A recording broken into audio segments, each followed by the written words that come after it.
Hey, hi, hello. Welcome to Diana Emerson. Today we're listening to Drawing Conclusions. In Wisconsin, dismembered human remains are found along the river's edge. To solve this murder, investigators must first find a way to identify the victim.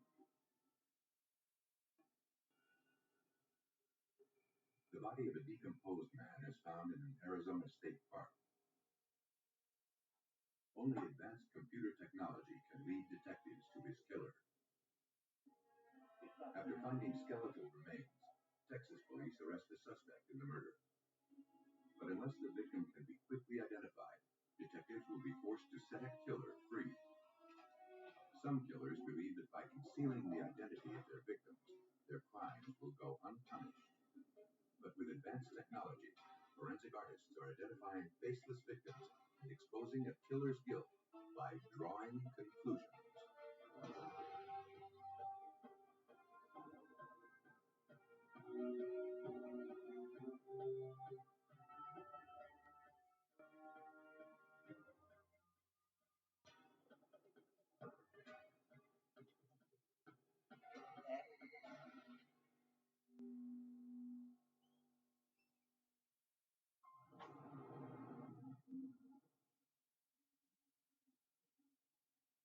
In this episode, some of the names have been changed.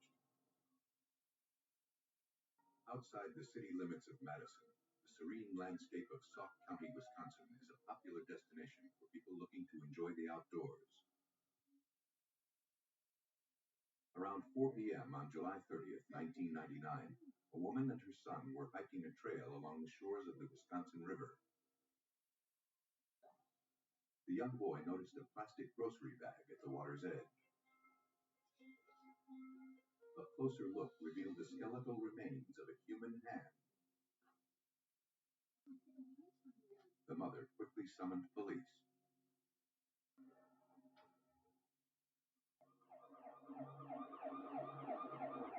Officers from the Sauk County Sheriff's Department responded to the scene.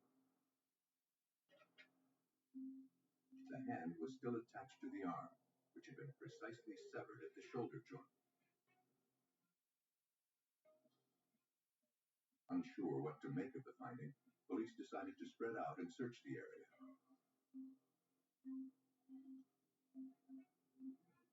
Scattered along the shoreline, they discovered several trash bags. Inside were more human remains. Detectives recovered the head and torso of what appeared to be an African American woman. Her face and scalp had been sliced from the skull. All of the unidentified remains were collected and sent on for a more detailed analysis. For Detective Joe Welch of the Sauk County Sheriff's Department, the measures taken by the killer to conceal the victim's identity were telling. The skin had been removed and placed in a separate garbage bag. It appeared that it was removed in a skillful fashion, that the person that was doing it knew what they were doing. To find the killer, investigators knew they would first have to identify the victim. By studying the remains, the medical examiner concluded that the woman was 5 feet 1 to 5 feet 3 inches tall and was likely between the ages of 18 and 25.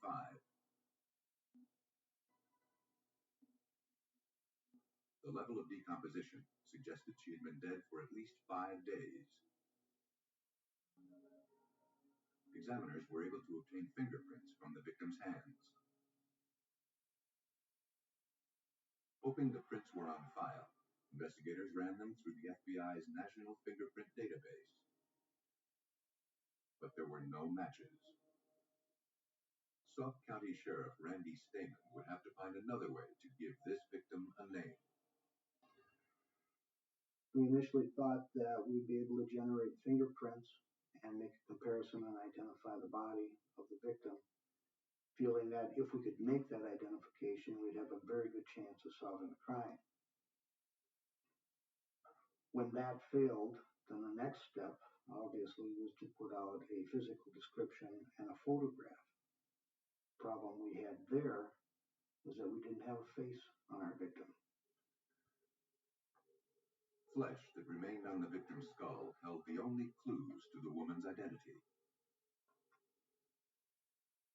And investigators knew that sending the severed head to a forensic artist for a facial reconstruction would destroy that evidence. But scientists at the Milwaukee School of Engineering believed they could help. They requested a CAT scan of the woman's head. Engineers believed that by using the CAT scan, they could possibly create an exact three-dimensional paper replica of the skull, which could then be used by a forensic artist to reconstruct the victim's likeness. And no evidence would be destroyed in the process. Engineering professor Dr. Lisa Milkowski. In this case, we're trying to produce a replica that looks like and is very similar to an actual skull. And the paper layers look like, feel like an actual skull. First, engineers had to convert the data from the CAT scan into a computerized three-dimensional model. The resulting information was then transferred onto a disk. Next, the data was subjected to a process called rapid prototyping. Normally, rapid prototyping technology is used to test engineering designs that have been created on the computer. The process converts the computer model into an actual three-dimensional replica made of laminated paper, allowing engineers to analyze it for design flaws. The process had never been used in a forensic setting. First, the three-dimensional model of the skull was broken down into flat two-dimensional layers. Then, carbon dioxide lasers began precisely tracing each layer onto a sheet of paper. Each unique cutout is then layered on top of each other, fused together with glue. The layering process that is used when constructing an object with rapid prototyping is similar to thinking about slices in a loaf of bread. The entire loaf is three-dimensional in nature, but each slice is flat. The same thing is done when we construct an object with paper layers. We start out with a single paper layer, just like a sheet of paper, and the laser traces out the shape on that single layer. And as all these layers are stacked together, each one having a unique cutout, we come up with this three-dimensional object. The resulting block of paper is whittled down until the replica is all that remains. 40 hours later, nearly 10,000 sheets of laminated paper had gone into creating an exact paper reproduction of the victim's skull.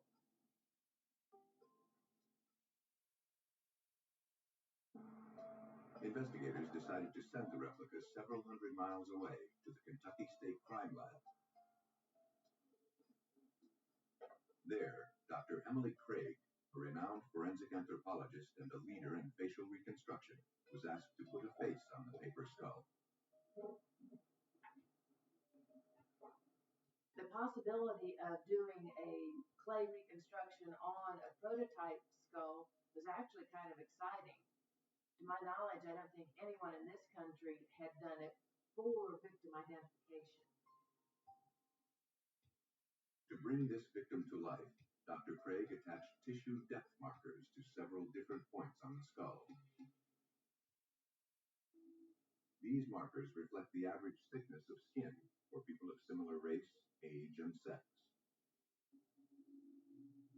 Before molding the facial features, however, Dr. Craig has to be certain that the eyes selected will be of the same size and shape as those of individuals similar to the victim.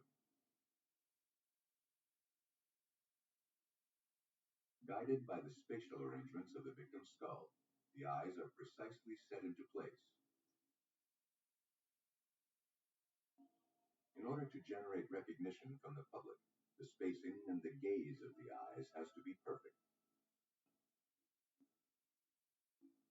Once completed, Dr. Craig began bringing Jane Doe to life by modeling her face using an oil-based clay. The fine detail as to the lids and the nose and the lips, that's basically where the artistic skills supersede or complement the scientific data. You really need both to do a good facial reconstruction. After dozens of hours, the face of the murder victim began to take shape. Variations of the victim's appearance were photographed, and the clay model was sent to police in Sauk County. Investigators quickly released the photographs through the media. Still, weeks passed without a lead. But then, a woman named Sherry contacted police. She said the face in the poster bore an uncanny resemblance to a 25-year-old woman named Muvano Kupaza. Muvano, she said, had come to the United States from Tanzania to study English. What do you think? Muvano was a relative of Sherry's ex-husband, Peter Kupaza, who was also from Tanzania. Though the three lived together for some time, Muvano began having problems at the couple's residence. Sherry learned that while the three were living together, Peter had become abusive towards his cousin. Late at night, while Sherry was asleep, he would sneak into Muvano's room. There, he raped the 25-year-old exchange student repeatedly, threatening to kill her if she ever told anyone. She told police that when Muvano told her what was going on, Sherry left her husband. A few weeks later, Muvano decided to return home. Police now believe that the young woman never made it back to Tanzania. Looking to verify that Muvano was the murder victim, detectives went door to door throughout the neighborhood. Neighbors agreed that the reconstructed face resembled Muvano Kupaza. Police questioned her 40-year-old cousin, Peter. He denied any knowledge of the murder. And he viewed photographs of the victim's reconstructed face with a total lack of recognition. I showed him a poster. I asked him if that looked like anyone he knew. He said it didn't look like anyone he knew at all. Though Peter claimed he had no pictures of his cousin, he agreed to turn over 2 photo albums. He added that he had recently spoken to Muvano's father in Tanzania. He was told that his cousin had made it home and was doing fine. Looking to verify the story, investigators contacted Muvano's family in Tanzania. According to her father, Muvano had never returned home, and he hadn't heard from her in some time. They look really good. Peter Kupaza had been caught in a lie. Detectives began digging into his background. Kupaza, they learned, had worked for several years as a butcher. Though that did not prove murder, it went a long way in explaining the precision in which the victim's remains had been severed. Believing the dismembered victim found at the Wisconsin River was Muvano Kupaza, investigators shifted their focus to building a murder case against her cousin, Peter.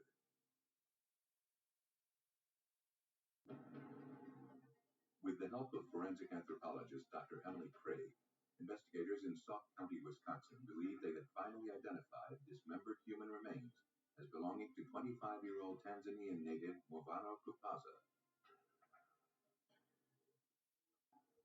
And statements made by the young woman's relatives led police to believe that her cousin, 40-year-old Peter Kupaza, was behind the brutal murder and dismemberment.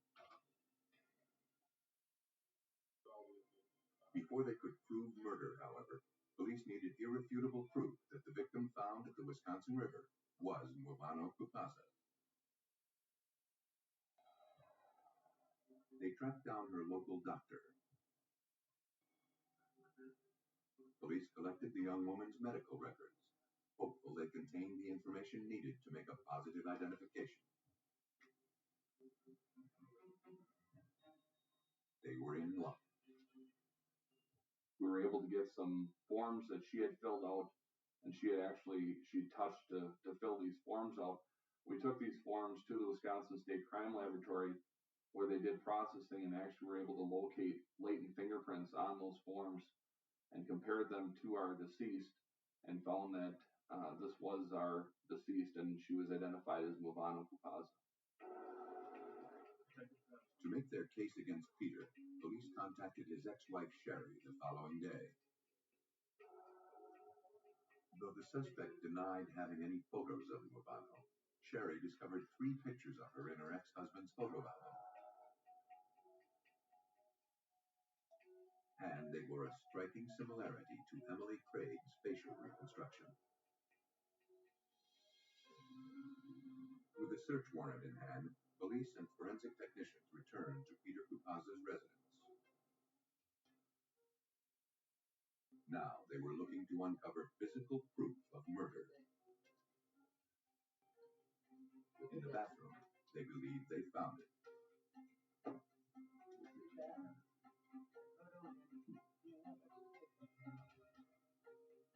On a section of the baseboard, they observed reddish-brown stains that appeared to be blood. The section was removed for future DNA testing. Investigators turned to forensic examiners for proof that Peter Kupaza had murdered his cousin. Examiners generated a genetic profile of the blood found in Kupaza's bathroom. When that was compared to the DNA recovered from the victim's flesh, they found an identical match. Peter Kupaza was arrested and charged with murder. Based on the evidence, investigators believe that Movano began threatening to expose her cousin's sexual abuse. And Peter Kupaza would do anything to keep that from happening. After killing her, police believe he dragged the young woman's body into the bathroom, where he dismembered her. Then he tried to dispose of the remains by dumping them in the Wisconsin River. On June 22, 2000, Peter Kupaza was sentenced to life in prison for the first-degree murder of his cousin, Movano.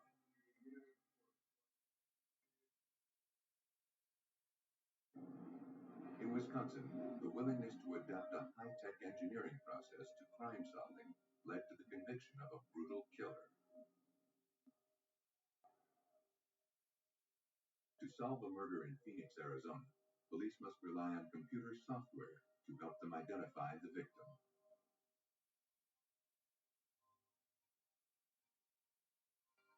North of the city of Phoenix, on the evening of February 17, 1996, a hunter walking along a trail in the Tonto National Forest noticed something lying just inside the tree line. He approached the object, believing it to be an injured animal. But what he found was a lifeless human body. The man fled the scene and called 911. Deputies from the Maricopa County Sheriff's Office were dispatched to the scene. The victim, determined to be a white male, had suffered a single gunshot wound to the back of the head. But with no form of identification located, police were unable to determine who he was or why he had been murdered. And the level of decomposition had made it difficult to discern any identifiable facial features. The only clues to this victim's identity were a cowboy hat with a bullet hole just above the brim and a pair of prescription glasses.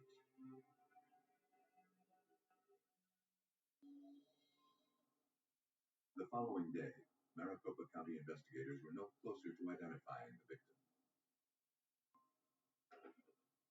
But for Sergeant Keith Moore, mud stains found on the victim's clothes provided a clue as to when the murder had occurred.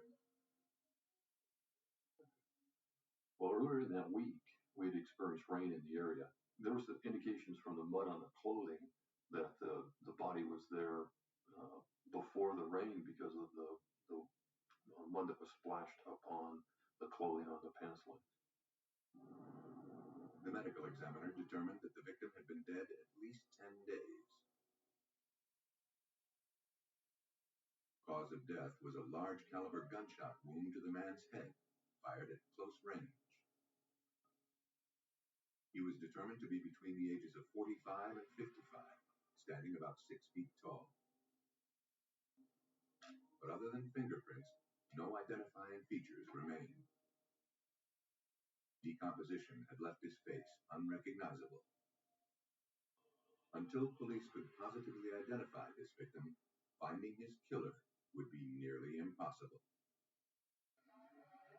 Police in Maricopa County, Arizona, continued trying to identify the decomposed body of a middle-aged white male who was found shot to death in the Tonto National Forest. Detectives began scouring recently filed missing persons reports, hoping to find one that matched their victim. But none were found. And the victim's fingerprints, which were recovered at autopsy, did not exist on any law enforcement database. Homicide detective Barry Lynch worked the case. Once we ran through our normal operating procedures, investigating procedures, fingerprints, the autopsy, everything that we possibly could do, we came to the conclusion that we exhausted all our normal investigative tools that we had at our disposal, and we're going to have to go someplace else and look into doing something different to try and make this case or try and identify this individual. Detectives turned to examiners at the nearby Glendale Police Department. There, forensic artist John Wintrow was assigned the case. By applying specially designed computer software to photographs of a victim's face, Wintrow has become an expert in erasing the effects of trauma and decomposition. Having a clear image of the victim's likeness makes it more likely that someone will recognize the face. In this case, it's a matter of using these tools to eliminate and clean up the original photograph, the original picture being scanned, to get rid of the decomposition, to get rid of the trauma, and take that image, which is once graphic, and turn it into a presentable image for the media so that it can assist in the identification of this person. Before beginning the reconstruction in this case, however, Wintrow had to first photograph the face of the victim found in the Tonto National Forest. When you're taking photographs of the victim's face, ideally what you would like to have is what's referred to as a Frankfurt plane, which is just almost a portrait-like, eyes front, even keeled facial shot. In doing so, in the process, you have to keep into consideration that you're going to be scanning this photograph in. Wintrow next photographed the cowboy hat and prescription glasses that were recovered from the crime scene, careful to use the same scale as the photographs of the victim's face. Taking a Polaroid at arm's length away gives me a form of measurement so that when I'm taking photographs of glasses and cowboy hats and other items that are going to be scanned on the photograph, I have a distance of measurement. Investigators hoped that by layering such details onto the reconstructed face, it would become more likely that someone would recognize the victim. After scanning all of the photos into the computer, Wintrow was ready to begin the reconstruction. His first step was to use the computer software to eliminate the trauma and decomposition present on the victim's face. Taking those graphic images away starts off with finding a good piece of tissue, good piece of skin that is not decomposed. And by taking a tool referred to as clone pipe in this program, I can take this large circle, which is placed over the tissue that is not decomposed or not exhibiting trauma, and then taking the small circle and cloning the good tissue over the bad tissue, or skin in this case. Then, using a smoothing tool, Wintrow blended all of the skin tones together until no traces of damaged tissue remained. In the final step of the process, the victim's prescription glasses and cowboy hat were layered onto the image. Finally, a week after the unidentified victim was found murdered, the forensic artist had given him a face. Maricopa County detectives quickly released the victim's image to the media. Within a few hours, John Wintrow's efforts paid off. A local resident, John Christian, recognized the victim as being 52-year-old Thomas Donahue. He hadn't seen or heard from Tom in some time. He described his friend as a simple but nice man who was always eager to gain the acceptance of people around him. John Christian told police that Tom, who was employed as a security guard for a local company, lived with a woman named Darlene Schlicht. Though Darlene and her friends were rumored to be involved in criminal activity, including forgery and check fraud scams, Tom tried to fit in with the group. Christian had heard that one of those friends, Carrie Scott, seemed to resent Tom's efforts to include himself in their activities.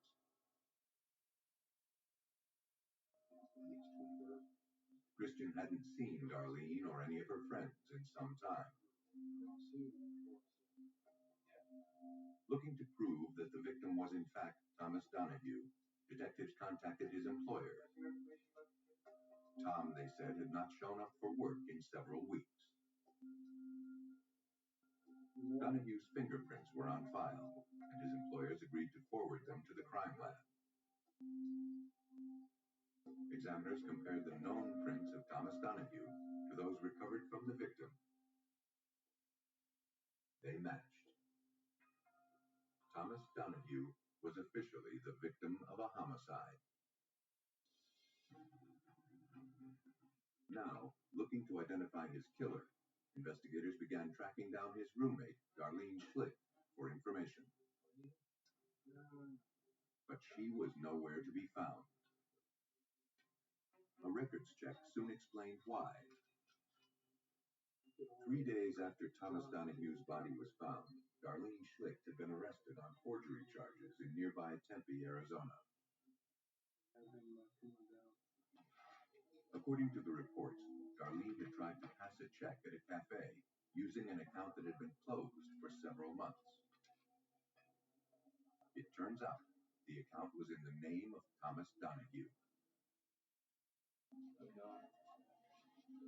After being turned over to police, Darlene was placed under arrest and transported to the Tempe jail.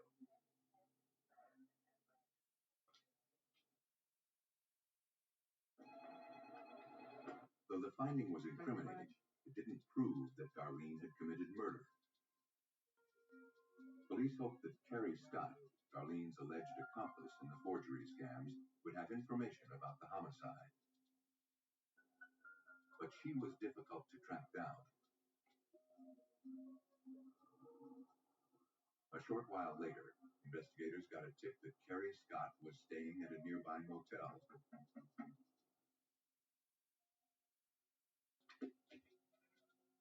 The woman who answered the door told police that Carrie wasn't there. But they didn't believe her. Police began searching the room.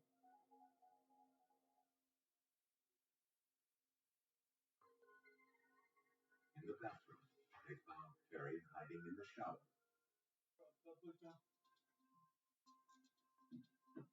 She was placed under arrest on unrelated outstanding warrants.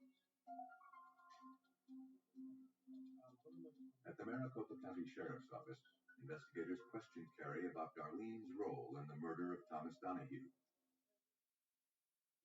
At first, she was uncooperative. But after some time, Carrie decided to talk. She admitted to being present at the time of the killing, and she confirmed that Darlene Schlicht had committed the murder. According to Carrie, one night a few weeks back, she, Darlene, and another friend went out for a drive to the Tonto National Forest with Tom.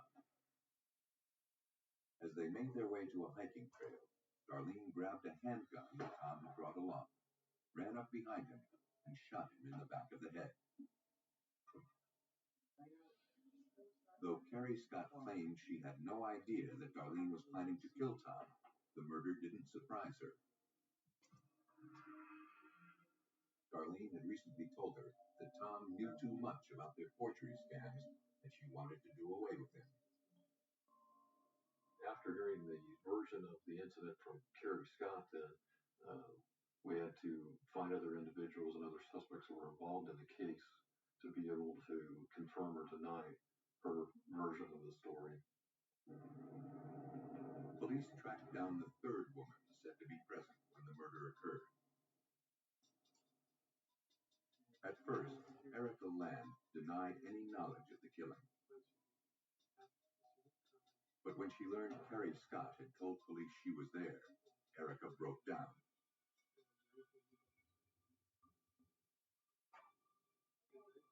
But she had a different story to tell. According to Erica, it was Carrie Scott and not Darlene Schlicht who had pulled the trigger. Erica said she had not been included in the planning of the murder. In exchange for her testimony, investigators agreed not to arrest her. Unsure what to make of the conflicting stories, detectives traveled to the Tempe jail to interview Darlene Schlicht. Like Erica Land, Darlene blamed the murder on Carrie Scott. Darlene admitted that she had helped plan the murder. They decided that Mr. Donahue wants to involve himself in our criminal activity, and out of a conversation that they had at Darlene's apartment, they conspired to go ahead and take him to some remote area in the county and kill Mr. Donahue. Though police had no physical evidence to corroborate the testimony, they were now convinced that Carrie Scott's version of events was a lie. Carrie Scott spent a good deal of her time trying to figure ways to isolate herself or remove herself from her involvement in this particular case. So there was a stark contrast between the two. And having interviewed the other principals involved in the case and some of the other witnesses, they all tend to corroborate what Ms. Darlene Schlicht had stated.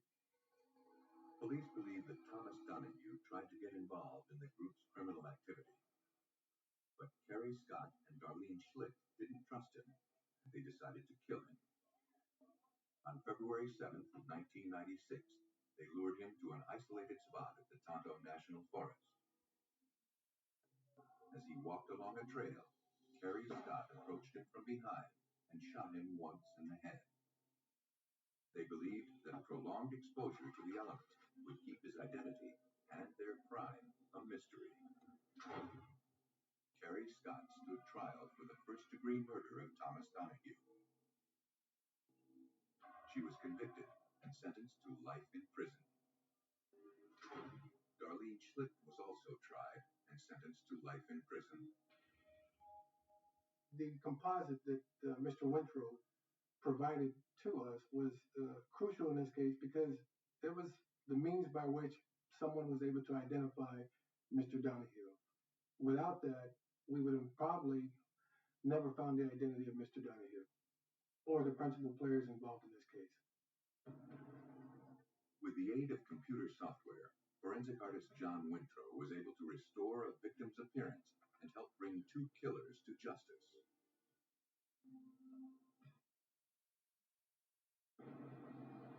In Texas, police must rely on a renowned forensic artist to identify a faceless victim. In the late afternoon hours of July 18, 1989, a young boy playing near a lake in Wills Point, Texas, stumbled upon some debris that had washed ashore. Curious as to what he had found, he began poking at the trash. When it flipped over, he saw that it was a human skull wrapped in cloth. Frightened, the boy ran to tell his father. After receiving the 911 call, deputies from the Van Zandt County Sheriff's Office were dispatched to Willow Lake. There, they located the human skull and a pair of blue denim shorts scattered on the ground.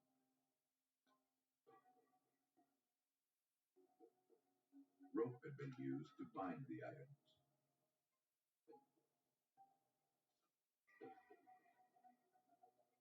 Police carefully collected the remains and a few stray red hairs lying nearby.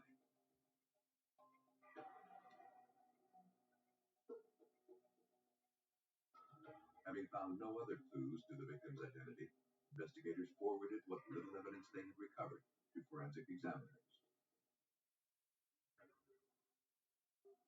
From the level of decay, examiners determined that the remains had been lying outdoors for at least a year. And evidence of blunt force trauma found on the skull suggested the victim had been murdered. Further analysis led to the conclusion that the victim was a Caucasian female, but little else was learned. Captain Rock Ellis of the Van Zandt County Sheriff's Office was contacted with the autopsy results. It was clear this would be a difficult case to solve. Forensics is telling me, that the lady is somewhere between 20 and 40 years old. She had red hair. And that's about all we had to go on at that time. As investigators struggled to identify the victim, dispatchers received a 911 call. More human remains had been found. Because of the decreased water level at Willow Lake, a passerby had stumbled upon a partial skeleton lying in the mud. It was found less than 200 feet away from where the skull had been found. Chicken wire surrounded the remains. The caging had been tied to concrete blocks with electrical wire and rope, likely used to keep the remains submerged in the lake. And there was something else. It appeared the ropes had been tied with the same type of knots as those found with the skull. Forensic analysis later confirmed that these remains were at one time attached to the skull found a week earlier. Though the findings had provided investigators with additional evidence of murder, the identity of this victim and her killer remained a mystery. Police in Van Zandt County, Texas, struggled to identify female skeletal remains found scattered along the shores of Willow Lake. As police began canvassing the nearby neighborhood, they made a startling discovery in one of the yards. Lying next to a roll of chicken wire, police noticed some ropes. They were the same type and tied with the same knots as those found with the skeletal remains. The same knots were tied on all three places. A clove hitch is not unique. A bowline is not unique. But when you see those knots tied with the same type material in three different places, it focuses in on the same person tying the knots. Though no one was home, police obtained a warrant and collected the evidence. Now they needed to find out who lived at that residence. A property search revealed that the house belonged to an elderly couple who lived there with their 38-year-old son, Ronald Mark Holloway.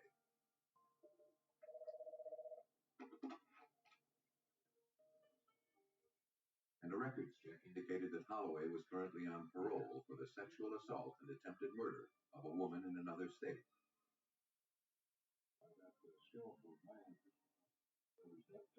I contacted the officer that worked the case, and during our conversations, he gave me a lot of insight into Holloway. He also read me part of a statement that Holloway made, in which he said that if he did this again, he would cut the person up and put him in the water. Though investigators had few clues to the identity of the woman found at the lake, they believed they had a suspect in her murder. Less than 2 months later, the elusive suspect, Ronald Holloway, was finally located in the nearby county and brought in for questioning. He admitted that he had tied the knots on the rope found at his parents' home, but he denied any knowledge of the murder. Detectives sensed that he was lying. Though their case was circumstantial, they decided to place Ronald Holloway under arrest for suspicion of murder. I was afraid that if I didn't make my move then, that he would be a long time before I saw him again. So I figured I'd get him while I could. But with Holloway's arrest, investigators found a new challenge. Because of a Texas law, they had only a short period of time in which to formally charge the suspect with murder. Sergeant Steve Black of the Texas Rangers was asked to assist in the investigation.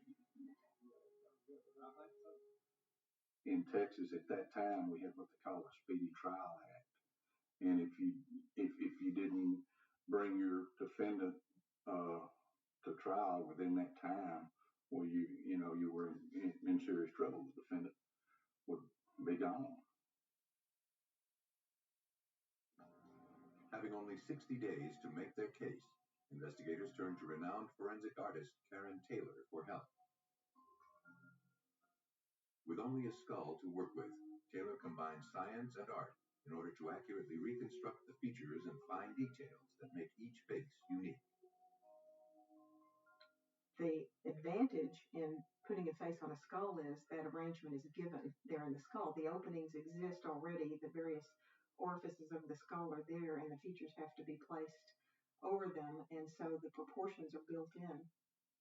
It's the spatial arrangement of those features that has proven in study after study to be critical for triggering recognition. Taylor begins by photographing the skull with 21 tissue depth markers placed at precise points. Tracing paper is then laid over the life-size photographs of the skull. Using the rubber markers as her guide, Taylor began shaping the contours of this victim's face.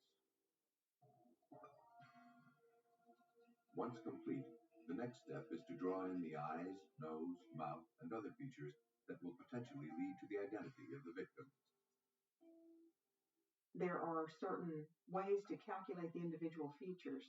There's a formula for each feature for the development of the eye and determination of the width of the nose or the projection of the nose or the width of the mouth and so forth.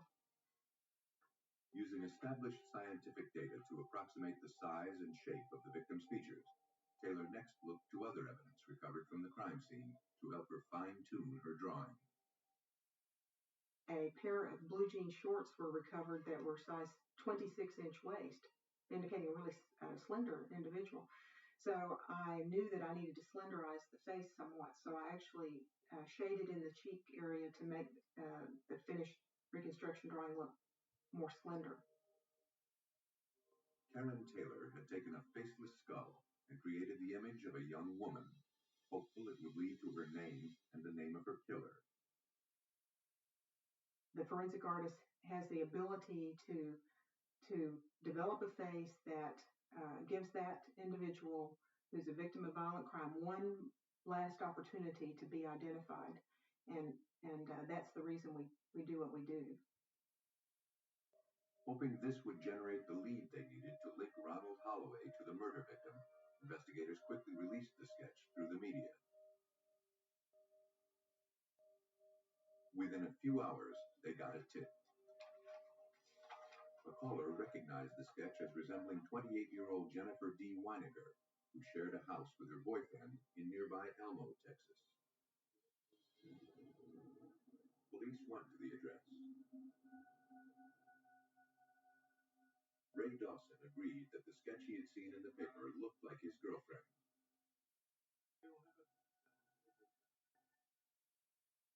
Police asked him for a photograph of Jennifer.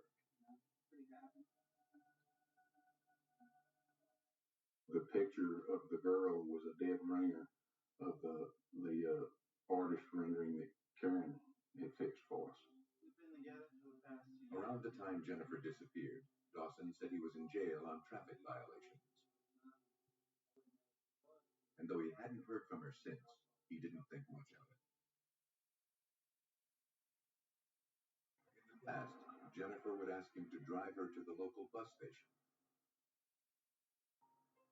She was a free spirit and enjoyed being out on the road. In fact, she would often take off on hitchhiking trips across the country and be gone for months at a time. Police specifically asked him about Jennifer's friends and associates. But Dawson didn't know anyone named Ronald Holloway. Believing they had finally identified their homicide victim, authorities retrieved Jennifer Weiniger's dental records and compared them to the remains found at the lake. It was a perfect match. Though Karen Taylor's facial reconstruction had led to a positive identification of the remains found at Willow Lake, investigators were no closer to proving Ronald Holloway was the killer.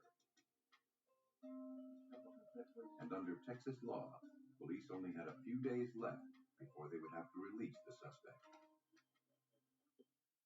Unless they could find a way to connect him directly to the victim, Holloway might just get away with murder.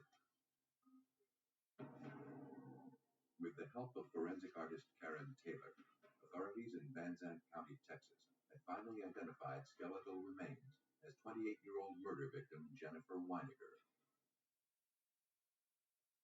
Though authorities had established a physical link between evidence found at the crime scenes and the home of Ronald Holloway, they struggled to tie the suspect directly to the victim. And they had only a few more days to prove he was the killer. Otherwise, they would be forced by Texas law to set him free. Hoping to uncover a connection between the suspect and the victim, police began canvassing Jennifer's Elmo, Texas neighborhood. A clerk at a local convenience store knew Jennifer well. She used to come into the store several times a week. And there was more. Captain Rock Ellis. About the time that she disappeared, he told me that Jennifer was at the store. Holloway pulled in, and he was pretty well known because he had at that time a pretty flashy red truck, and that he talked to her outside the store that evening about 10 o'clock, and that she got in the truck, and they left together. I tried very hard to find anyone who had seen her after that night, and couldn't. Under questioning, Ronald Holloway insisted he didn't know anyone named Jennifer Weiniger. Police knew that was a lie. Though all the evidence against him was circumstantial, investigators felt they'd had enough to finally win a murder conviction. Police believe that in August of 1988, the rage Holloway had asserted towards women in the past resurfaced soon after he and Jennifer began a relationship. Using a blunt object, he beat Jennifer Weiniger to death and then disposed of her remains in Willow Lake. On January 30th, 1990, Ronald Mark Holloway was convicted of the murder of Jennifer D. Weiniger. He received a sentence of 25 years to life in prison. When solving a murder, homicide investigators rely on the victim's identity to lead them to a suspect. But to give a faceless victim a name, police turn to forensic artists who can expose a killer's guilt by drawing conclusions.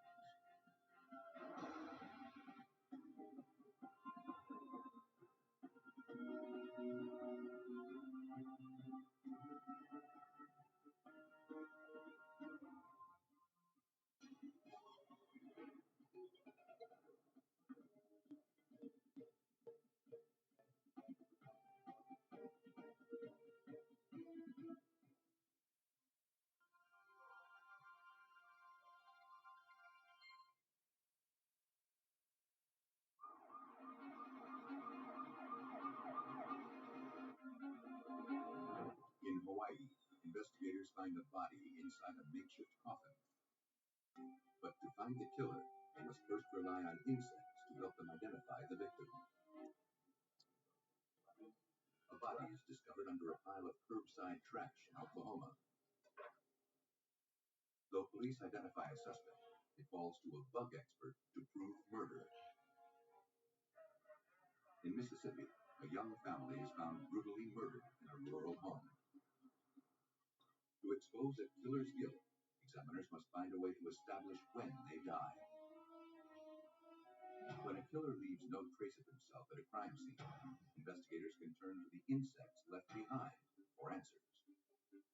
Forensic entomologists can find justice for the victims of homicide by following the trails of predators and parasites.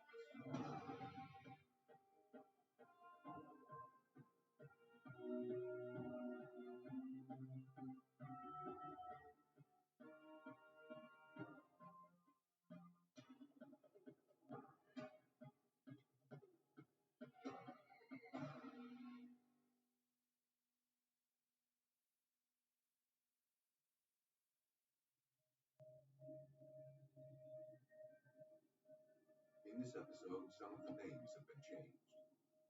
On October 24, 1994, a man driving along the old Cali Highway in Oahu, Hawaii, noticed something lying in the woods just off the road. As he approached the object, he realized it was a large toolbox.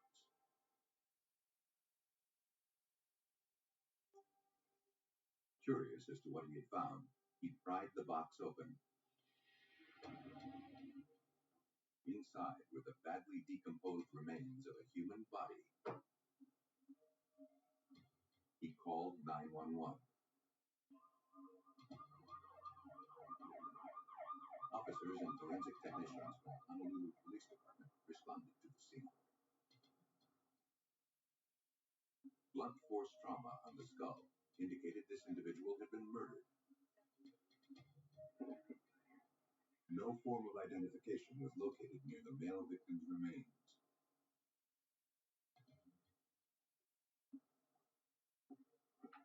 Hundreds of insects were found in and around the makeshift coffin.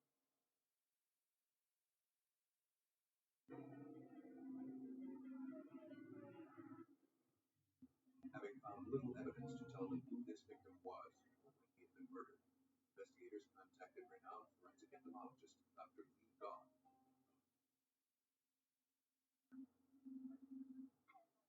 As an expert in insect growth and development, Dr. Goff analyzes bugs found on a corpse and estimates how much time has elapsed since a person's death.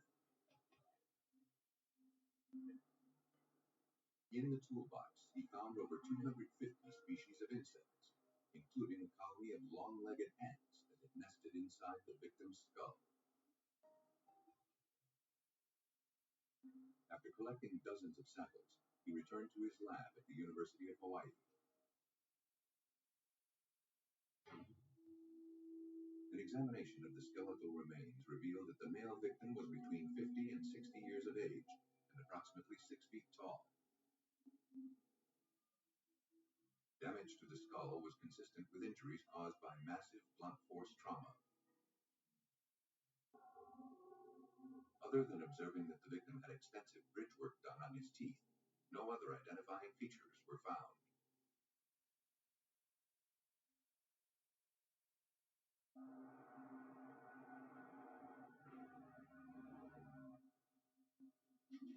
Investigators began searching through previously filed missing persons reports, looking for a match with their victim.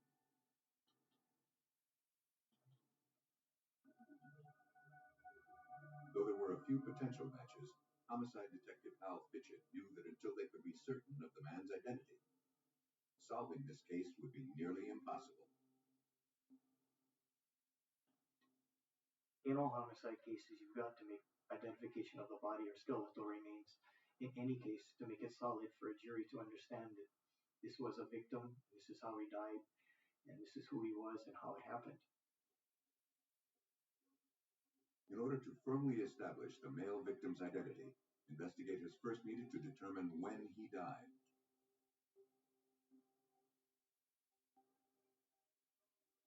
Dr. Lee Goff believed that the insects found in the makeshift coffin held the answers. Typically, what we look at are life cycles of individual insects or succession patterns of insects onto the body. As the first fly lays its egg and starts the clock, the eggs hatch, the maggots begin to feed on the body, they change the body. And as they do this, they make the body attractive to yet another group of insects, and you have successive waves of insects invading this particular body, each one utilizing a different part of the body. Among the various insects found, Dr. Goff identified the black soldier fly. Entomological research has shown that the black soldier fly will not become attracted to a body until decomposition has been underway for at least 30 days. But Dr. Goff also located newly hatched fly larvae, or maggots, that had come from the black soldier fly. Knowing it takes an additional 60 days from the time the soldier fly arrives to the time its eggs hatch and begin to mature into adults, he concluded that the victim had been deceased for at least 90 days. But the presence of the ant colony inside the skull indicated the victim had been dead much longer. The ants were there basically looking for a somewhat dry place in which to establish their colony. They were looking at a protected type of an environment, a good place to establish the colony. And they're primarily just as a shelter, as opposed to using the body as a food source. To determine when this victim died, Dr. Goff now needed to determine how long the ant colony had been present inside the toolbox. He began research into how ant colonies grow and develop. You're going to find several different forms that are going to be present within the colony, each one doing a different job. Initially, you're just producing workers, servicing the queen, making sure the colony is maintained, obtaining food. But then you reach a certain colony size. At that point, this colony is large enough that they want you to look at establishing other colonies.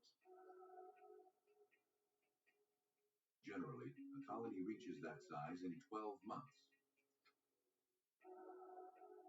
Then the queen begins producing other reproductive ants. Dr. Goff found such ants, identifiable by their wings, which allow them to leave the colony and go on to form their own. Knowing that the ants had not arrived until the soldier fly larvae began to hatch, Dr. Goff estimated that the victim had been dead about 15 months. But then, he factored in additional time it would have taken for the insects to penetrate the toolbox. Ultimately, he estimated the victim died 18 months before his body was discovered.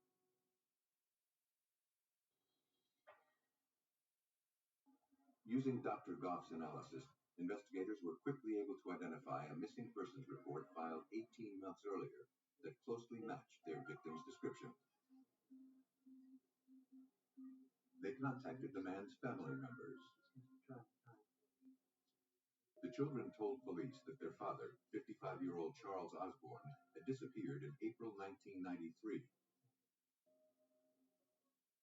They had last spoken with him on the phone shortly before he disappeared. Charles, a father of three, was the co-owner of a marble and tile installation business. He was described as a dedicated craftsman who took great pride in his business and the quality of his work.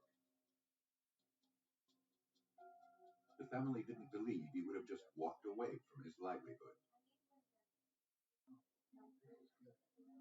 Co-workers said that they last saw him at a job site in Waikiki, where he was in the process of remodeling condominiums.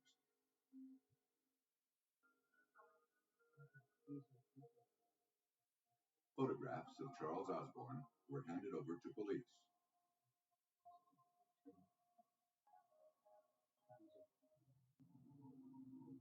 Looking to verify that the victim found in the toolbox was in fact Charles Osborne, Investigators forwarded the photograph and the skull to the nearby United States Army Central Identification Laboratory.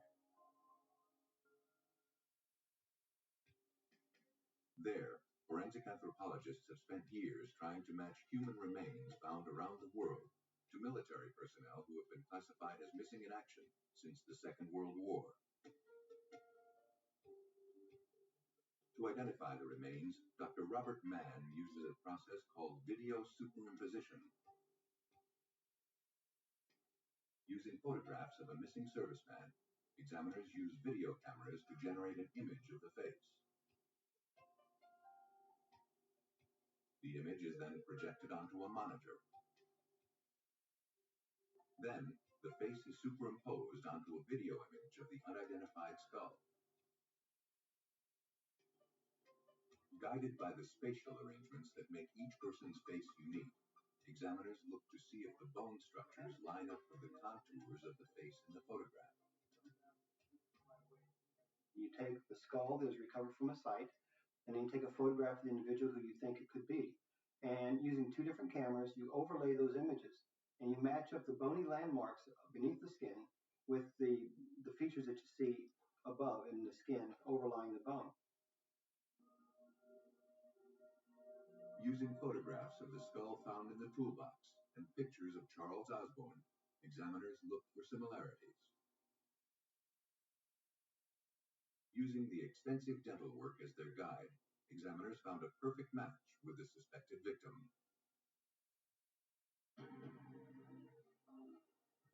The man found murdered inside the toolbox had been positively identified as Charles Osborne. Now, investigators needed to find out who had put him there and why.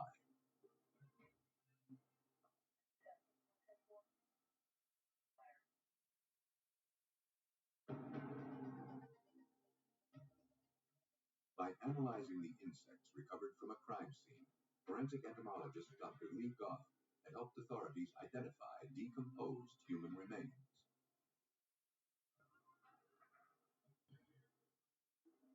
55-year-old contractor Charles Osborne had been murdered 18 months before and his body hidden inside a toolbox.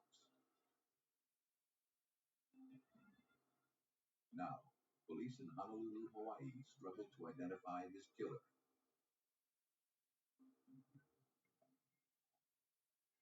Looking to retrace the victim's movements prior to his death, investigators tracked down other contractors who worked with Osborne around the time he disappeared.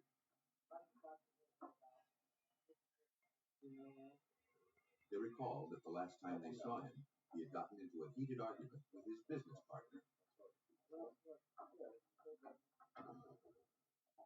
While working to remodel condominiums in Waikiki, his partner and longtime friend Ross Horton said he needed more money to finish the job. Osborne refused. In fact, he accused Horton of using company money to purchase drugs. Ross Horton denied the accusation and then stormed off the job site. When they returned to the condos the following day, there was no sign of Charles Osborne. However, they noticed a pool of reddish-brown liquid on the floor. Believing it to be some sort of cleaning solution, they thought nothing of it. The construction workers agreed to accompany investigators to the former job site in Waikiki. Though nearly 2 years had passed, they hoped to uncover evidence of murder.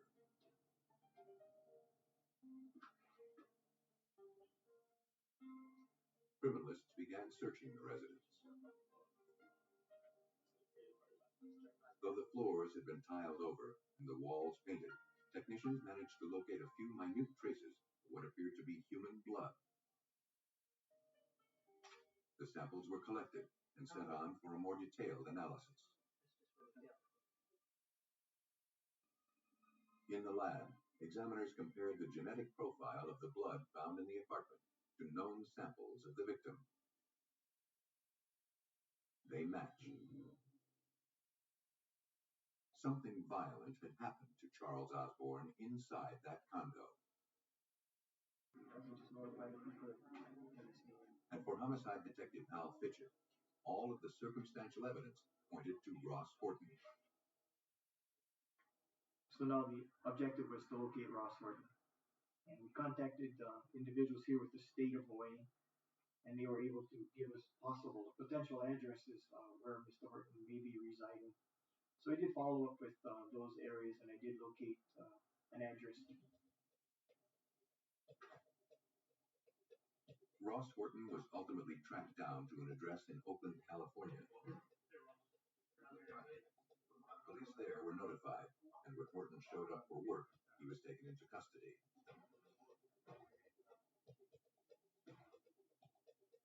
Honolulu detectives traveled to California to interview the suspect. Horton was shocked that after so much time, police were able to identify Charles Osborne's remains. Confronted with the evidence against him, Horton confessed to the murder. Horton said that after the other contractors had left the job site the day he and Osborne argued, he returned to confront his partner. He needed money to buy drugs. But when Osborne refused to give him more company money, he became enraged.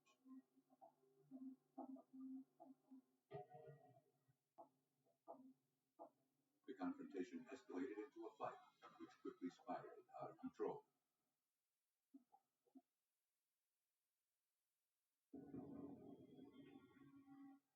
Later that evening, to conceal his crime, Horton placed Charles Osborne's body inside his toolbox and disposed of it off the side of a highway.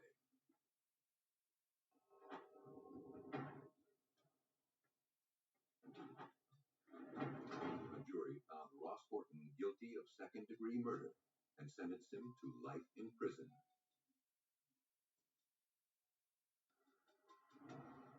With the help of Dr. Lee Goff's insect analysis, authorities were able to identify the victim and his killer. In Oklahoma, investigators must also rely on bugs, but this time to disprove a murder suspect's alibi.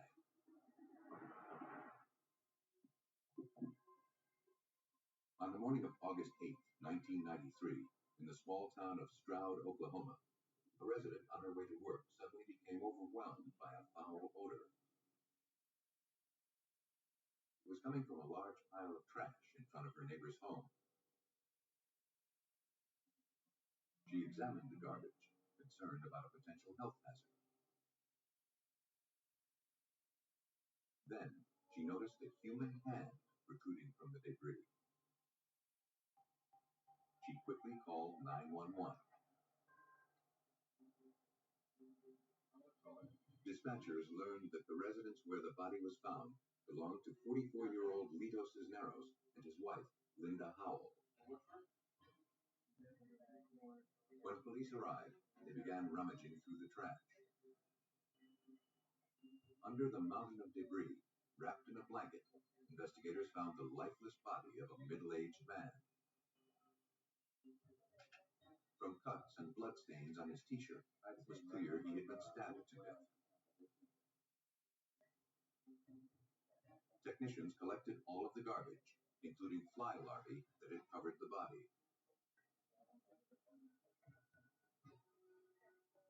Neighbors confirmed that the victim was in fact Lito Cisneros. And they hadn't seen his wife, Linda Howell, or Lito's vehicle in some time. Fearing there could be more victims inside, investigators cautiously made their way into the house. No one, including the victim's wife, appeared to be home. Agent Jackie Johnson of the Oklahoma Bureau of Investigation worked the case. When we entered the house and we couldn't locate Linda, who we had been told also lived there, we were very concerned for her welfare because the car had been missing, so we were also afraid that she was a victim. Their fears appeared to be well-founded. In the kitchen, there were signs that a violent struggle had taken place. Technicians found blood spatter on the wall and floorboards. And hidden beneath the refrigerator, investigators located a steak knife.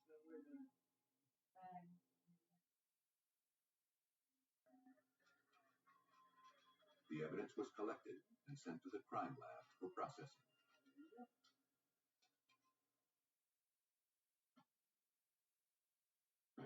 Oklahoma authorities were faced with a dead body and a missing woman.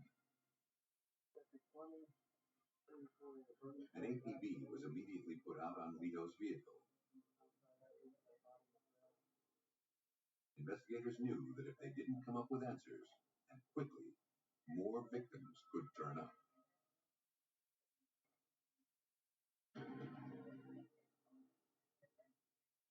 Authorities in Stroud, Oklahoma, had few clues in the murder of 44-year-old Lito Cisneros, whose body was found under a pile of trash in front of his home.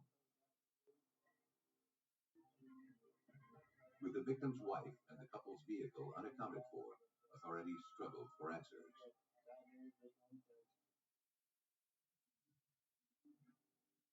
At autopsy, the medical examiner determined that Lito Cisneros had died as a result of multiple stab wounds to the head and chest. A knife with a 5/8 of an inch wide blade had caused the fatal injuries. The level of decomposition indicated that Lito had been dead a few days, but with the additional insect activity, it was difficult to pinpoint a specific time of death. Further examination failed to yield any clues to the killer's identity. Police turned to forensic examiners at the Oklahoma State Bureau of Investigation's crime lab. There, examiners scrutinized the knife found hidden under the victim's refrigerator for clues. The blade measured 5/8 of an inch wide, the same dimension as the weapon that caused the fatal injuries. But technicians could find no traces of blood on the blade. The handle had been wiped clean of fingerprints. Desperate to generate a lead, investigators began interviewing local residents. One recalled seeing Lito at a bar on Thursday, August 4th, 4 days before his body was found. And she said he wasn't alone. According to the witness, Lito and his wife Linda Howell got into a heated argument, and that was not unusual. Linda began screaming at her husband, humiliating him in front of the other patrons.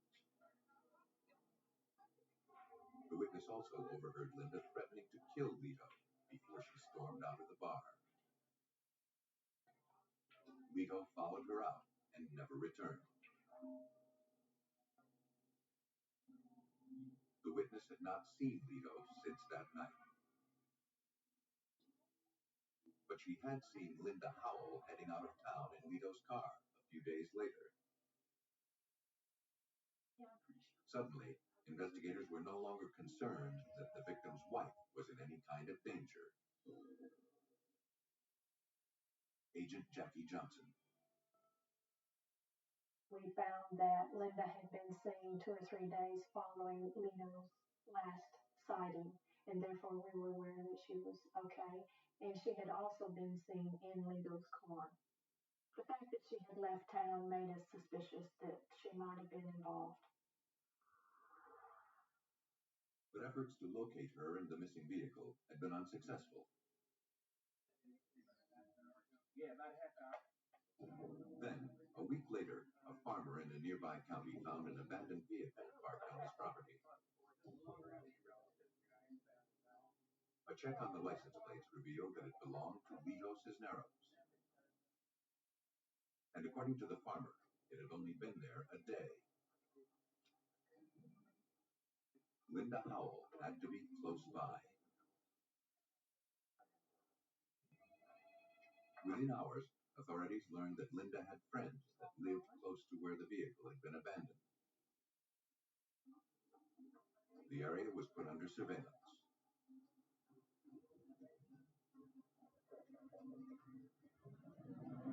A short while later, the tactic paid off. Police spotted a car passing through the small town. And sitting in the passenger seat was a woman fitting Linda Howell's description. When questioned, the woman identified herself as Linda Howell. She was taken into custody and then transported back to Stroud, Oklahoma.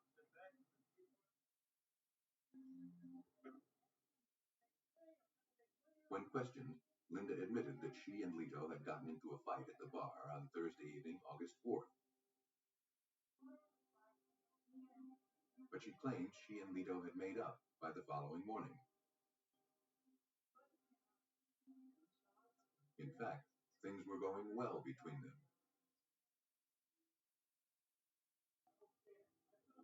But on Saturday, August 6th, her ex-husband, Lucky Lee Lancaster, showed up at their house unexpectedly. Lancaster wanted to get back together with his ex-wife. When the two men began to argue, Linda took off. When she returned a short while later, Lucky was standing in the kitchen, holding a bloody knife. He had killed Lito during the fight.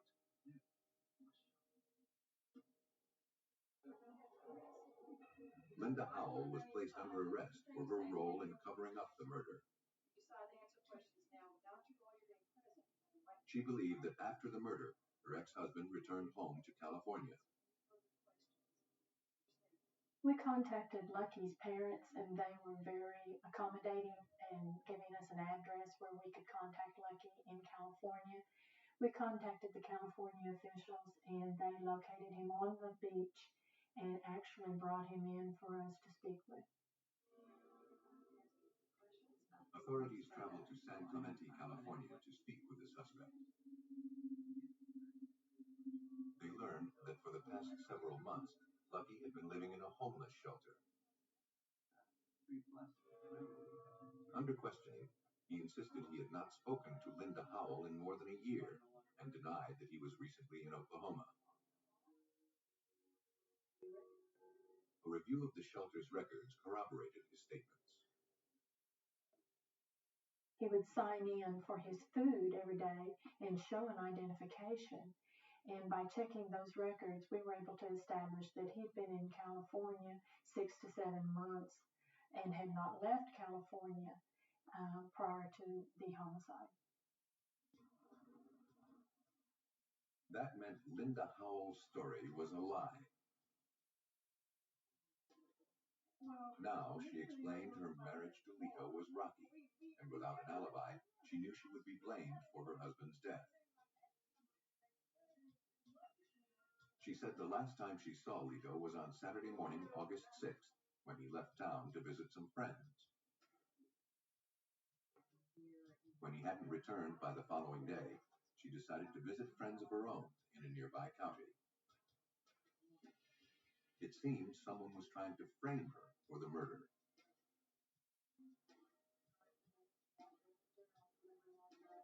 Investigators weren't buying the story. To prove that Linda had killed her husband, investigators needed to establish that Lito was already dead on August 6th, the day Linda claimed she last saw her husband alive.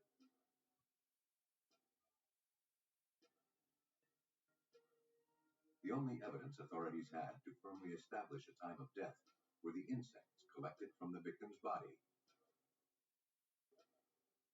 The bugs were sent to forensic entomologist Dr. Neil Haskell, a professor at St. Joseph's University in Rensselaer, Indiana.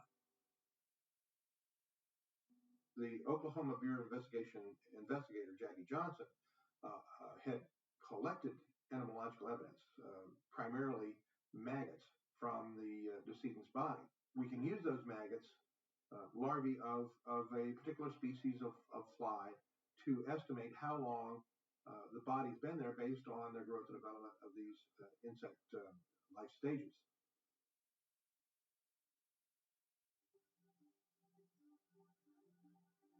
Dr. Haskell has spent the last 18 years researching the relationship between insects and decomposing human remains.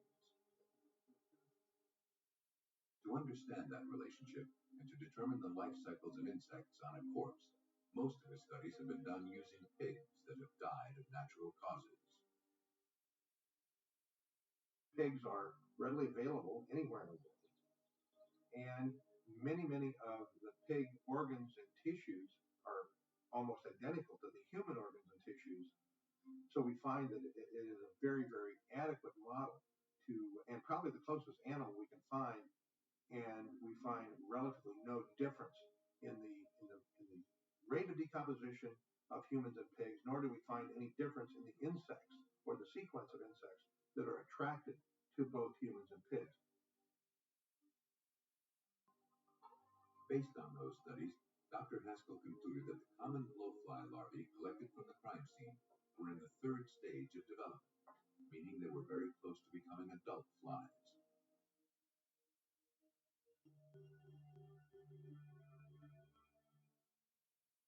But to determine how long it took them to reach that stage, Dr. Haskell consulted the weather data for the days leading up to the discovery of the body. Heat speeds up the development process. Cold slows it down. He found it hadn't been warm enough from August 6th to August 8th to account for the advanced stage of development. That meant Lido could not have died on August 6th, as Linda had claimed. His death likely occurred more than 90 hours before he was discovered, which would put the murder in the late evening hours of Thursday, August 4th, the night Lido and Linda fought at the bar.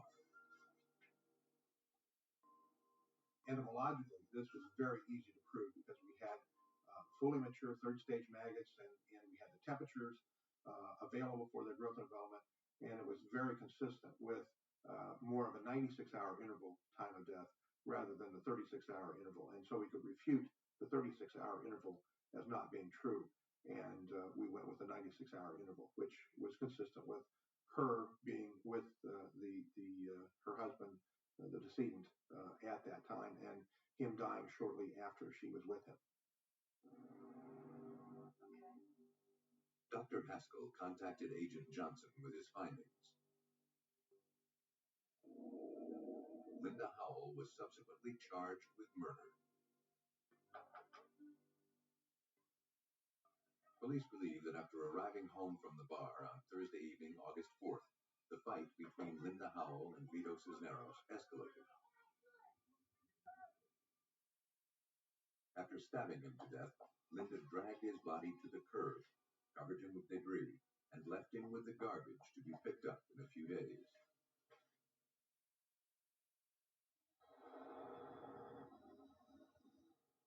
Based on Dr. Haskell's analysis, Linda Howell pled guilty to second-degree murder and was sentenced to 25 years in prison.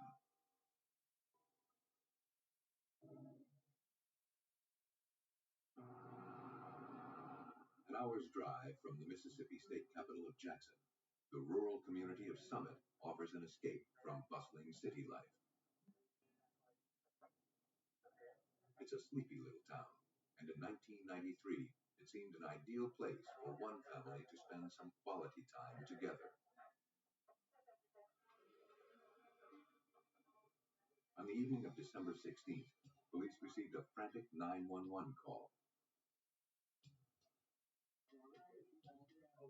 A man reported that he had discovered his family dead inside his remote vacation home.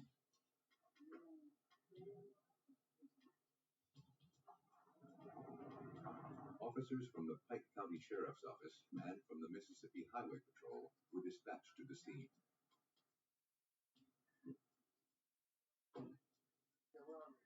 50-year-old Michael Rubenstein told the officers that when he hadn't heard from his 24-year-old stepson, Darrell Perry, in some time, he drove from his Louisiana home to check on him.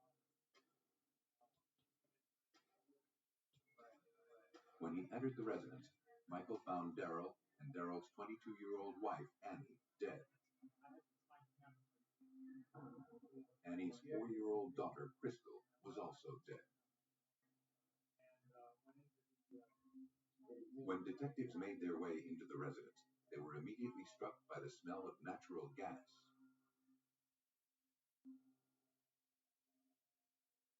In the living room, police found the badly decomposed bodies of Daryl and Annie Perry.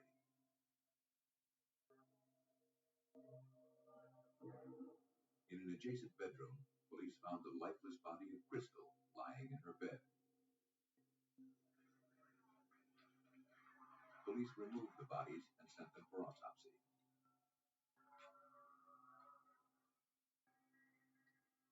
The following day, investigators from the Mississippi Highway Patrol began looking for clues to explain the deaths. Aside from the smell of natural gas, Detective Alan Applewhite was left with few answers. Due to the state of decomposition, there was no way that we could determine the cause of death. The room was not disturbed in any means. It didn't look like there'd been a struggle. We had 2 victims in the den area with nothing out of place. Police turned to the medical examiner for answers. The level of decay and the development stage of insects observed on the bodies suggested the family had been dead at least 2 weeks. That meant they had likely died in early December. Believing a gas leak inside the residence was responsible for the deaths, the coroner began a more detailed analysis. Almost immediately, he realized these deaths were not accidental. Both Daryl Perry and 22-year-old Annie had died from multiple stab wounds. Crystal had been strangled. The young family found dead inside an isolated Mississippi vacation home had been brutally murdered.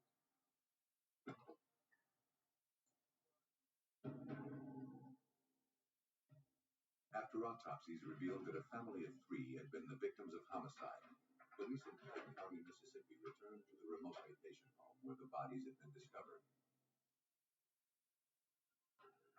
Now they were looking for clues that could lead them to the killer. But investigators found no signs of forced entry, and all the windows were securely shut.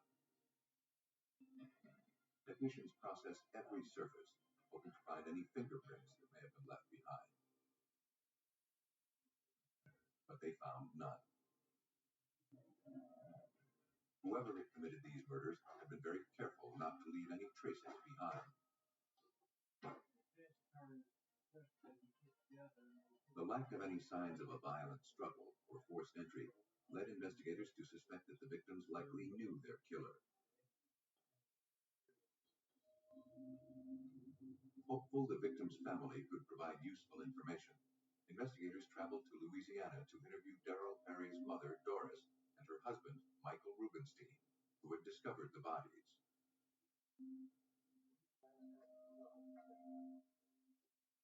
Michael explained that he had driven the family to his remote Mississippi retreat in early November. His stepson, Daryl, and Daryl's wife, Annie, had recently gotten back together after a long separation. Annie's young daughter from a previous marriage desperately needed a father figure in her life. For her sake, Daryl and Annie wanted to make the marriage work. They hoped some quiet time together as a family would make them closer. Michael offered to let them stay at his Mississippi residence. He said he last spoke to Daryl by phone on November 16th. According to Daryl, everything was going fine.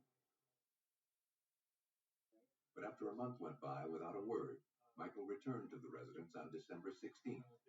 That's when he discovered the bodies. The Rubensteins told police that while Daryl and Annie were separated, Annie had dated a reputed drug dealer named Tony Harris. Harris was rumored to be a violent man.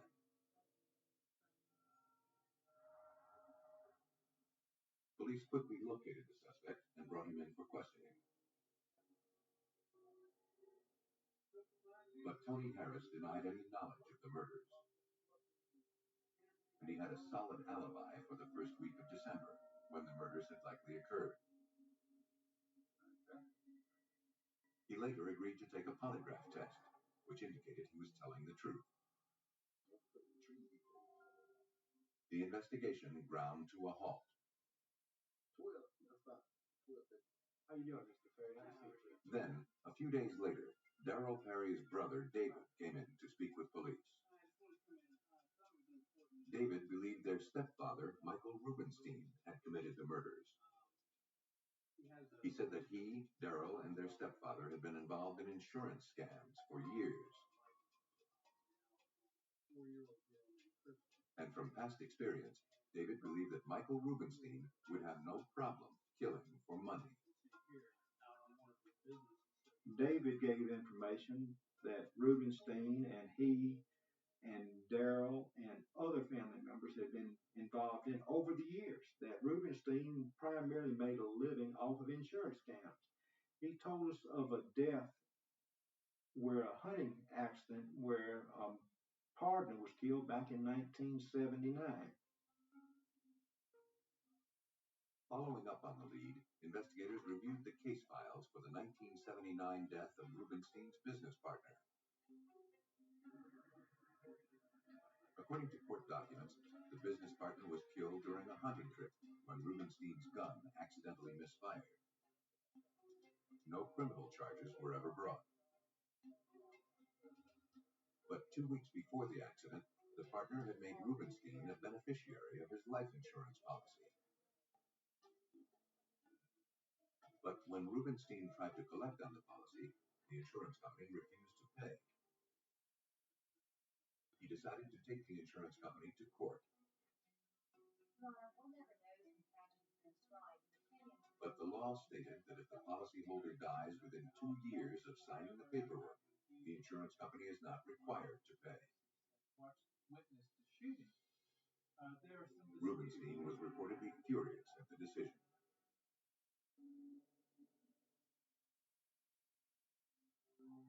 Believing they were closing in on a suspect and a motive, detectives began interviewing other family members. They learned that Rubenstein had taken a $250,000 life insurance policy on 4-year-old Crystal. And the policy was dated 2 years and 2 months before the young girl was found murdered. Though incriminating, it didn't prove murder. We knew now of the motive, which was a $250,000 life insurance policy, and it was just not enough for the DA to accept the case. When Mississippi police reviewed witness statements, however, they found something that had previously gone overlooked. Several residents who lived near the vacation home where the victims were found murdered had seen Rubenstein in town on November 16th. The suspect previously claimed he hadn't gone to the residence until mid-December, when he discovered the bodies. To prove murder, investigators needed to establish that the family died during Rubenstein's trip to Mississippi in mid-November, not in early December, as the coroner had indicated. And the only evidence detectives had were photographs of the insects taken at the crime scene.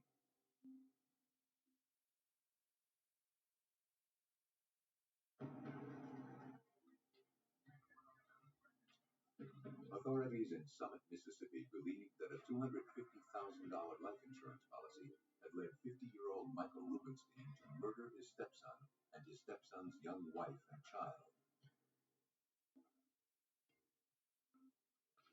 Though the suspect had been seen near the crime scene on November 16, 1993, The coroner's report indicated the family had died in early December. To resolve the conflicting information and firmly establish a time of death, detectives contacted esteemed forensic anthropologist Dr. William Bass of the University of Tennessee in Knoxville. For more than 30 years, Dr. Bass has conducted research at a 3-acre facility known as the Body Farm. Using human bodies that have been donated for scientific research, Dr. Bass has become an expert in how individuals decompose after death. In law enforcement, you're frequently called upon to determine the length of time since death. And to do that, you need to know what the decay rate is and what the decay sequence is in humans. So this is one of the things that I got interested in, is determining the length of time since death. And in order to do that, then you need to look at how the body decays, how long does it take for that decay to occur, what are the factors like temperature and the insects and so forth that help you to determine the length of time since death.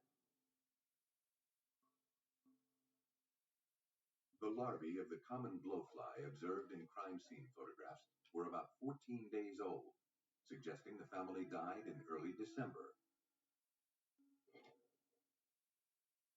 But that didn't tell the whole story. When Dr. Bass examined the remains and factored in the temperature data, he concluded from the level of decomposition that the victims had been dead a month before they were discovered on December 16th. After examining photographs of the home where the bodies were found, Dr. Bass believed he could explain the inconsistency. I agree, the maggots are only 14 days old. But you've got two things going on at the same time. You've got these bodies decaying inside of a house. You've got the flies outside of the house. It takes the flies a few days to begin to get the smell. Hey, there's a dead body in there. Then they have to figure out, how do I get from outside inside so I can lay my eggs on this decayed body? Bill, this is Dr. Bass, University of Tennessee in Knoxville. After weighing all of the evidence, Dr. Bass concluded these victims had been dead 25 to 35 days before being discovered. That put the time of death at mid-November, exactly when Michael Rubenstein had been seen near the residence.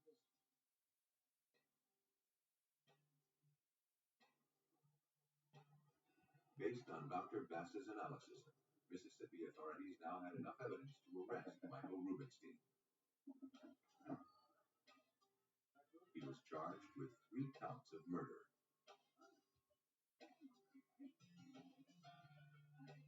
Police believe that when Michael's financial problems became too much, he began plotting to kill his family members and then profit from their deaths.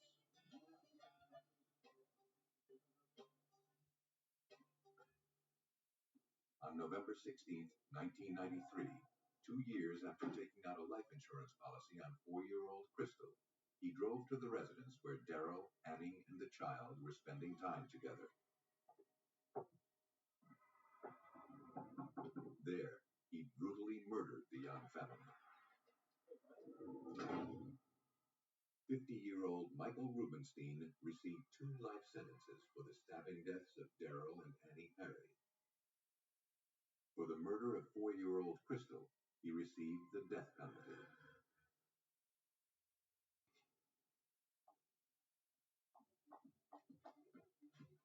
Some killers are skilled at removing any trace of themselves from a crime scene. But nature has its own way of leaving clues behind.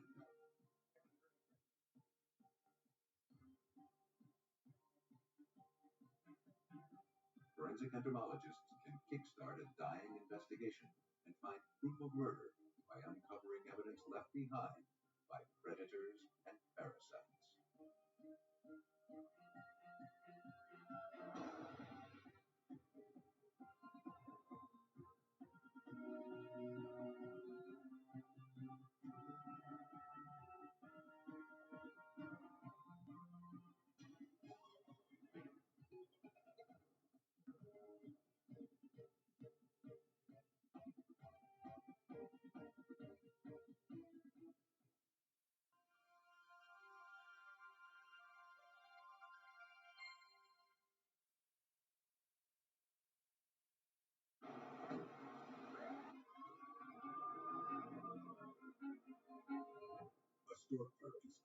during a robbery in Tennessee. When the suspect claims it was an accident, police turned to forensic examiners to prove cold-blooded murder. 2 people are found brutally murdered in an Albany, New York boarding house. To capture the killer, investigators rely on 19th century technology. In Louisiana, a fisherman discovers the body of a murdered woman. A footprint left in blood is investigators' only clue to her killer's identity. When there are no witnesses to a murder, police must find other ways to solve their case. But unseen no longer means unobserved, and killers are finding themselves caught in the camera's eye.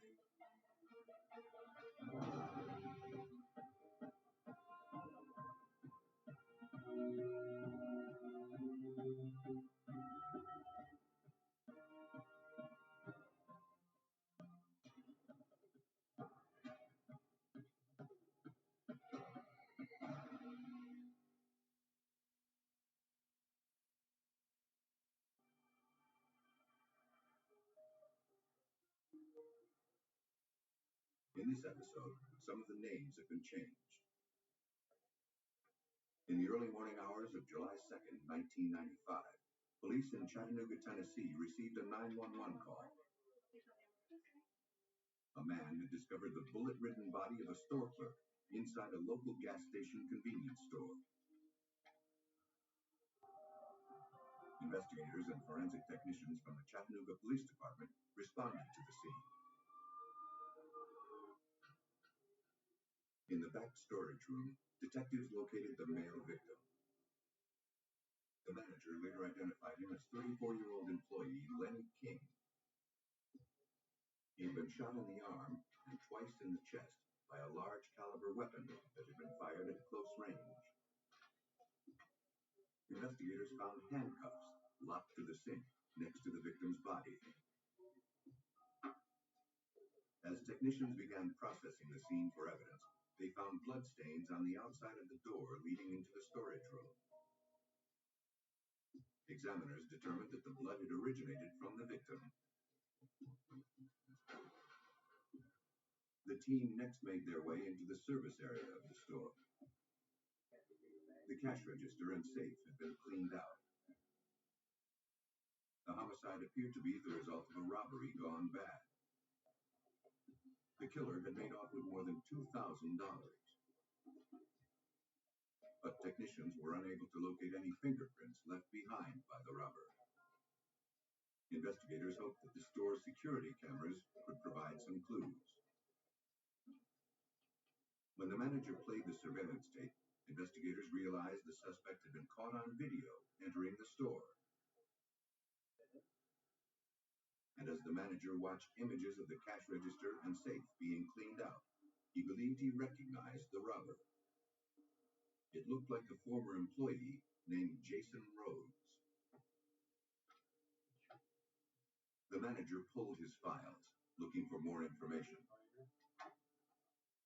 According to employment records, the 22-year-old had only worked at the store for a few weeks. And the victim, Lenny King, had trained him. According to the manager, Lenny King was a well-liked and valued employee who treated everyone with kindness. But King had complained that Jason Rhodes was lazy and inattentive, and Jason didn't take the job very seriously. After his training period was over, Jason only showed up for work once and then quit. At the police station, detectives reviewed the surveillance video again. The tape, which consisted of a series of still photographs shot every 2 seconds, simultaneously displayed images from the store's 2 security cameras. As they watched the images frame by frame, they noticed that the suspect was brandishing what appeared to be a .357 revolver as he walked into the store. But a time and date stamp on the video obscured the image of the victim being approached by the gunman and forced into the storage room. And that room, where the victim was killed, was out of the camera's range. Investigators were able to print a clear image of the gunman. To confirm the killer's identity, police showed a photograph of the suspect to Jason Rhodes' father. Heartbroken by what he saw, Mr. Rhodes positively identified the man in the photo as his son. When asked if he knew his son's present whereabouts, the father said that Jason and his girlfriend, Sonia Altman, had left town the same day Lenny King was found murdered. Jason hadn't told his father why he was leaving, but he did say that he probably would not be coming home.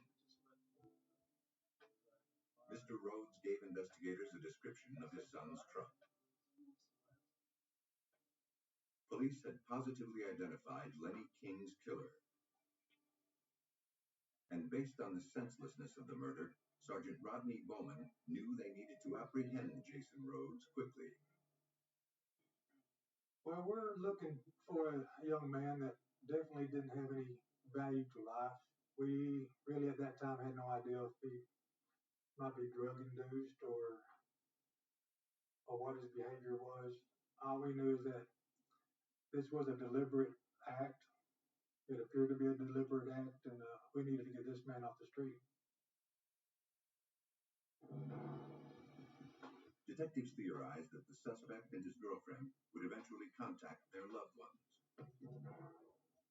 They began tracing all the calls made to members of their families. Within hours, the tactic paid off. Jason's girlfriend, Sonia Altman, had contacted her grandmother, and the call was traced to a hotel in Nashville, Tennessee. Descriptions of the suspect, his girlfriend, and the vehicle they were traveling in were forwarded to the Nashville police. On the evening of July 3rd, Nashville authorities spotted Jason Rhodes' truck as it pulled into a gas station. As the suspect exited his vehicle to fill up, detectives moved in. Jason Rhodes was placed under arrest on suspicion of aggravated robbery and murder. His girlfriend, Sonia Altman, was also placed under arrest. Investigators began searching the suspect's vehicle. On the front seat, police found a money bag that contained several $100s in cash. Detectives also found a box of ammunition for a .357 handgun, the same type as the one used to murder Lenny King. The following day, Chattanooga police traveled to Nashville to question Jason Rhodes about the homicide. At first, he denied any knowledge of the crime.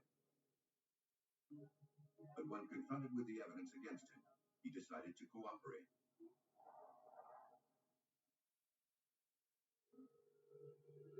Jason admitted to killing Lenny King. But he said it was a horrible accident. He never intended to harm his former co-worker. According to Jason, he entered the store with the intent to commit robbery. He claimed that he brought the victim into the storage room in order to handcuff him to the sink, so he would be unable to trip any alarm devices. But as he attempted to get the cuffs around Lenny King's wrist, the store clerk fought back, grabbing for the gun. Several shots went off, and Jason realized that Lenny had been hit. Panicked, he grabbed the money and fled the scene. Though Jason Rhodes had confessed to killing Lenny King inside the storage room, investigators didn't believe the story. Blood found on the outside of the doorframe suggested that the victim had been shot well before the two entered the room and struggled. But unless investigators could prove that Jason Rhodes was lying, he would likely stand trial for a lesser manslaughter charge. Detectives were convinced that Jason Rhodes was a cold-blooded killer. Now they needed to find proof to ensure that the young man would never be free to kill again. Chattanooga, Tennessee had arrested the man responsible for the murder of 34-year-old store clerk Lenny King, shot to death during the commission of a robbery. After being caught on the store's surveillance video, Jason Rhodes admitted to the killing. But he claimed his gun had accidentally gone off as he and the victim struggled in the storage room. Detectives scrutinized the video frame by frame, looking for proof that Jason Rhodes was lying and that the murder had been premeditated. Then, in one of the frames, they noticed that the victim's knees appeared to buckle, and he grabbed for his arm soon after Jason Rhodes entered the store. Homicide Detective Sergeant Tim Carroll theorized the suspect began shooting as soon as he walked in. Once we got the video slowed down where we could see it, Sergeant Rodney Bowman and I both agreed that Jason Rhodes came in the store and shot from the get-go. It wasn't just going in the back of the storeroom and wrestling around and a gun going on. Investigators knew that if they could prove Jason Rhodes fired as soon as he entered the store, they could charge him with premeditated first-degree murder. But that would not be easy. Where Jason Rhodes is positioned in the video, it's underneath all this date and time stamp. We can't see any muzzle flash. We can't see the weapon actually jerk. So our theory is we got to get this video enhanced where we can either eliminate the wording or can we see a muzzle flash. Investigators turned to scientists at the U.S. Department of Energy's Oak Ridge National Laboratory. There, Ken Tobin heads the Image Science and Machine Vision Group. His expertise lies in analyzing video images in order to extract data that is not readily visible. He agreed to work the case.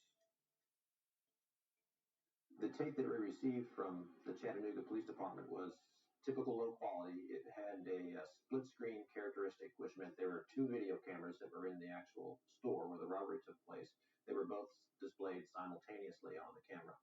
But the camera that actually caught the shooting of the store proprietor had him very far away. It was obscured by the time and date stamp, which was posted in the upper left-hand quadrant of the image, and it didn't look very, very possible to see anything new. To confirm investigators' suspicions that Lenny King was fired upon before entering the back room, Tobin needed a clear image.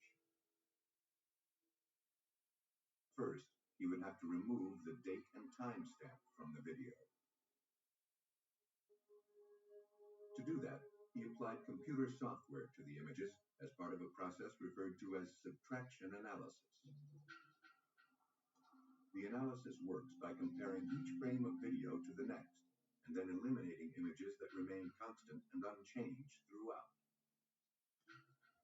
So the subtraction process in this case, the goal is to remove everything that's constant in the scene. The shelves, the coffee pot, the time and date stamp, which was superimposed over part of the image, and leave nothing but, for example, in this case, the muzzle flash itself and the recoil of the body, the person holding the gun as it was fired.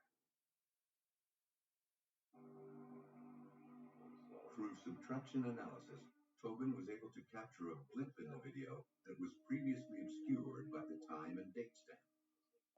And it appeared to be the muzzle flash from Jason Rhodes' gun. Tobin's analysis had brought investigators one step closer to proving that Jason Rhodes had entered the convenience store with the intent to kill Lenny King.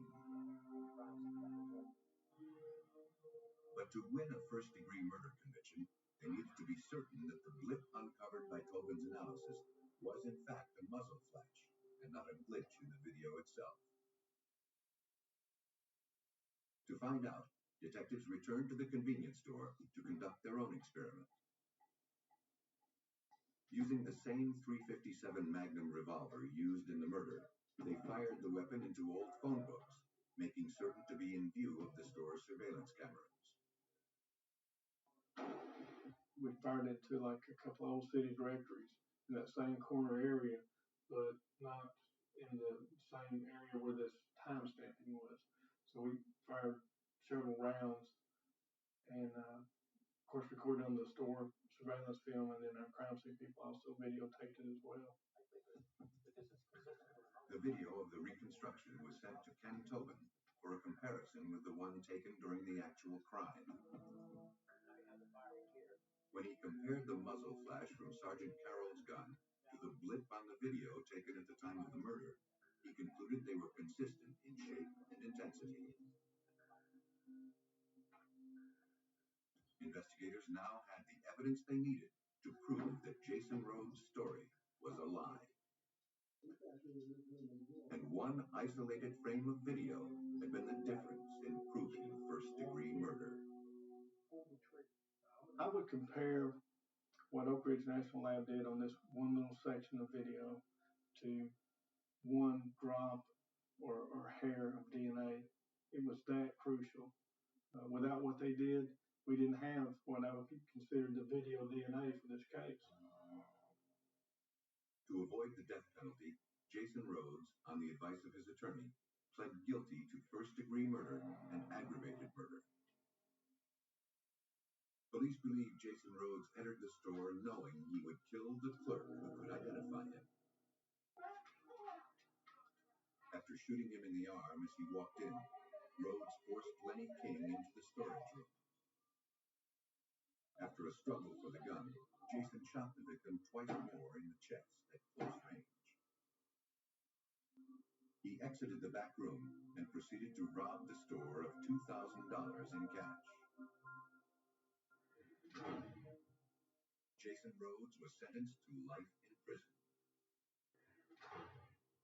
His girlfriend, Sonia Altman, was convicted of being an accessory after the fact and sentenced to 2 years in prison. Jason Rhodes' crime was exposed through state-of-the-art technology. But to solve a double murder in Albany, New York, investigators must rely on a 19th century invention.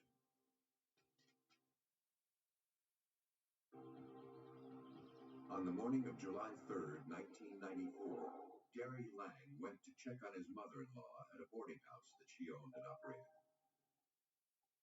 When he arrived, he noticed her stereo on the steps. The mail hadn't been collected, and the back door was wide open. Inside, the house was in shambles. Then, lying on the kitchen floor, he discovered the brutally beaten bodies of his 86-year-old mother-in-law, Josephine Zurich, and a tenant, Walter Peskowski. Investigators from the Albany Police Department rushed to the home. Police technicians carefully documented the entire house. Blood and debris were everywhere. Detective Anthony Bruno was shocked by what he saw. The house looked literally as if someone had picked it up and shaken it and set it back down. I don't think, aside from the kitchen table, there was a piece of furniture that wasn't turned over. There wasn't a drawer that hadn't been pulled out and emptied, thrown on the floor. The kitchen itself was covered in blood. There was nowhere to walk on the kitchen floor without stepping in blood. The bloodstain patterns found throughout the kitchen were consistent with having been caused by blunt force trauma injuries. And it was likely that a cane with a bloody handle found on the floor was the weapon used to bludgeon the elderly victims. As investigators struggled to find evidence that could point them toward the killer, they uncovered another possible weapon. On top of the kitchen table, they found a cooking pot, dented and stained with blood. For investigators, all of the evidence suggested that the two victims had unwittingly stumbled upon a robbery in progress. And it appeared that the killer or killers had left in a hurry. Autopsies confirmed that both victims had died as a result of massive blunt force trauma to the head. 55-year-old Walter Paskowski had also been strangled. Each of the victims had been struck dozens of times, and the injuries were consistent with having been caused by both the cane and the pot found in the kitchen. The medical examiner determined that the murders had likely occurred between 10 and 11 p.m. the previous evening. Hopeful that the evidence recovered from the crime scene might yield some clue to the killer's identity, detectives brought it to the Albany Police Crime Lab.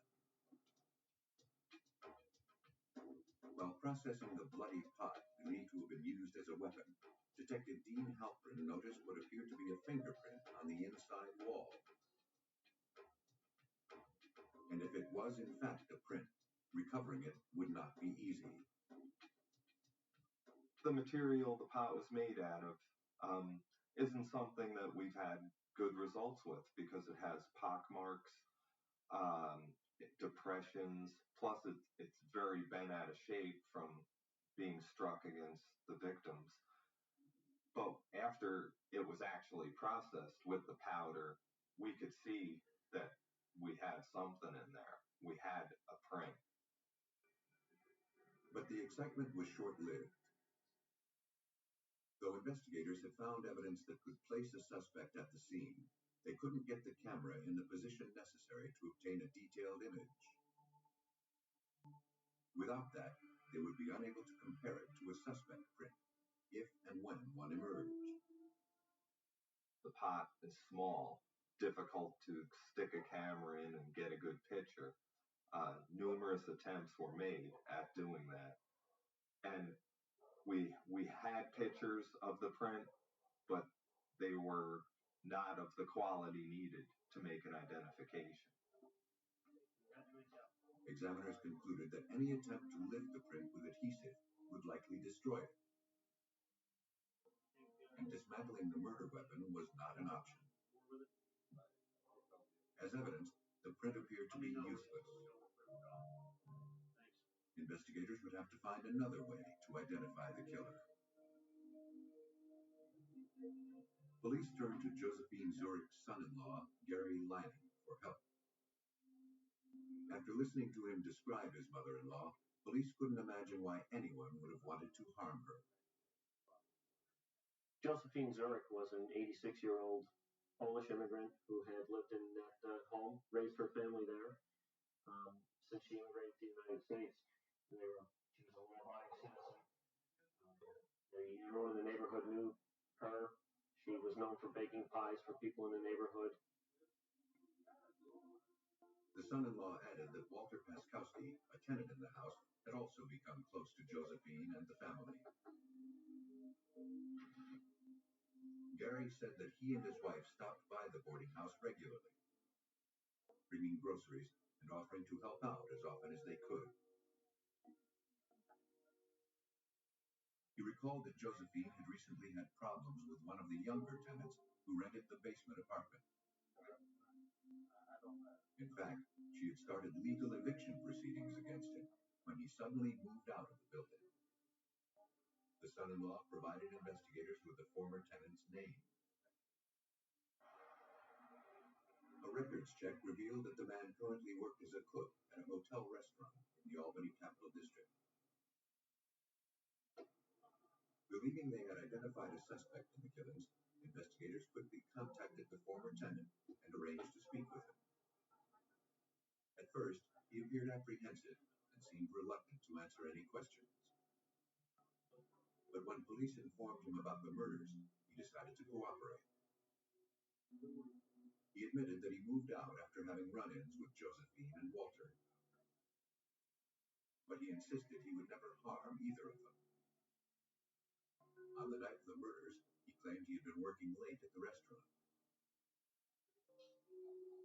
Homicide Detective Bernard Santandrea began digging deeper into the former tenant's background. But nothing he learned indicated that the young man could be involved in such a brutal double homicide. This was an horrific act of violence. We just didn't feel this man had this in his nature to do it. Now, that being said, we also verified his whereabouts and his place of employment, and was verified that during the time we felt the homicides occurred, this individual was working. The investigation was back at square one. With no suspects in the savage double murders, the case threatened to go cold. And that meant a violent killer was still loose on the streets of Albany. Police in Albany, New York, struggled to solve a brutal double homicide at a boarding house that had claimed the lives of the owner, 86-year-old Josephine Zurich, and 55-year-old tenant Walter Paskowski. Though forensic examiners had located a suspect's fingerprint on a cooking pot used to bludgeon the victims, attempts to recover it had been unsuccessful. Homicide detective Anthony Bruno struggled to identify the killer. We really had a whodunit. These folks had no connections to any wrongdoings, or they were not criminal element. It was difficult to figure out who would have a motive to savagely beat these two people to death, aside from the burglary, which we believe happened. Police turned to the public for help. 2 days after the murders, a woman contacted detectives. After reading the details of the crime in the local paper, she believed that her ex-boyfriend might be involved in the homicides. Around midnight on the evening of the murders, the woman's ex-boyfriend, Johnny Blanchard, had stopped by her apartment unannounced. He seemed agitated and was sweating and out of breath. The girlfriend noticed blood on his clothes. Johnny explained he had been injured in a fight. But as he changed out of the bloody clothes, there were no injuries visible on his body. He refused to answer any more of her questions and left. She hadn't heard from him since. Johnny Blanchard was well known to Homicide Detective Sergeant Bernard Santandrea. He had an extensive criminal record, which included drug charges and violent assaults. Johnny Blanchard was familiar to me and other investigators in the office. We've known him over the years, knew that he had a propensity for violence, that he would be the type of personality that could commit such a crime. Blanchard's records revealed that he had grown up in a house close to where the murders occurred. And he was rumored to be currently squatting in an abandoned home located next door to the victim's residence. Police believed they had finally identified a suspect in the murders. Now they needed to find Johnny Blanchard. His photograph was distributed to all area patrol officers. The following evening, Albany police spotted Johnny Blanchard hanging out near a downtown alley. He was placed under arrest and brought in to speak with homicide detectives. Under questioning, Blanchard was arrogant and uncooperative. He denied knowing the victims and insisted he had no information about the murders. After requesting that a lawyer be present, he asked to make a phone call. After a few hours of questioning, Johnny finally asked if he could call his former girlfriend on the telephone, and he wanted to speak to her before he spoke any further to us. Blanchard wanted to find out what his ex-girlfriend had told police. But while he was on the phone, he was overheard admitting that he had stolen a television and some jewelry from the boarding house. When police confronted the suspect with the information, his attorney showed up. And he refused to allow his client to answer any more questions. Though police had overheard a partial confession, they knew it would never be allowed in as evidence in a murder trial. Still, it gave them an opportunity. The owner of the vacant house where Blanchard had been squatting allowed investigators to search the property. There, they recovered a television set and some jewelry that was later identified as belonging to victim Josephine Zurich. Though convinced of Johnny Blanchard's guilt, investigators knew their case was still only circumstantial. To prove murder, they needed hard evidence that could place the suspect at the scene of the crime. Though a fingerprint had been located on one of the murder weapons, police had been unable to get a clear image of the print. Investigators turned to forensic experts at the Connecticut State Police Crime Lab. There, specialist Paul Penders agreed to work the case. After examining the print inside the pot, he realized there would be only one way to get Albany police the evidence they needed to make their case. You knew that there were some difficulties with lifting the print, it being a blood print and so forth, and it would have to be pretty much done off the photography. The comparison would have to be made with a photograph. But that was easier said than done. Penders would have to find a way to precisely place a camera inside the pot in order to generate a clear image of the evidence. This impression is inside the pot, in the side of the pot, and we need to get a photograph of it straight down from 90 degrees to produce an actual size photograph. You couldn't get a conventional camera in that. Then, Penders had an idea. Though modern cameras could not be manipulated into the position needed, older cameras could. He decided to use a 19th century bellows camera, which was constructed using what is called a slide rail system. The slide rail allows the lens to be moved or slid into place, detached from the body of the camera. The system allows for greater access to images that are in hard-to-reach locations. Penders was able to slide his lens directly over the latent fingerprint. The film is another key component of the process. Each frame of film is 4 inches by 5 inches, much larger than the standard 35mm width. The major advantage of the 4x5 camera is you photograph the object already its exact size. So it's already life size. There's no question about enlarging or reducing it. And the amount of information on that large piece of film far surpasses what a 35mm frame can give you. The procedure was successful. Using his bellows camera with a slide rail system, Paul Penders was able to get a high-contrast photograph of the fingerprint inside the pot. Now, examiners looked to the evidence to prove that Johnny Blanchard had carried out the murders. When the print photographed from inside the pot was compared with known fingerprints taken from Blanchard, examiners concluded they were identical. Johnny Blanchard was subsequently charged with 2 counts of murder. Based on the evidence, investigators believe that Johnny Blanchard broke into the boarding house intent on robbing the place. But when 86-year-old Josephine Zurich and 55-year-old Walter Peskowski interrupted the burglary, Blanchard reacted by savagely beating them to death. Johnny Blanchard was found guilty of 2 counts of murder, depraved indifference, and burglary. He was sentenced to 60 years to life.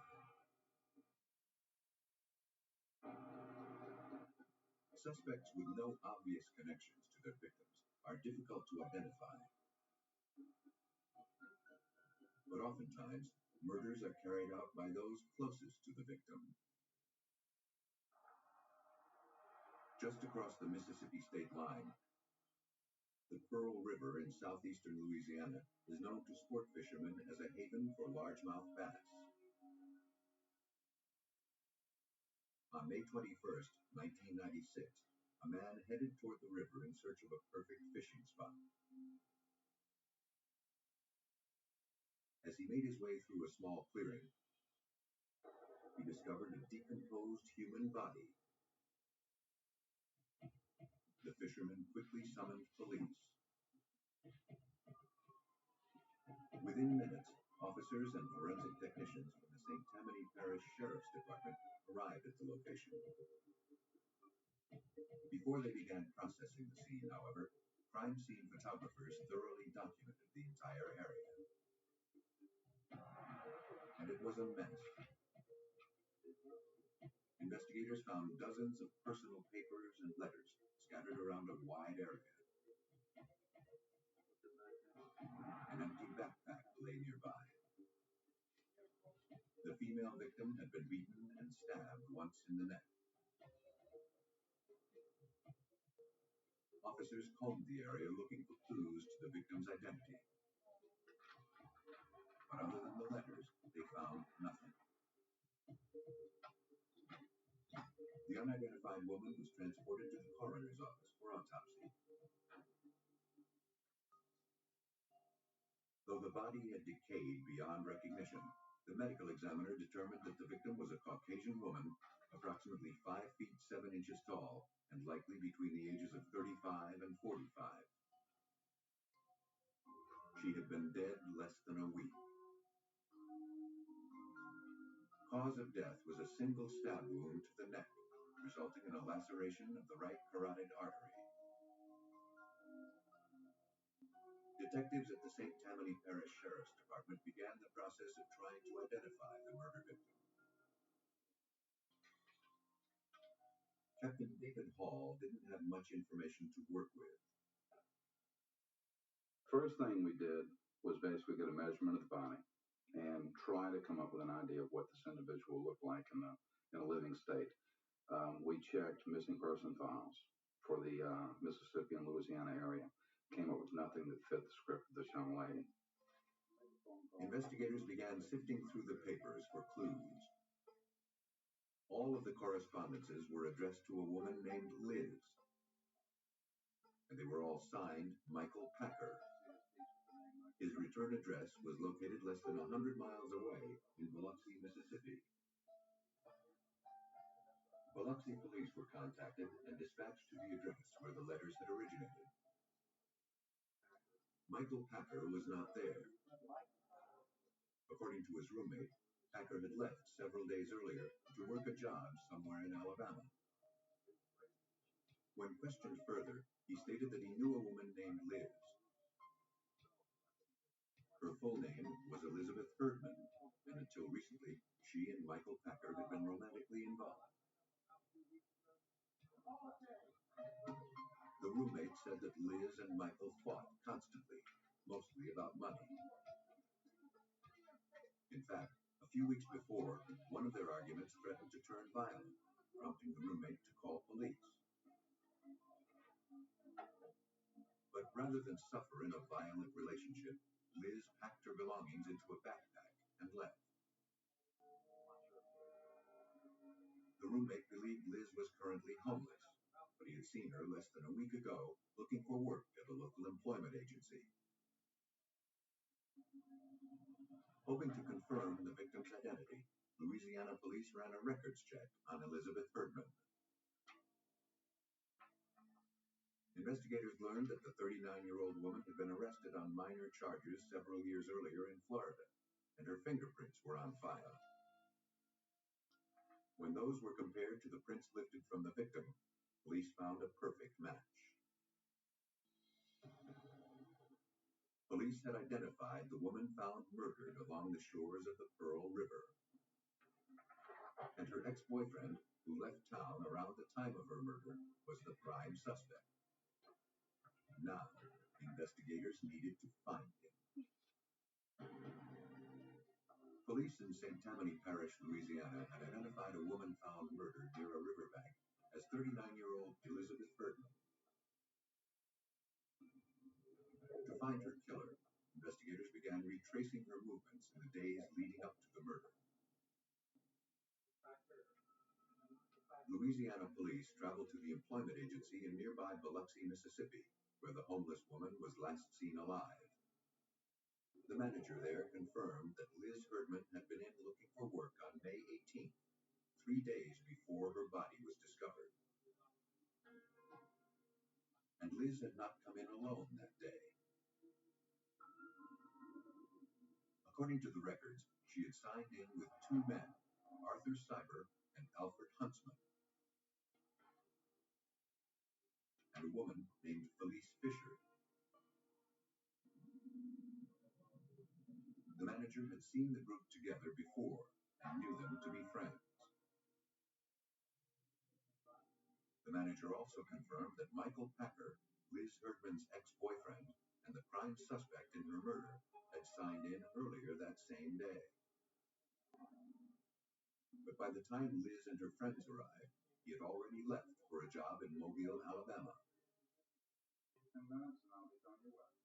Investigators were able to confirm that Packer was several hundred miles away when the murder occurred. Since Liz Herdman had been homeless at the time of her death, identifying a suspect would not be easy. She's living on the street. Anyone could be the suspect. She comes across people capable of committing homicide on a daily basis. Captain Hall began tracking down Liz's three friends, hopeful they could provide information.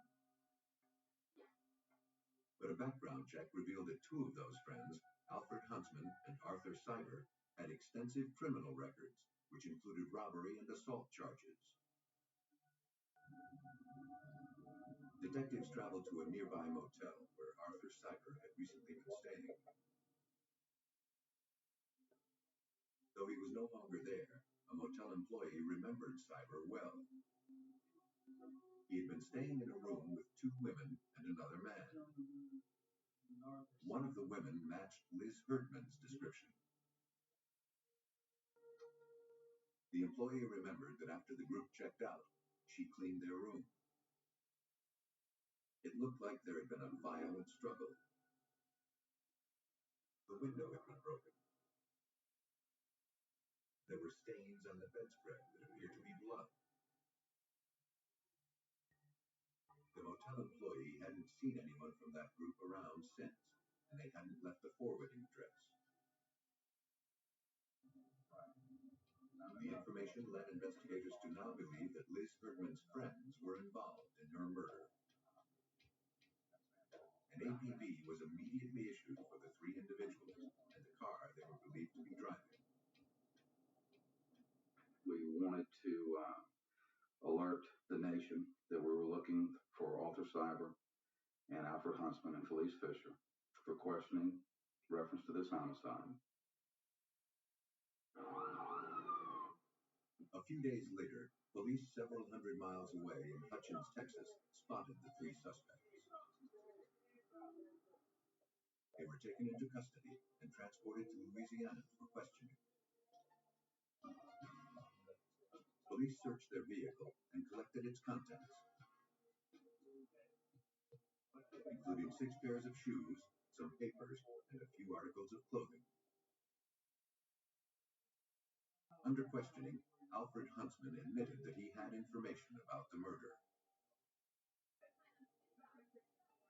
Huntsman said that while the four friends were staying at the motel, Liz Herdman and Arthur Cyber had gotten into an argument.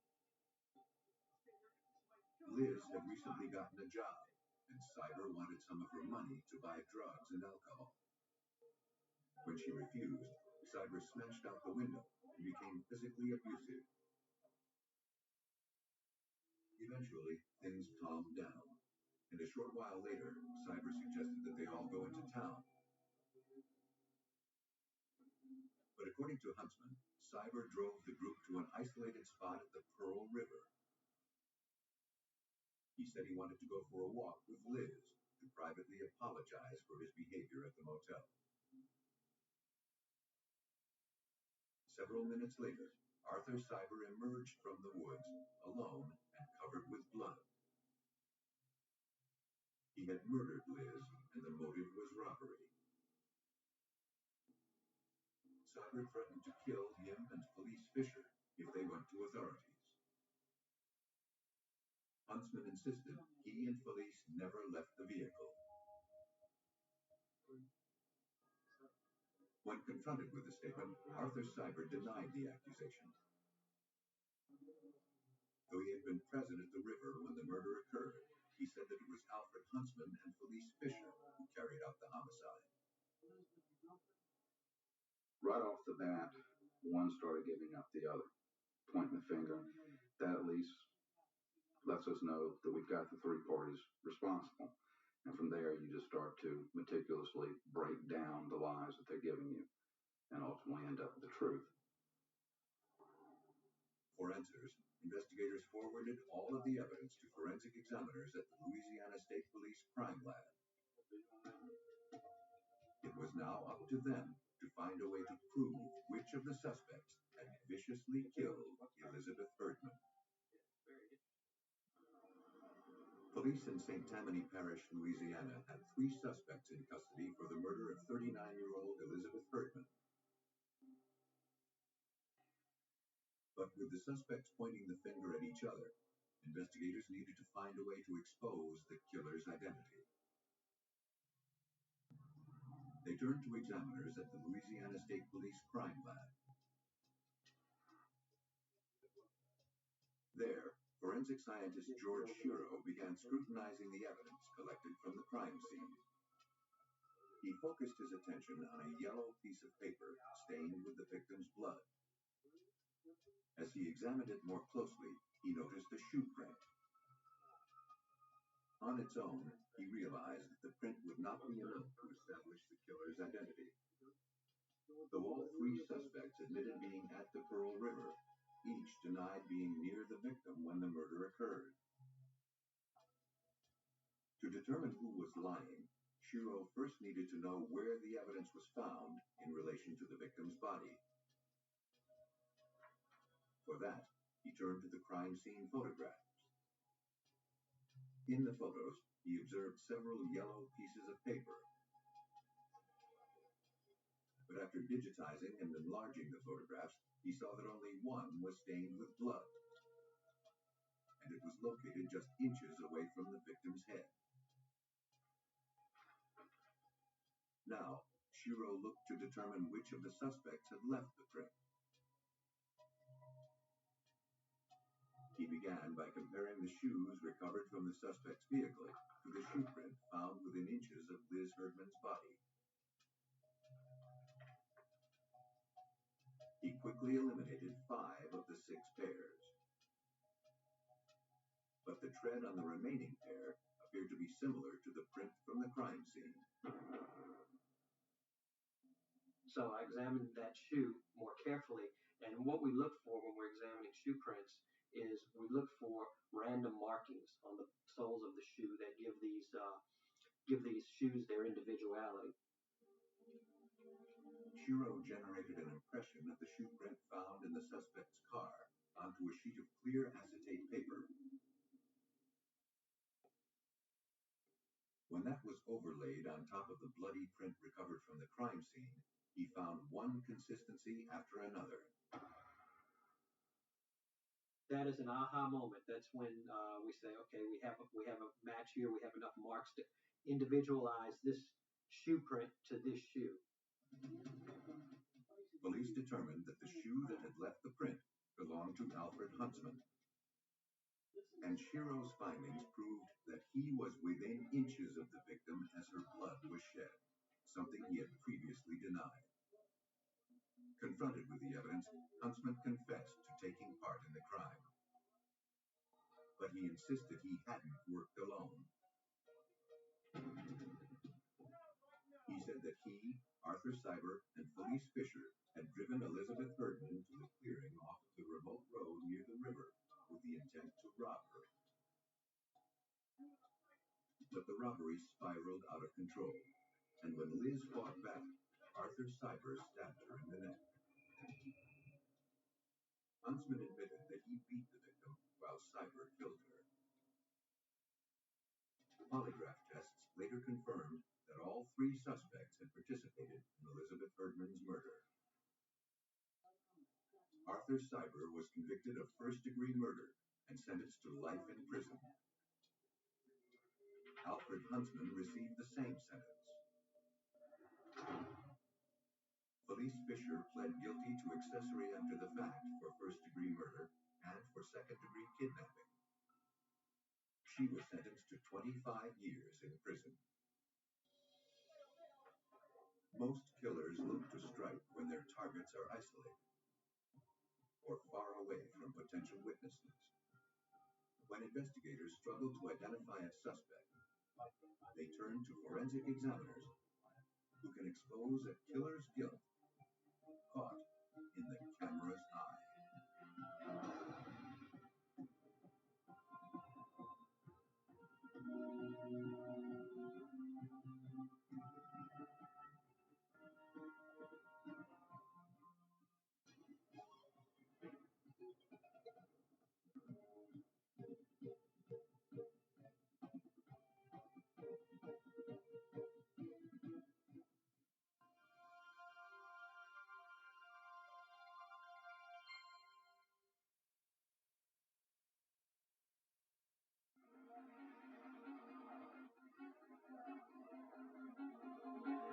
In Pennsylvania, a missing persons case quickly turns into a homicide investigation.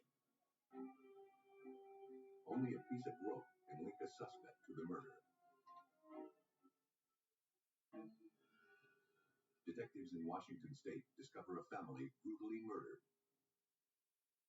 To expose the killer, forensic examiners look to the victim's own blood. A 13-year-old boy in Phoenix, Arizona vanishes without a trace. With no body and little physical evidence, investigators struggle to make their case. When juveniles commit murder, homicide detectives enter a realm of twisted logic. They turn to forensic examiners to follow the evidence, not the excuses, when promising lives become wasted youth.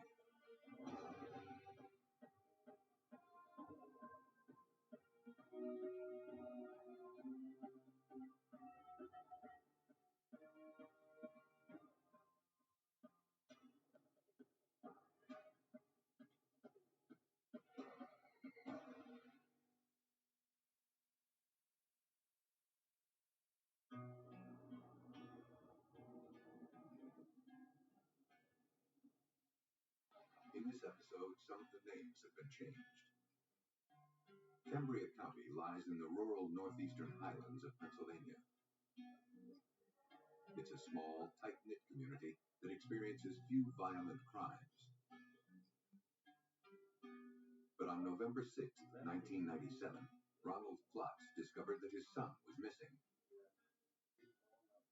He told police that his 15-year-old son, Micah Pollock, never returned home from school that day. He said he and his son were very close, and it was unlike Micah to take off and not check in.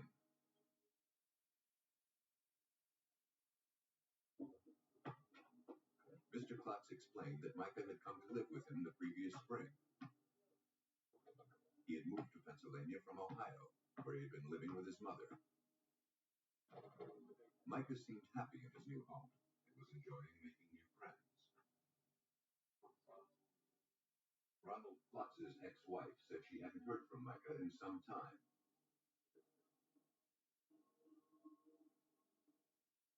Though teenage boys often run away from home, Detective Greg Batcher of the Pennsylvania State Police soon learned it was unlikely that this was the case with Micah.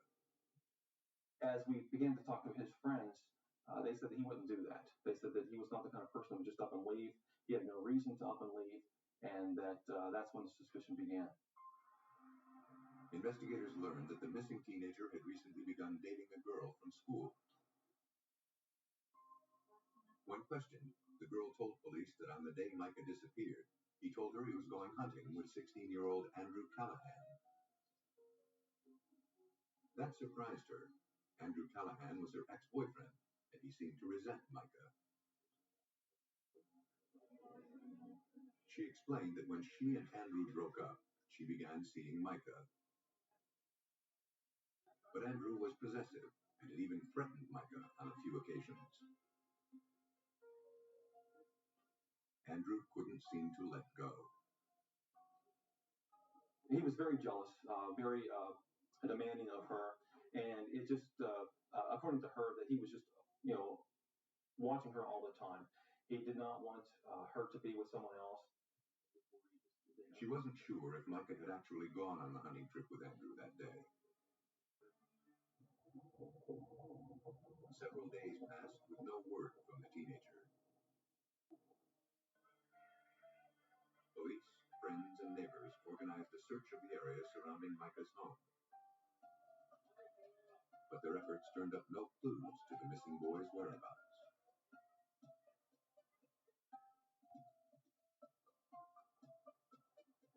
Desperate for a lead, police set up a roadblock nearby and questioned passing motorists. Though it seemed like a long shot, the effort paid off. A man recognized a photograph of Micah. He was in the area a few days before, and while pulled over in his vehicle, he had seen Micah with another teenager. They were heading toward an abandoned strip mine. The boy with Micah carried a shotgun over his shoulder. He thought the other teenager could have been Andrew Callahan.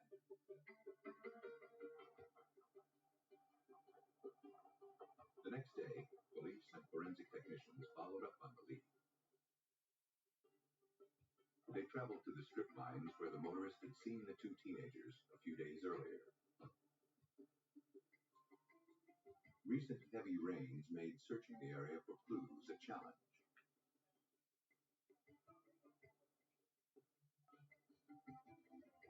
But soon after the search began, investigators found something that seemed out of place. It was a trash can in relatively good condition. Technicians found several red droplets on the can. They tested positive for blood.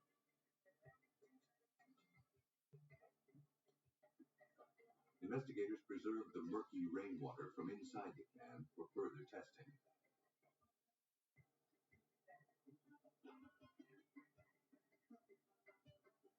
A search of the surrounding area failed to yield any additional clues.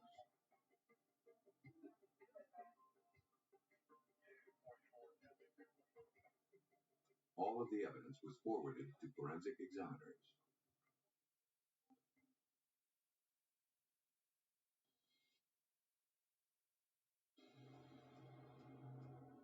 At the Pennsylvania State Police Crime Lab, criminalist Bruce Tackett first needed to determine if the bloodstains on the trash can had originated from an animal or a human. Using a chemical that reacts to proteins in human blood by turning pink, Tackett concluded the blood was human.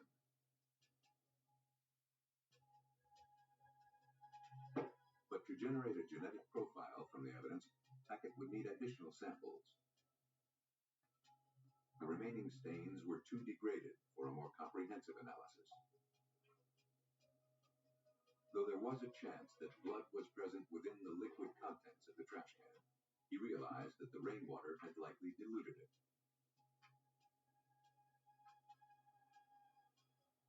The only way to extract remaining blood proteins would be to first remove the water from the sample.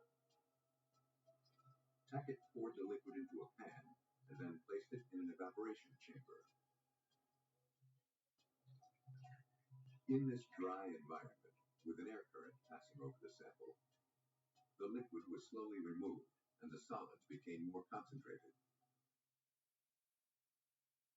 After most of the water had evaporated, Tackett tested the sample to see if there was any blood protein in the residue. He couldn't detect any, but he did find a potentially valuable piece of trace evidence. A single strand of human hair. Though there was no way to confirm whose hair it was, police feared it had originated from Micah Pollock. Investigators returned to the area around the strip mines where they found the trash can. This time, they brought a cadaver dog.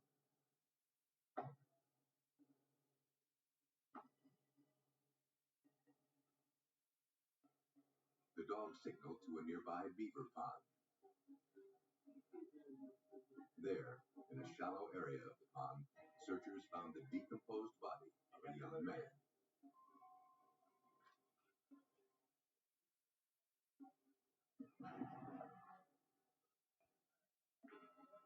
The victim had been shot in the back. His ankles were bound with rope and his clothes severely tattered.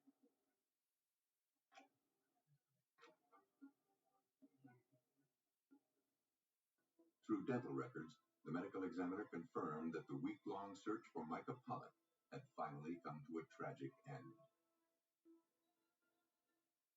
Micah had been killed by a 12-gauge shotgun fired at close range. And based on the bruises and abrasions to the body, the examiner concluded that the teenager had been killed elsewhere, then dragged to the place where his body was found. Now, investigators turned their focus to finding the boy's killer. 16-year-old Andrew Callahan, the last person seen with Micah Pollock, was their prime suspect. With his father present, the teenager refused to answer any questions without an attorney. Though the case against him was largely circumstantial, investigators placed Callahan under arrest for suspicion of murder. Anything you say can and will be used against you in court.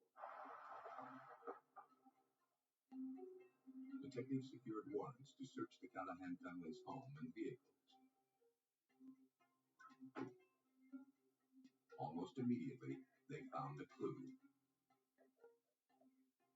As we were going up the driveway, you could see something hanging from the back of the vehicle near the bumper. As we got closer, it was obvious that it was a piece of rope hanging from the vehicle. It appeared to be the same type of rope found tied around Micah's ankles.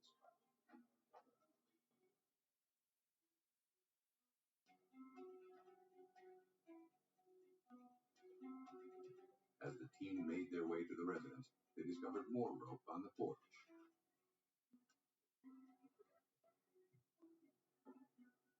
From inside the house, they retrieved 4 shotguns and a bag of hunting clothes that belonged to Andrew. All of the items were sent to the crime lab for testing. Ballistics testing on shotgun pellets is nearly impossible.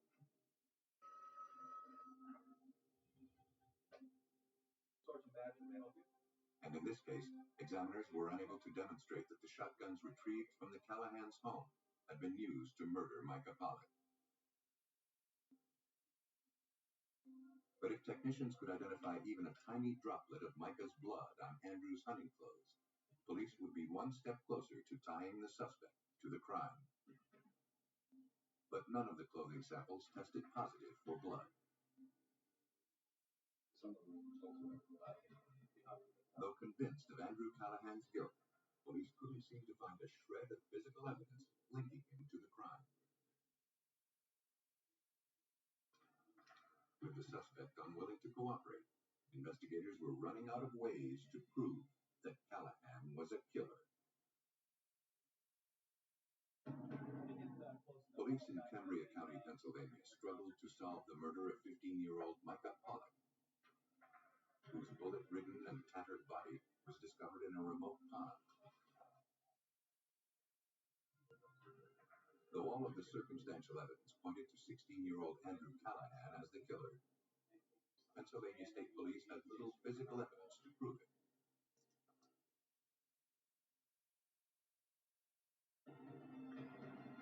Their last hope for making their case fell to forensic scientists at the Pennsylvania State Police Crime Lab.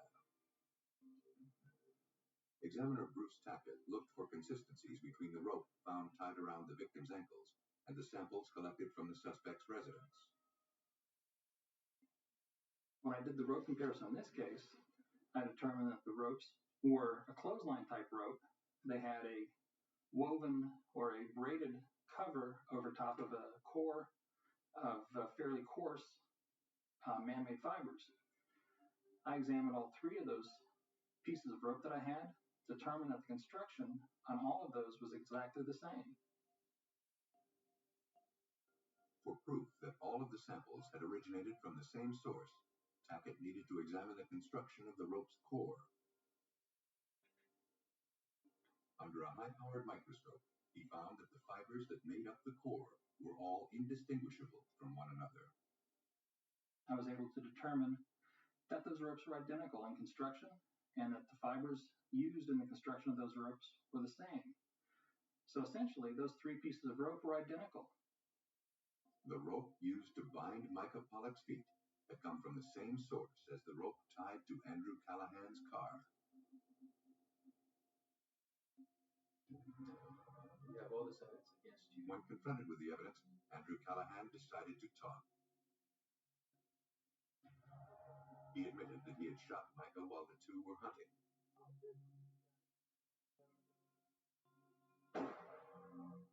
He claimed that when the shooting occurred, he was tracking a bird as it flew into some nearby brush. He believed his gun was positioned at a downward angle. He didn't notice that Micah, who had been standing some distance away, was in his line of fire. Afraid that police wouldn't believe his story, he said he panicked and tried to get rid of the body.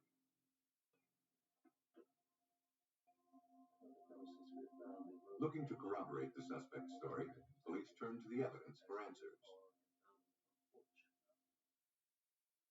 From powder burns observed on Micah's body, the medical examiner concluded that the gun was no more than 3 feet away when it discharged.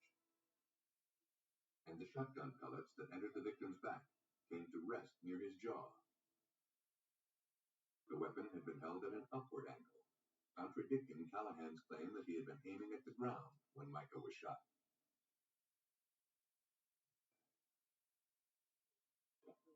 Police believe that Callahan went hunting that day with only one target in mind.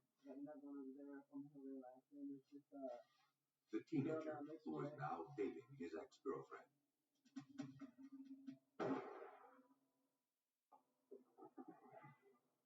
Pennsylvania State Police Detective Greg Batcher believed that after the shooting, Andrew systematically went about covering up his actions.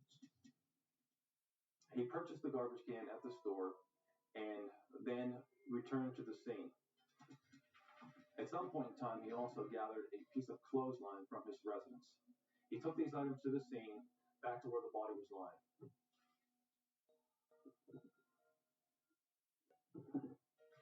But when Micah Pollock's body wouldn't fit in the garbage can, he used rope to drag the body some 400 feet behind his car until he reached a remote spot. 16-year-old Andrew Callahan was tried as an adult. He was found guilty of first-degree murder and sentenced to life without parole.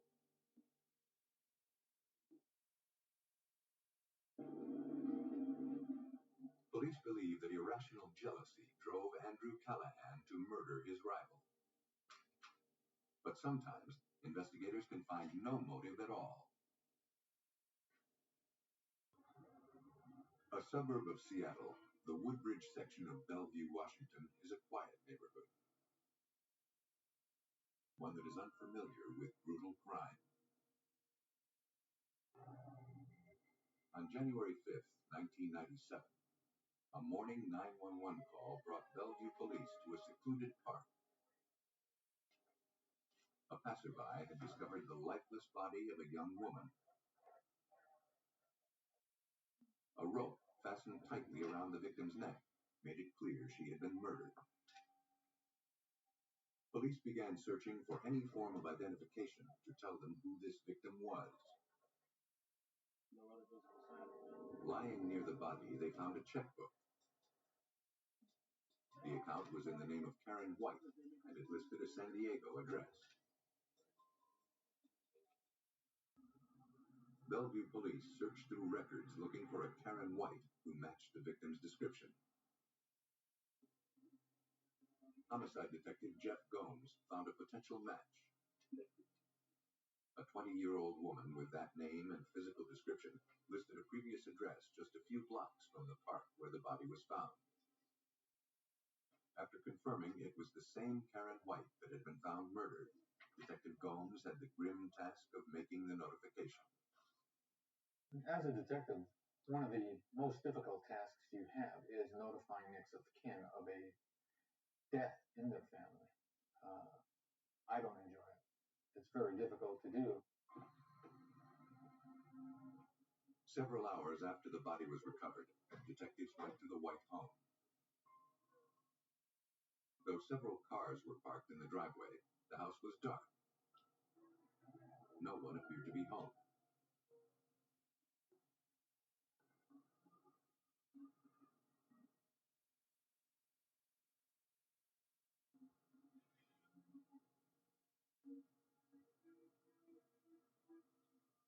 Detectives discovered an unlocked door. Fearing that someone could be in danger, one of the officers entered the property. The house was eerily silent. It appeared the residents had been robbed.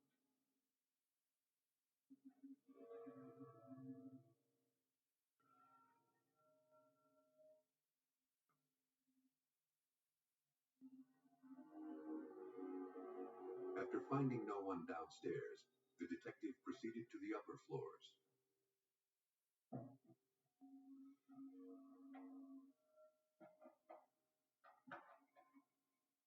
As he approached a bedroom, he noticed bloodstains on the outside of the door. When he looked inside, he discovered the lifeless body of a teenage girl. She had been viciously beaten and stabbed to death. He yelled for his partner to call in for backup.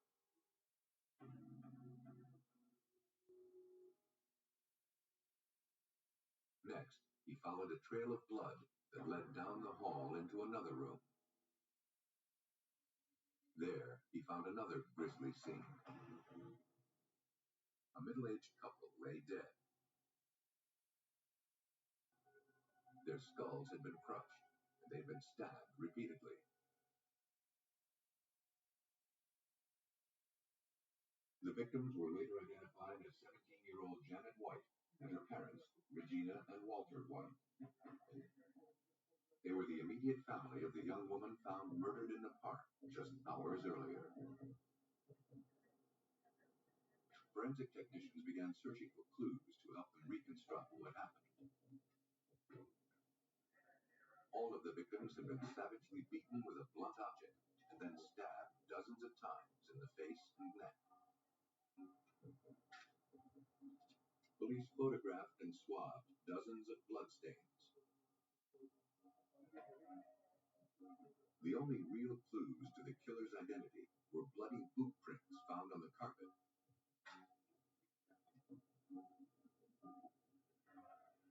And one on the back of Walter White's shirt.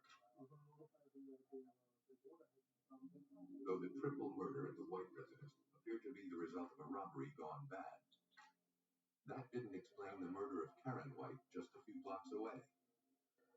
Just the area around the water tower, the picnic area and stuff, it looked like there's some activity of people being out there, but we don't know if it's related to the crime or not. About a whole bunch of stuff. In a community that witnessed few homicides, police were convinced that finding an entire family murdered in one day was more than a coincidence.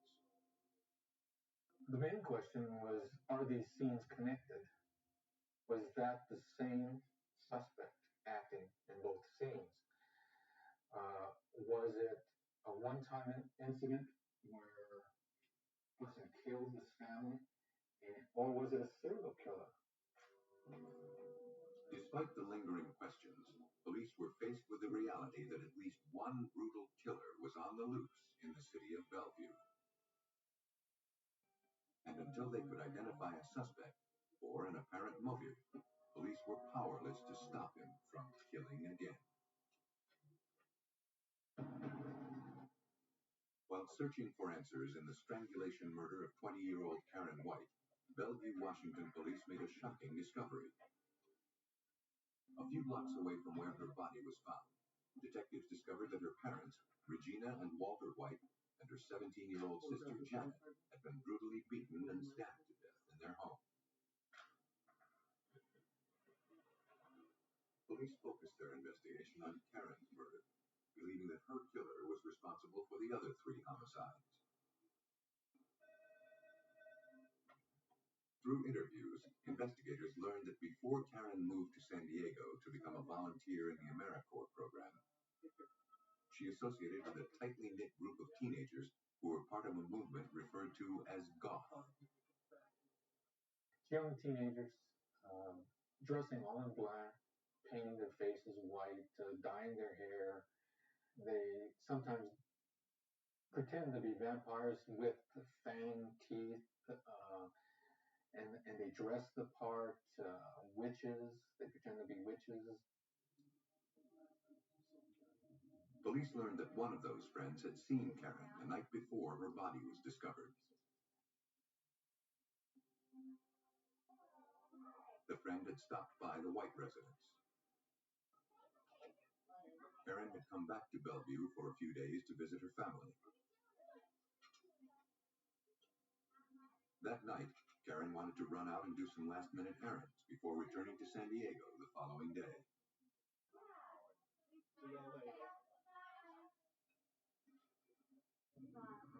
After being dropped off at home a few hours later, Karen said she still had one more errand to run. She wanted to see a teenager named David Anderson, who owed her some money. The friend decided not to go along. Police jumped on the lead. Under questioning, David Anderson, a 17-year-old high school student, confirmed he and Karen White were friends. But he said he hadn't seen her since she had come back into town. On the night of the murder, he stated he was at a friend's house all night. He and his friend never left. When asked if he owned any boots, Anderson said he had one pair and retrieved them for the detective. But it was clear that the sole pattern on his boots did not resemble the bloody prints recovered from the victim's residence.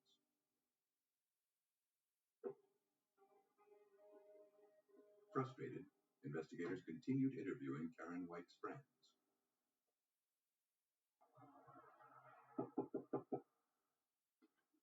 One believed she had important information. She said that on the night of the murders, David Anderson had been at her apartment hanging out with her roommate.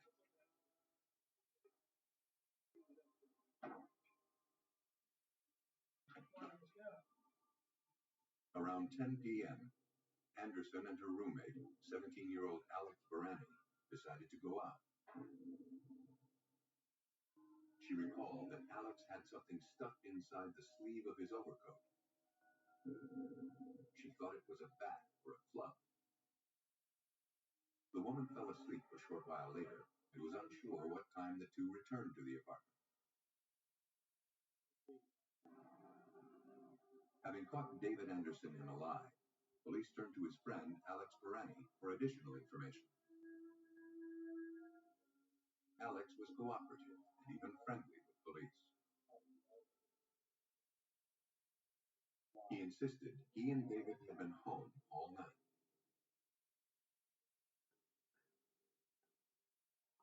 But when detectives confronted him with his roommate's statements, his demeanor changed.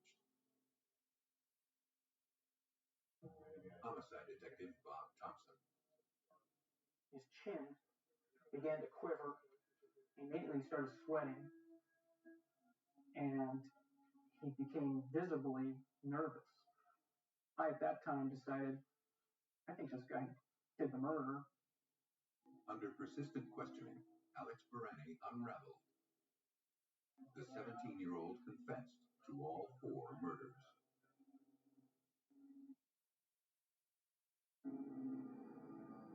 He said after leaving the apartment, he dropped David Anderson off at his girlfriend's house and then went to the park alone to meet Karen White. He planned to tell Karen that David would be unable to pay back the money he owed her.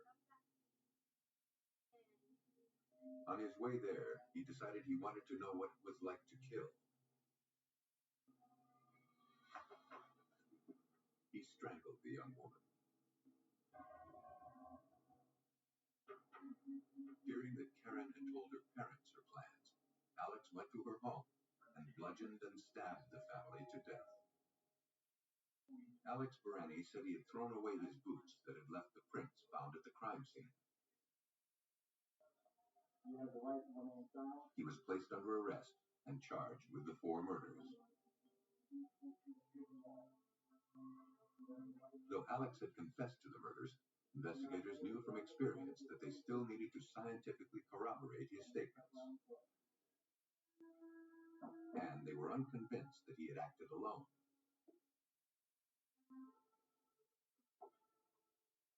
All of the crime scene photographs from the White's residence were sent to renowned blood spatter expert Ross Gardner in Georgia. Gardner looked to reconstruct the triple murder, one droplet of blood at a time. Most of your forensic evidence tells you who was involved in a crime. But what happened at the crime and how it happened is sometimes very significant. And bloodstain patterns speak to those events that created the bloodstains. They tell us what happened and how it happened. Using bloodstain patterns observed in the photographs, Gardner first looked to establish what types of weapons had been used in the murders. He recognized 2 distinct cast-off patterns. The first type of pattern was consistent with having been caused by sharp force trauma, most likely by the blade of a knife. The size of the stains are very small. And here in particular, very similar to what we saw on the scene. And the reason being is we have a very thin edge on which the blood can accumulate as it's being cast off. A larger, blunt instrument made the second type of bloodstain pattern that Gardner identified. If we were to observe a cast-off that is the result of a club or a bloody hand being swung, something like that, we're going to see a significantly different kind of cast-off. We're going to see larger stains, greater volume, and they're going to develop over a little bit wider area. Next, Gardner set out to understand the sequence of events inside the master bedroom. His first clue came from the tiny bloodstains found on the back of Walter White's t-shirt. Those stains had originated from his wife, Regina. That suggested that she had been the first victim, attacked in the couple's bed while her husband lay sleeping beside her. The father had his back to his wife as she was being attacked in the very early stages of the blunt force attack, because it was a very tiny spatter that impacted on the back of his t-shirt. To understand what happened next, Gardner entered the coordinates of all of the bloodstains found in the room into a computer database. Then, specially designed forensic software was applied to the data. The location and pattern of the father's blood found next to the bed suggested he was attacked with a knife as he tried to get up. A trail of his blood led from that spot to the foot of the bed, where his body finally came to rest. There, more of the father's blood was found spattered on the walls, indicating he came under attack a second time. Those cast-off patterns had been caused by both a knife and a blunt object. When we took the combination of all the stains that were found in this corner, it really demanded, there was really no other explanation but that this spatter event was occurring and the sharp force was occurring from the other side. The stains indicated that the attacker stood in front of the victim's head when beating him with a blunt object, which caused his blood to eject into the scene in a radiating pattern. But Gardner found no blood spatter on the surface of one section of wall. The only explanation for the finding was that there was a second attacker standing in front of that wall. Lastly, the blood evidence showed that 17-year-old Janet rushed to her parents' room, but then was attacked and then dragged back to her room, where she became the final victim. Gardner's analysis was consistent with Alex Berani's confession, with one major exception. He had not acted alone. And investigators believed that Alex was protecting his friend, David Anderson. Police obtained a warrant to search the vehicle David Anderson had driven on the night of the murders. They found a length of rope on the front seat. Forensic examiners concluded that it was the same type of rope used to strangle 20-year-old Karen White.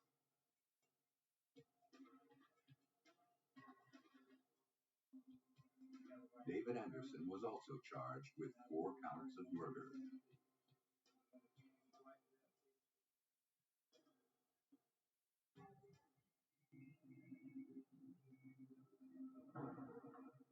Police believe that David Anderson and Alex Berani murdered Karen White at the park, motivated by sick curiosity. They next set their sights on the victim's entire family. Based on their complete disregard for human life, Alex Berani and David Anderson were tried as adults. Both received 4 consecutive life sentences.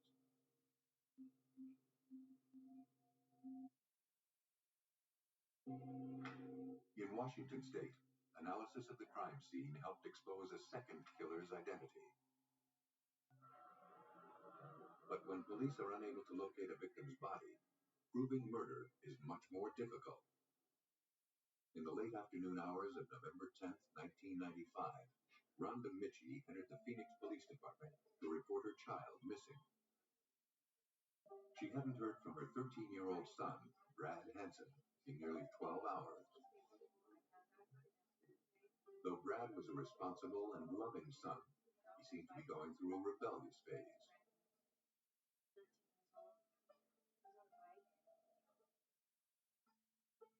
In fact, Brad had been recently grounded, and he was supposed to come straight home after school. After saying goodbye to him earlier that morning, Rhonda, a single mom, went to work. She later learned that there were no classes that day. She called Brad's pager and contacted several of his friends. But the 13-year-old never called back, and his friends hadn't seen him that day. Detective Sally Dillion agreed to look into the case. She was optimistic that there would be a quick resolution.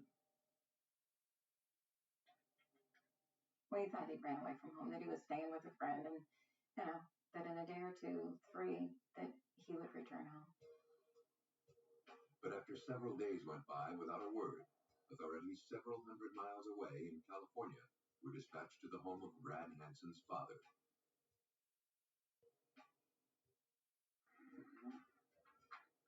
Investigators hoped they would find the boy there. But Mr. Hansen had not heard from Brad in some time, and he was troubled that his son had not checked in.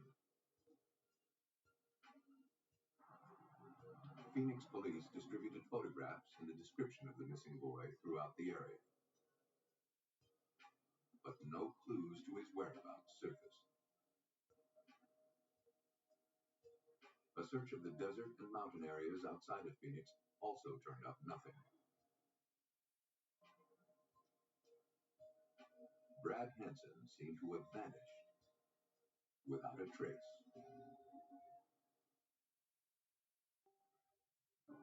Police in Phoenix, Arizona continued searching for 13-year-old Brad Hansen, who had been reported missing by his mother.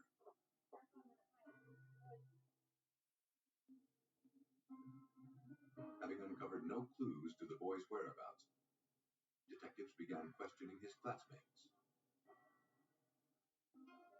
Brad's girlfriend, Jennifer, said that on the day he disappeared, she went over to a friend's house to hang out. Brad was also supposed to be there. But when Jennifer arrived at her friend Jeremy Bach's house, she learned Brad was no longer there. He had left his favorite ski cap behind. Then, in the kitchen, she noticed a hole in the wall. There was also a reddish-brown stain on the floor.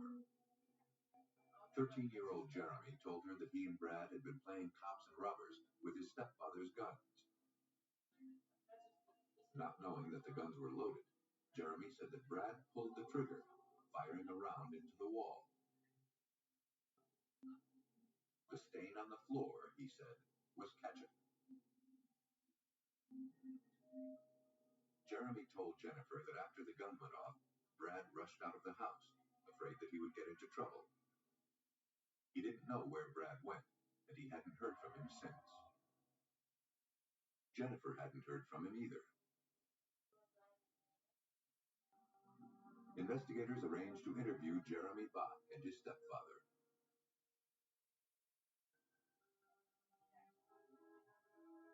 Jeremy told the same story he had relayed to his friend Jennifer.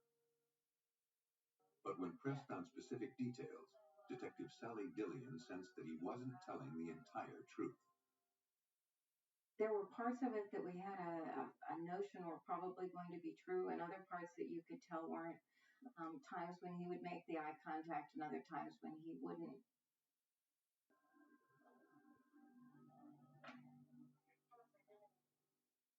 As investigators struggled to figure out what Jeremy was hiding, word came in that another classmate wanted to speak with police. In the principal's office at the nearby junior high school, police questioned one of the missing boy's friends. He believed that Jeremy Bach had done something to Brad Hansen. It was well known around school that Brad and Jennifer were boyfriend and girlfriend. And it was also known that Jeremy was extremely jealous. He also liked Jennifer. And though he and Brad were friends, Jeremy tried to break up the young couple's relationship.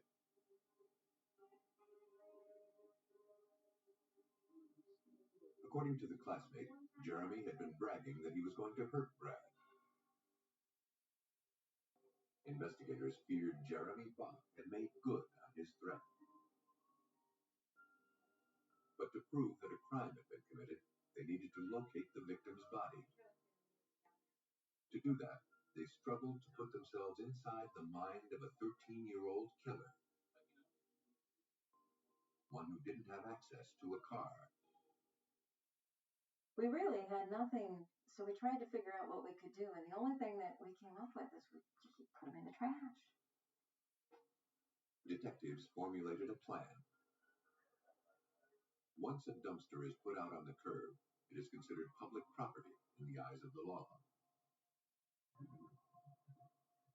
2 weeks after Brad Hansen was reported missing, police returned to the Bach residence. After the trash was put on the curb, investigators confiscated the can and then replaced it with another one.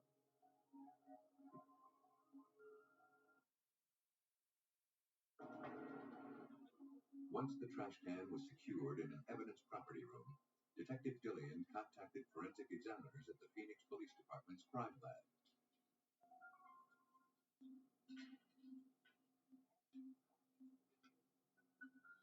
As soon as the lid was opened, investigators knew their instincts had been dead on. Large stains and dried liquid pooled in the bottom tested positive for human blood. And forensic scientist Kevin Knapp didn't believe anyone could have survived such blood loss without immediate medical attention. The dumpster is probably about 2 feet in diameter, and there was probably about an inch deep pool of blood, dried blood, in the bottom of the dumpster. So even without being a medical examiner, in my opinion, it was an awful lot of blood, more than I typically see in a case.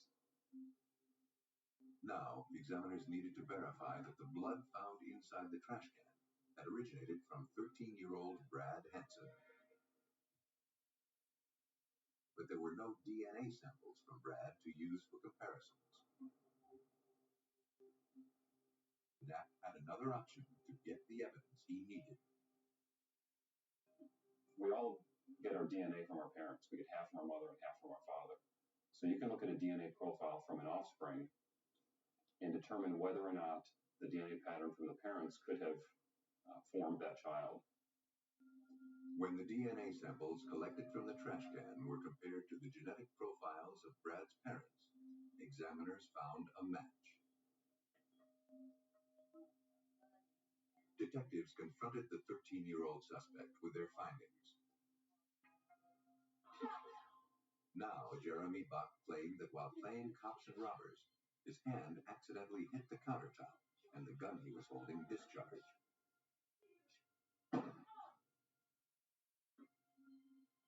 Sending Brad Hansen flying backwards into the wall. He didn't realize that his finger was on the trigger. Panicked, he cleaned up the blood and disposed of the body.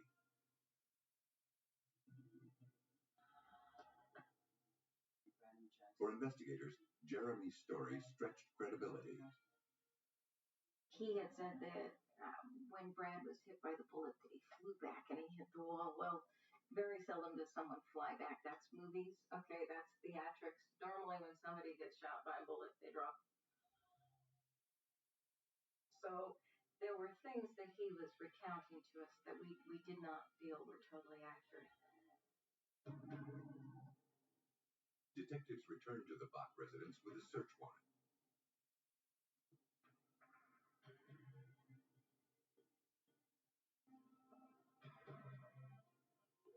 They collected the 2 handguns that Jeremy's stepfather kept in the house, including the .357 Magnum revolver used in the shooting. And though investigators found traces of Brad Hansen's blood in the kitchen, the findings did little to refute Jeremy's claim that the shooting was accidental. As long as investigators were unable to locate the victim's body, proving murder would be difficult. Blood evidence convinced Phoenix police that missing 13-year-old Brad Hansen was dead. Though they had been unable to locate his body, his classmate Jeremy Buck claimed that he accidentally shot the boys while they played cops and robbers. In a panic, he said he disposed of Brad's body in the trash. But investigators suspected that Brad Hansen had been murdered out of jealousy. Now they needed to prove it. Police turned to forensic examiners for help. At the Phoenix Police Department Crime Lab, firearms expert Mahesh Patel looked for evidence that could prove whether or not the shooting was an accident. The scenario that was given to me was that Jeremy might have struck the side of the edge of the table and might have accidentally discharged a firearm. The .357 was constructed with a hammer block, which is designed to prevent it from discharging if accidentally dropped or bumped. Though incriminating, that didn't prove that Jeremy had intentionally fired the weapon. Patel needed to determine how much force had to be applied to the trigger in order to fire the weapon. What we do is take a set of weights and hang them from the trigger and keep adding on weight to the end of the trigger till it actually goes off, and that will tell us how much force was required for that particular firearm. Patel determined that 10 1/4 pounds of pressure was required to fire the .357 Magnum revolver. He concluded that an accidental flinch would not have been enough to cause the gun to fire. The analysis indicated that Jeremy Bach intentionally pulled the trigger. 13-year-old Jeremy Bach was placed under arrest and charged with murder.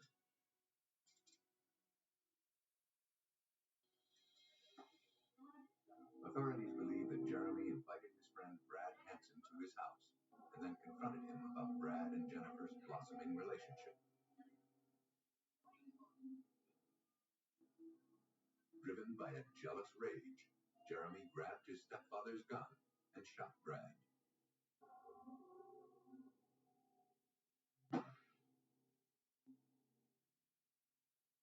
Jeremy Bach, the youngest person to be tried as an adult in the state of Arizona, was found guilty of second-degree murder and sentenced to 22 years in prison. Brad Henson's body has never been found. Sometimes, juveniles believe that homicide is the answer to their problems. When that happens, investigators and forensic scientists must focus on the facts, which can turn dreams of a promising future into the reality of a wasted youth.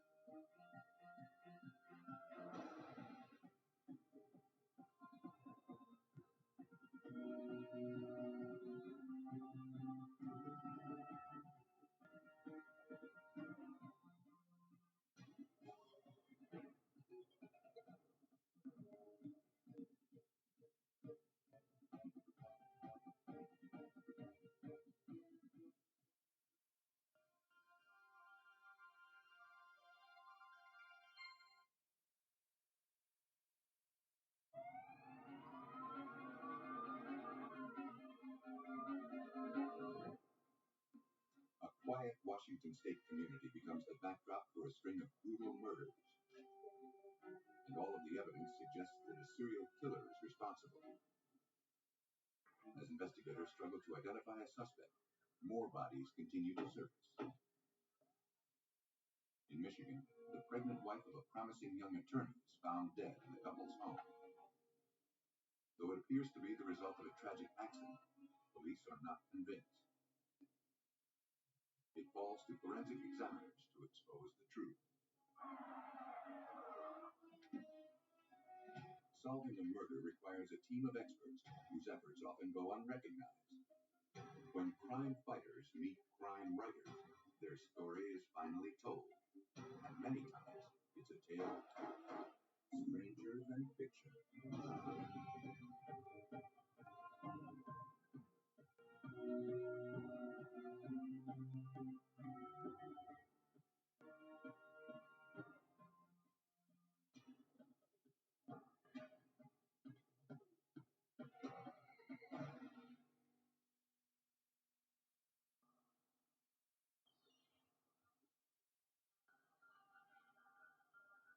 Bellevue, Washington lies just east of the city of Seattle. It's a thriving community of about 100,000 people who live, work, and play here. But in the summer of 1990, young women began turning up dead throughout the city. On Saturday, June 23rd, Bellevue police received a 911 call. A restaurant employee had stumbled upon the lifeless body of a young woman.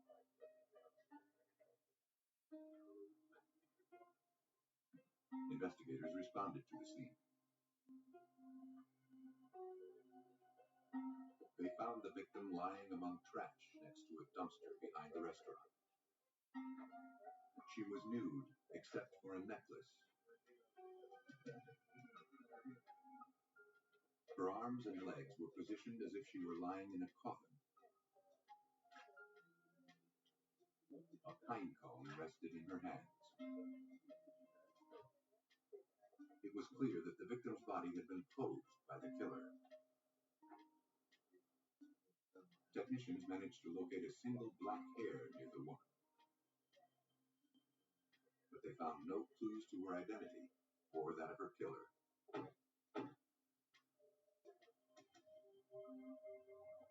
Bellevue detective Marvin Skeen was assigned the case.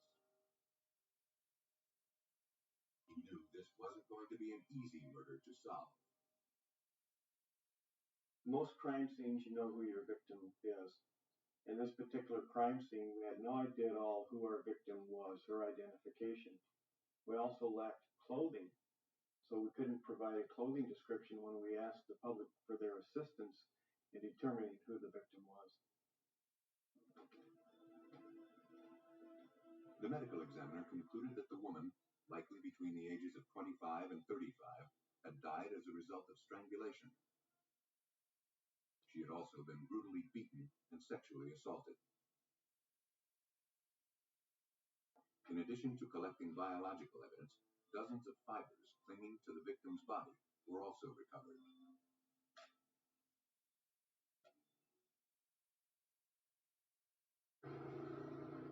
Though it wasn't much to work with, detectives forwarded what little evidence they had to the Washington State Patrol Crime Lab in nearby Tacoma.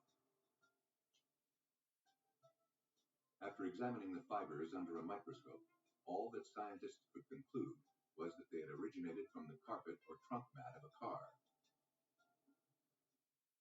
Next, the black hair collected from the crime scene was analyzed, in the hopes it would provide some clue to the killer's identity.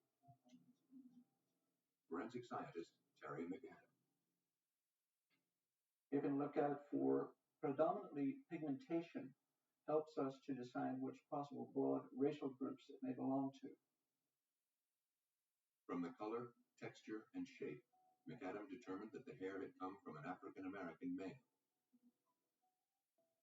But having been found among trash and debris, its connection with the crime was uncertain.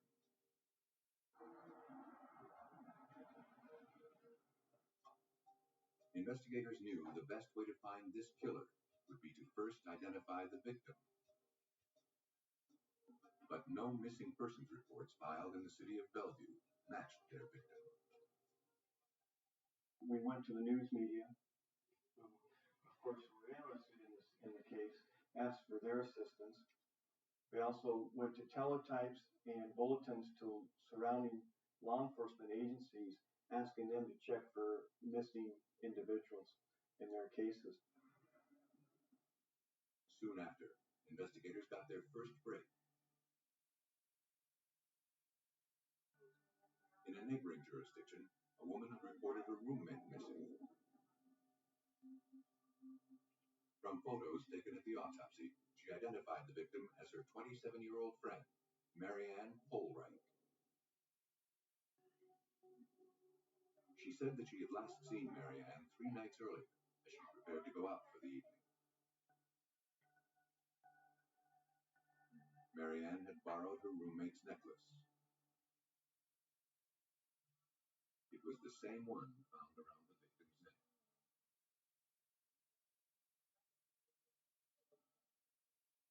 Marianne usually spent her Fridays at a bar just a few blocks from where her body was found. The roommate indicated to us that Marianne's personality was one that was a free spirit, and that Marianne definitely enjoyed dancing, and that she would go to the various local clubs to dance. That was her main purpose as far as recreation. We learned that Marianne was a very hard worker. We learned that also from co-workers and from employers. But the roommate indicated to us that Marianne would not go with a stranger, someone unknown to her. Following up on the roommate's information, police went to the bar where Marianne spent her Friday nights. The restaurant manager knew her well, and she had been there the night before her body was discovered. Though he hadn't noticed who she was with, he believed she had left in a hurry. Marianne had forgotten her sweater and purse. Investigators collected the items, hopeful they contained some clue to her killer's identity.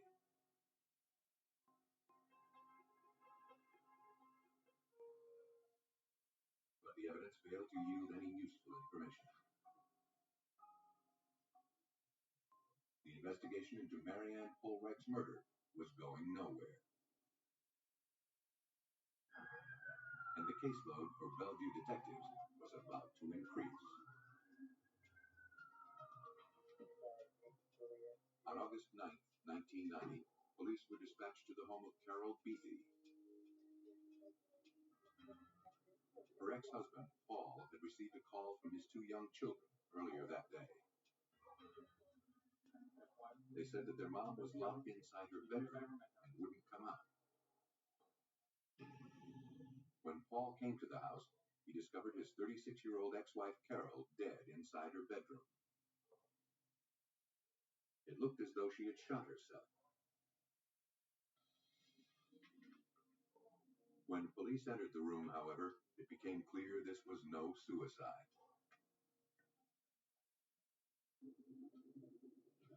Though a shotgun lay near the victim, it had not been fired. Instead, the killer had posed the victim's nude body and used the shotgun graphically as a prop.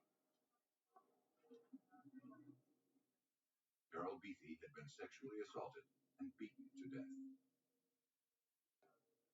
But no biological evidence of rape was found.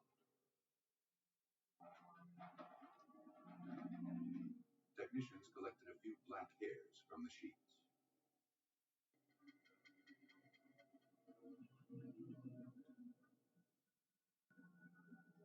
Though robbery did not appear to be a motive, family members later determined that Carol's heirloom ring was missing.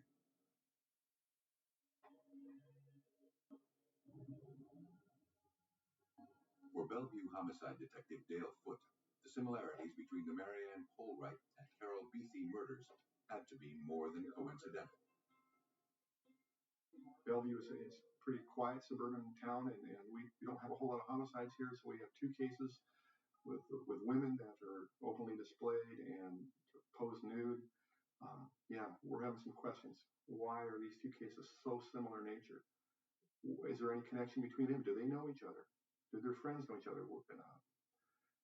Did they work together? Did they, attend some of these nightclubs together? We just didn't know. So some of those questions we had to answer, and answer real fast.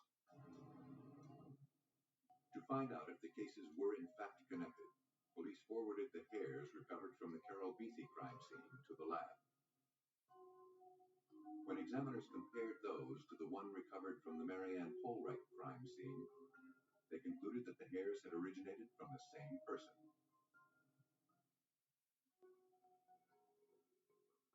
Bellevue police were now faced with the possibility that a serial killer was loose in their city.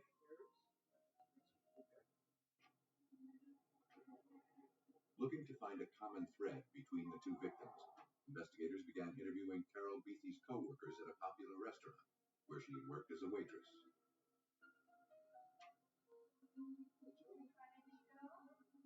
Carol's friends could not imagine why anyone would have wanted to hurt her. Though she and her ex-husband Paul were divorced, they maintained a great relationship.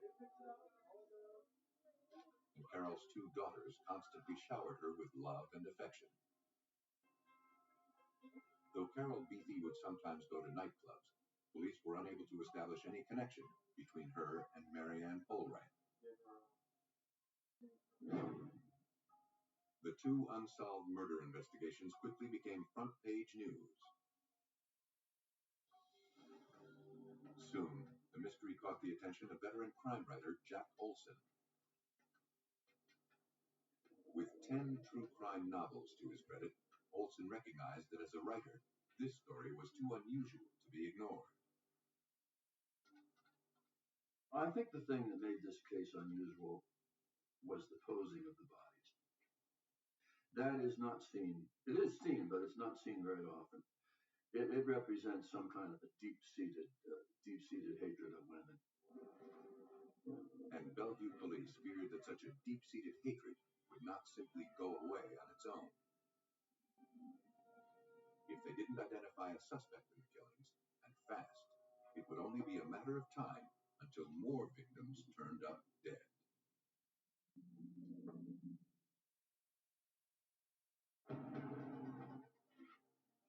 Police in Bellevue, Washington struggled to solve the sexual assaults and murders that had claimed the lives of two young women. The bodies of 27-year-old Marianne Polwright and 36-year-old Carol Beatty were discovered less than 2 months apart. Having found both victims savagely beaten, sexually assaulted, and their bodies posed after death, investigators had reason to believe that the murders were the work of one predator. But so far, they had no idea who that was or when he would strike next. September 3rd, 1990, police in neighboring King County received a 911 call. The body of 24-year-old Randy Levine had been discovered by her landlady. She had been savagely beaten, and her nude body was posed suggestively in her bed. Technicians located a single dark hair near the victim's body. The only item determined to be missing from the room was an antique ring.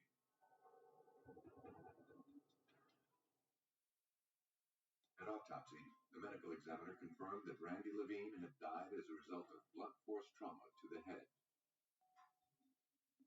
Though she had also been sexually assaulted, no biological evidence was found. But the medical examiner did find evidence that the young woman had been tortured. 283 tiny puncture wounds dotted her body. The pattern of some of the injuries suggested that the killer had played a game of tic-tac-toe.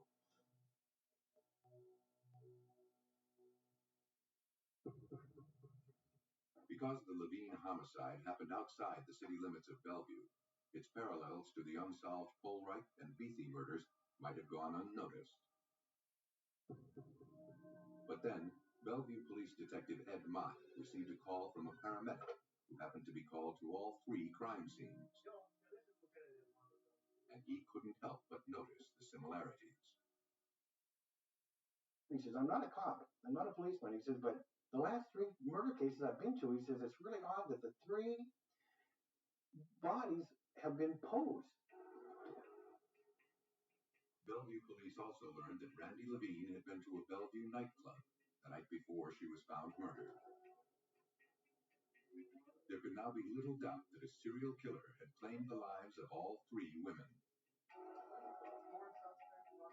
Officers from throughout the area began pooling their resources, desperate to identify this killer before he struck again. The senselessness of the homicides left veteran crime writer Jack Olson struggling for answers. He wondered why these women in particular had been targeted for murder.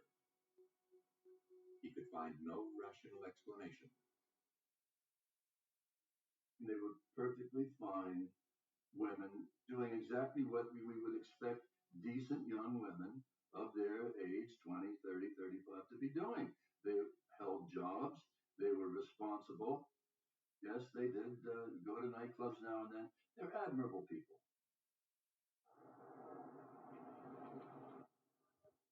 As the hunt for the serial killer intensified, an intelligence officer with the Seattle Police Department believed he had uncovered a possible lead. A few days after the Randy Levine homicide in King County, a man named George Waterfield Russell was arrested near a residence for impersonating a police officer. According to the reports, when 32-year-old Russell was pulled over for traffic violations, the officers saw him try to hide something under the vehicle.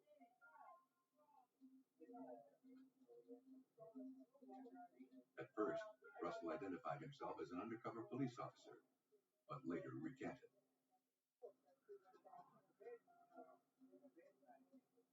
Suspicious, the patrol officer searched his car.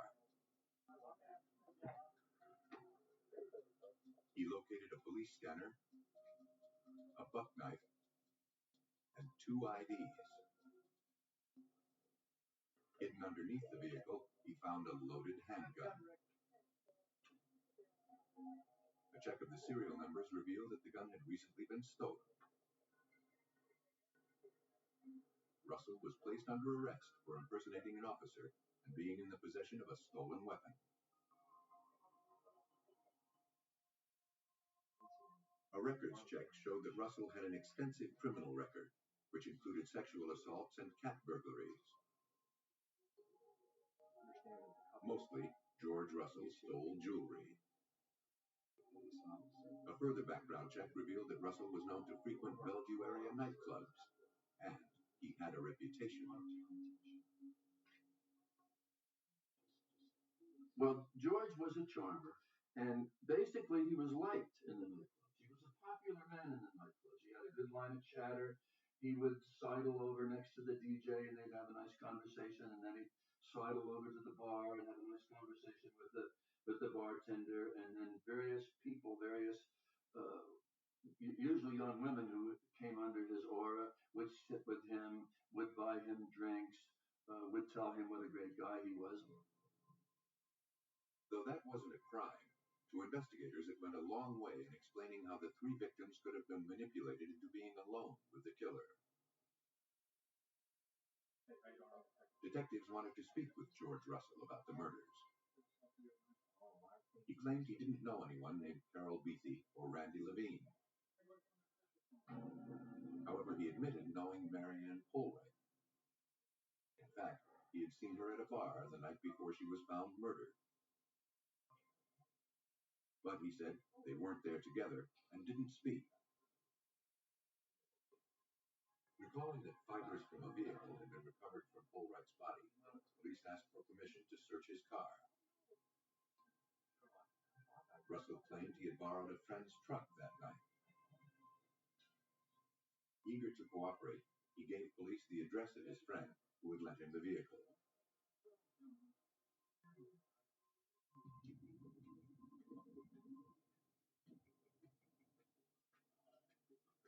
The man confirmed he had lent Russell his truck several months earlier. He added that when Russell returned the vehicle the following day, there were large stains on the seats, and the interior of the car reeked from a horrible smell. It was so bad, he scrubbed the truck clean later that day. For investigators looking for proof that George Russell was a serial killer, that was the worst news they could hear.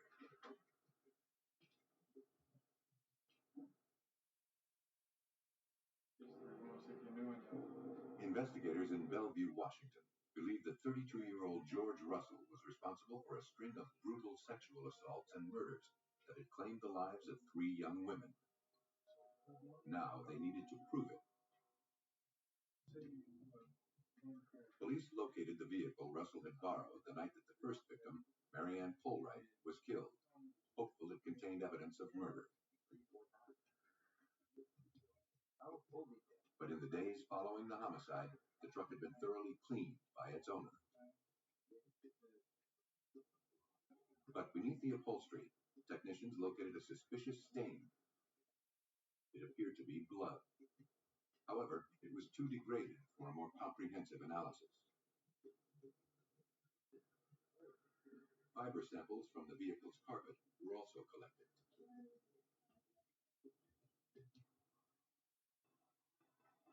At the Washington State Patrol Crime Lab, examiners compared the fibers recovered from the truck to those collected from the body of Marianne Polwright.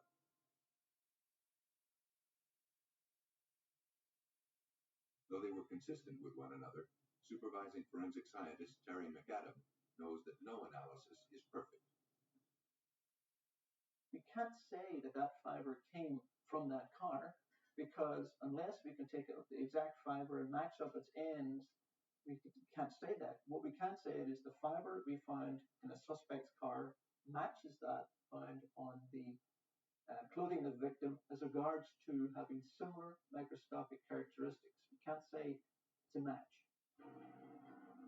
Still, the finding was enough to allow investigators to obtain a search warrant for the suspect's apartment. There, they found a gym bag filled with slips of paper with women's names and phone numbers written on it. Police contacted several of the women whose names were found in Russell's home.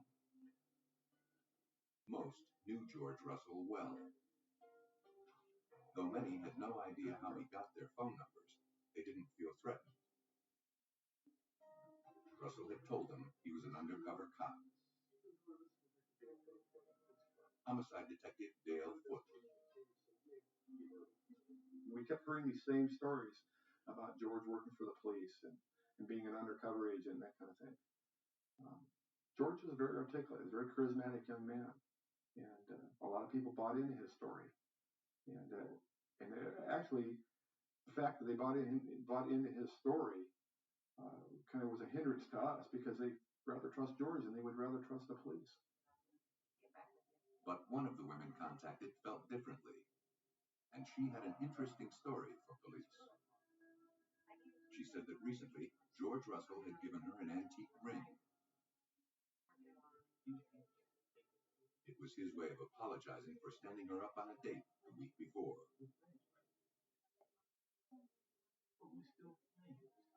Though she had suspicions that the ring had been stolen, she reluctantly accepted the gift.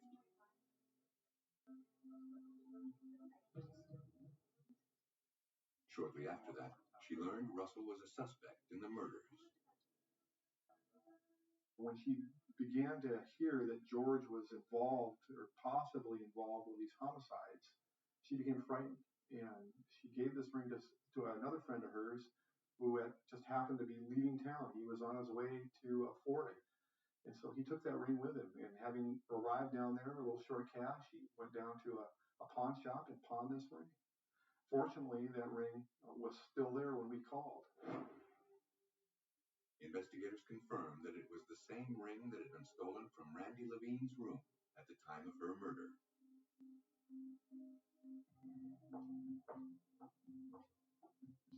Convinced they had the serial killer, investigators next looked to tie the suspect to the murder of Marianne Polwright. Detective Marvin Skeen decided to take advantage of a new forensic technology called DNA testing. At the time in 1991, introducing DNA evidence into court was the first time that it occurred in King County in the state of Washington. So it was new, very new, and it was something that had to be looked at and a lot of time spent on to make sure that we did it properly and to get it accepted by the court. It was time well spent. On January 10, 1991, examiners determined that George Russell's DNA matched the biological samples found on Marianne Polwright. He was subsequently charged with her murder. Based on the hair analysis, he was also charged with the murders of Carol Beatty and Randy Levine. Police believe that George Russell used his abundant charm to lure women into his web. And once he had them where he wanted, he pounced on the unsuspecting victims.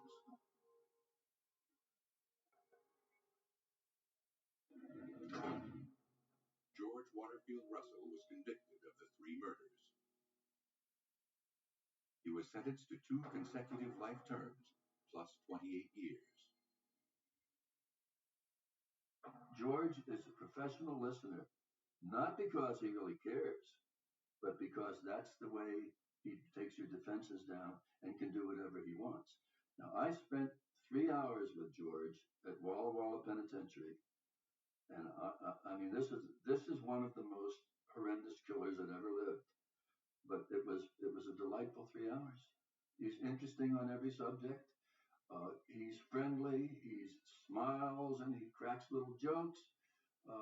That's all the exterior. What there is beneath that, I don't think even George knows. Shock value was part of George Russell's murderous plan, and he went to great lengths manipulating his crime scenes to achieve it. Oftentimes, the significant facts of a case lie just below the troubled surface. Just north of Detroit, Michigan, lies the city of Hazel Park. Its 3 square miles are home to 8,000 families, and in 1999, one ugly scandal. On the afternoon of Monday, August 16th, the Hazel Park police dispatcher received a frantic call. What took place? A man reported that his wife had accidentally shot herself.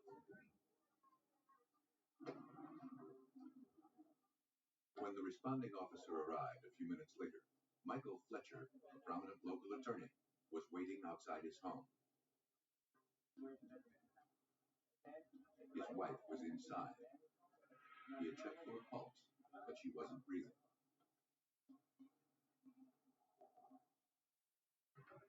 He led the officer to the bedroom where his 29-year-old wife Leanne lay on the floor.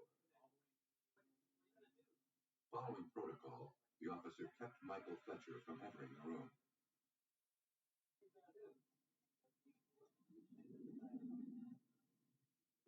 But there was nothing anyone could do. Leanne Fletcher was dead, the result of a single gunshot wound to the head. Any shooting death, even an accidental one, is treated as a crime scene. And this one was no different. Crime scene technicians began processing the room, looking for evidence to help them reconstruct what had happened. They collected the .45 caliber handgun found inches away from the victim's body.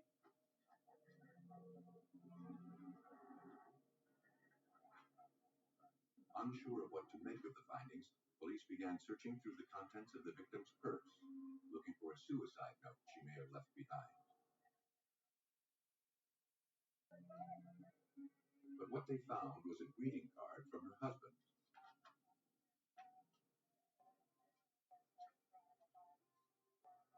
He was expressing his joy over Leanne's recent pregnancy.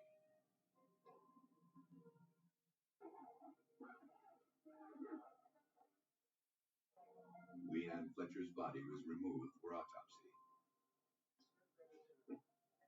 For investigators, all of the findings suggested the expectant mother's death had resulted from a tragic accident.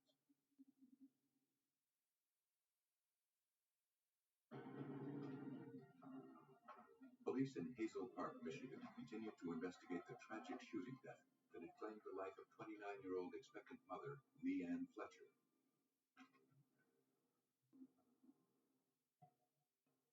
The victim's husband, Michael Fletcher, was brought in to make a statement. The 29-year-old attorney couldn't believe that his pregnant wife was dead. Michael told police that after dropping off their 3-year-old daughter earlier that morning, he and Leanne went to a local firing range. He wanted her to learn how to properly shoot a handgun in case she ever needed to protect herself and the children. At first, Leanne was hesitant to handle the weapon.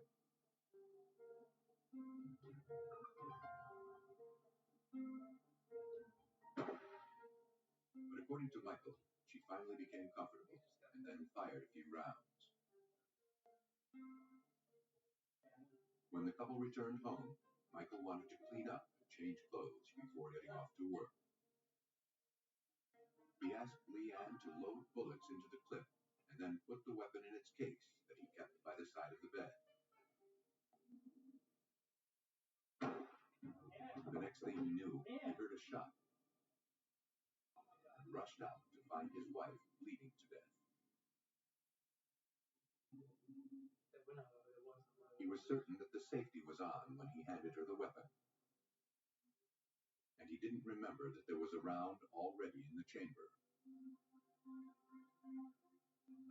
As a matter of procedure, investigators collected the shirt Fletcher had been wearing at the time of the accident for testing.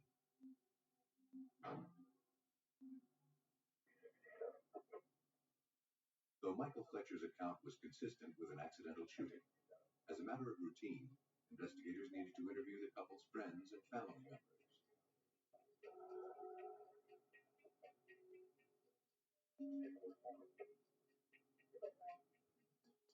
When questioned, the victim's mother was upset and angry. She said she never trusted Michael Fletcher, and she was convinced her daughter's death was no accident. Nearly 6 months earlier, Leanne had complained to her mother she was unhappy in the marriage and wanted a divorce.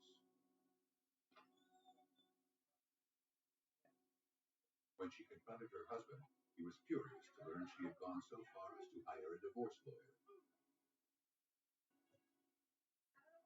But soon after, Michael began trying to repair the marriage. He had just started to earn a substantial income, and the mother believed he was simply trying to avoid having to pay alimony. The information led investigators to take a closer look at Leanne's death.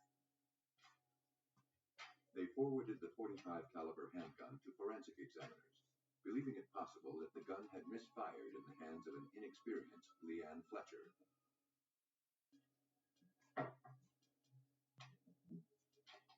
Using weights attached to the trigger, they found that to successfully discharge the weapon, a significant amount of force had to be applied.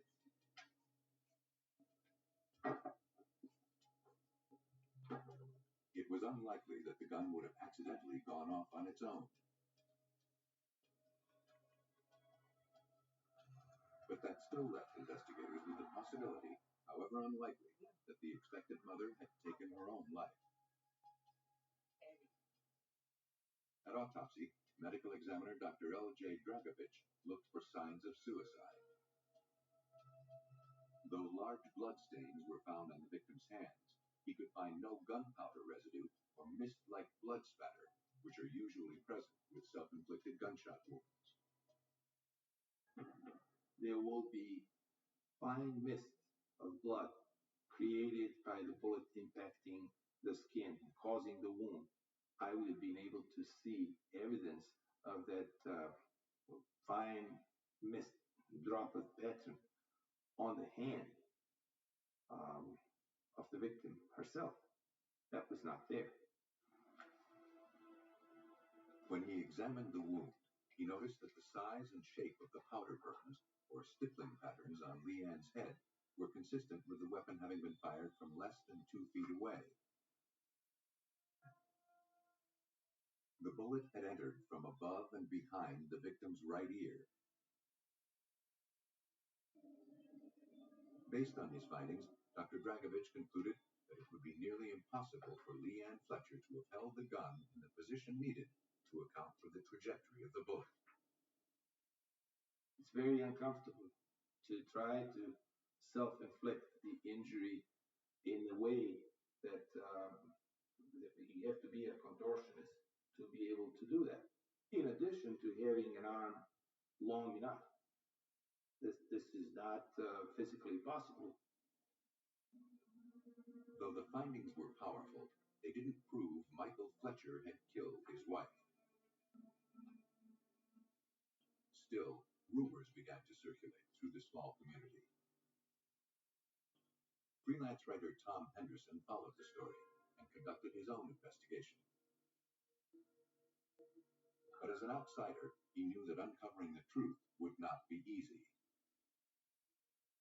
I gathered the information by just basic reporting. You get used to, when you're a reporter, being outside your comfort zone, girding yourself up to knock on that door with people that don't really want to see you, saying, "Hi, I want to do a book about your family's tragedy. Will you cooperate?" Slowly, people opened up to Henderson. Those close to the couple did not speak kindly about the young attorney. But they all agreed that Leanne was a supportive and dedicated mother and a wonderful human being. Leanne Fletcher, by all accounts, was everybody's best friend, and that was one of the touching things. Is you would interview friends, sisters. Everybody said Leanne was my best friend. Michael Fletcher was asked to come into the station to answer questions.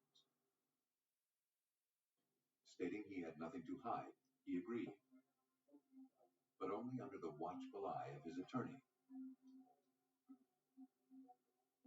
He admitted to police that his marriage had been shaky, but over the past several months, he said that he and Leanne had managed to reconcile their differences.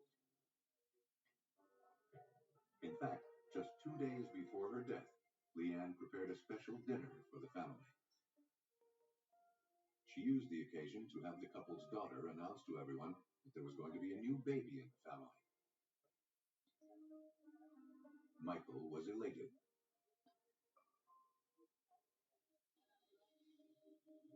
Though he couldn't explain the evidence surrounding Leanne's death. He insisted he was still very much in love with his wife. In the 4 or 5 months before the shooting, they were by all accounts the happiest that they'd ever been. She told her family, her sisters, her friends that he was finally being the guy that she'd wanted him to be. Though the medical examiner's findings had led investigators to suspect foul play, they struggled to find evidence to support that theory.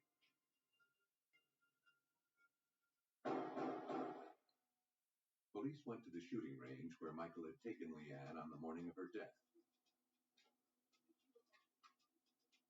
The manager of the range recalled the couple well. He said he never saw the victim fire the gun. And despite her husband's persistence, she refused even to handle it. That contradicted Michael Fletcher's story that Leanne fired the weapon. Investigators theorized Michael had organized the trip to the shooting range in order to get gunpowder residue on his wife's hands before he shot her. If that were the plan, it failed.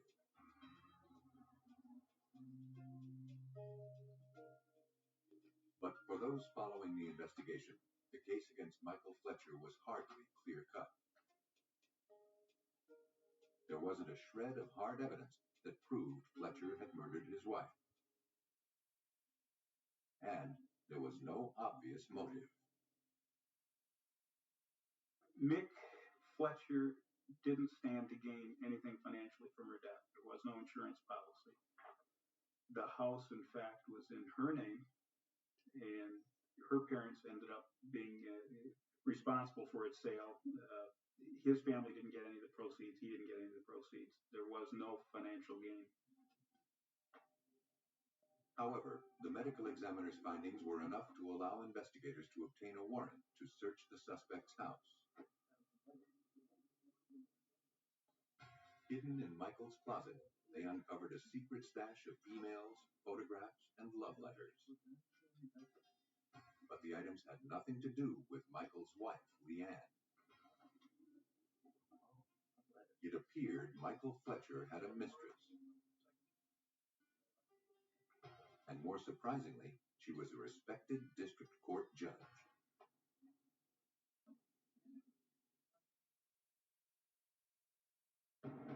Police in Hazel Park, Michigan suspected that the shooting death of 29-year-old expectant mother Leanne Fletcher was no accident. While looking for evidence to prove that her husband, prominent local attorney Michael Fletcher, was responsible, investigators learned he had been having an affair with a respected district court judge. Detectives went to interview the 32-year-old judge. When confronted with the evidence, she admitted she and Michael had been involved in a romantic relationship for about a year. She said she last saw Michael the night before Leanne died. He had come by her house. Michael hadn't mentioned that Leanne was pregnant. In fact, he told his mistress that he and Leanne lived like strangers, and the only reason he stayed in the marriage was for the sake of his young daughter. His true feelings were for the judge. The judge, who was also married, was tolerant of the situation, at least for the time being. But she had one condition. If she found out that Michael was being intimate with Leanne, the judge would end the relationship immediately. Hazel Park homicide detective Thomas Clayman realized he had just uncovered a possible motive. When Mr. Fletcher found out that his wife was pregnant, caused us to believe that she could not find out, the judge could not find out, because if they were having sexual relations per her, the relationship would be over. Detectives soon learned that it was more than just an affair that was at stake for Michael Fletcher. In her statements to police, the judge admitted that after she and Fletcher became involved, she had helped his career. She made him the court-appointed attorney in dozens of cases, more than any other local attorney. It translated into thousands of dollars of extra income for the ambitious lawyer. Crime writer Tom Henderson knew this story was as compelling as it was tragic. This case is about a set of dynamics that you would only expect to come across in a made-for-TV movie. You've got the really good-looking young attorney. You've got the really good-looking vivacious wife. You've got the powerful, young, pretty judge. The triangle, the classic triangle. And you've got a dead woman on the floor. It just caught everybody's attention. It shows that he knew she was pregnant. Though police believed they had finally established a motive, they struggled to find solid physical evidence that could prove Michael Fletcher was a cold-blooded killer. But there was one item that had not been tested. The shirt Fletcher wore at the time of the shooting. After reviewing the suspect's statement, Detective Clayman realized the shirt might contain proof of the young attorney's guilt. He stated that he was not in the room when the gunshot went off. Prosecutors wanted that shirt to test for the possibility of blood, spatter, or mist being on that shirt. From the naked eye, the shirt observed to be clean or without stain. The human eye, you could not see any of the stains. It was then taken to Michigan State Police Crime Lab. Under a magnifying glass, examiner David Woodford could find no traces of blood. But then, on the cuff of the right sleeve, he noticed tiny mist-like stains.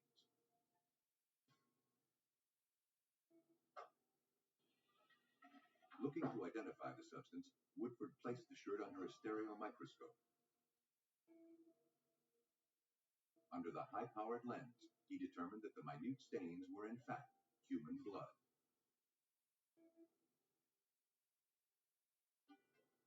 Their mist-like pattern was consistent with being high-velocity blood spatter, which are produced by the blowback from a firearm.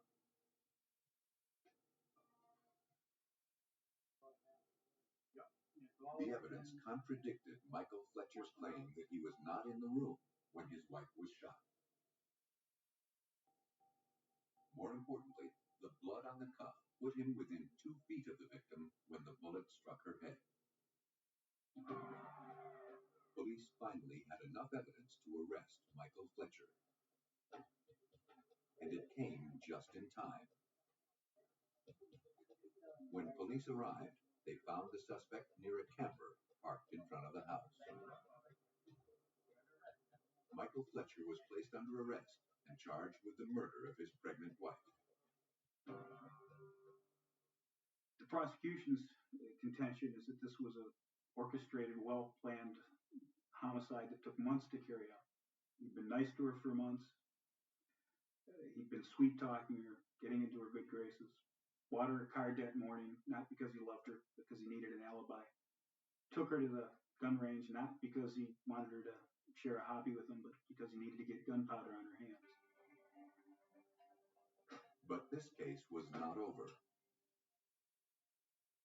On August 19th, the day of Leanne's funeral, Michael Fletcher's lawyer was granted the right to a second autopsy by a renowned medical examiner.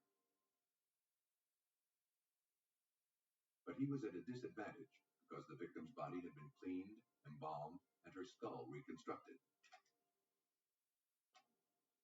However, based on his experience and the size and location of the wound, he believed that it was plausible that the gunshot wound had been self-inflicted.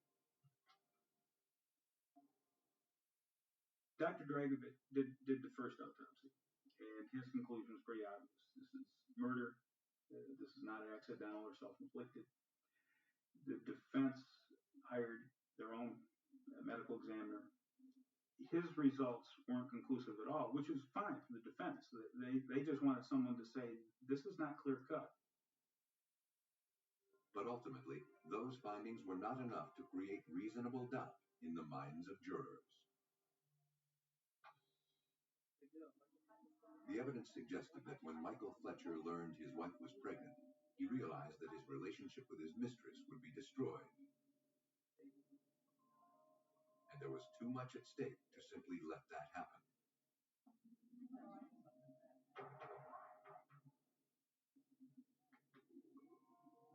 After returning from the firing range, Michael saw his opportunity and took it.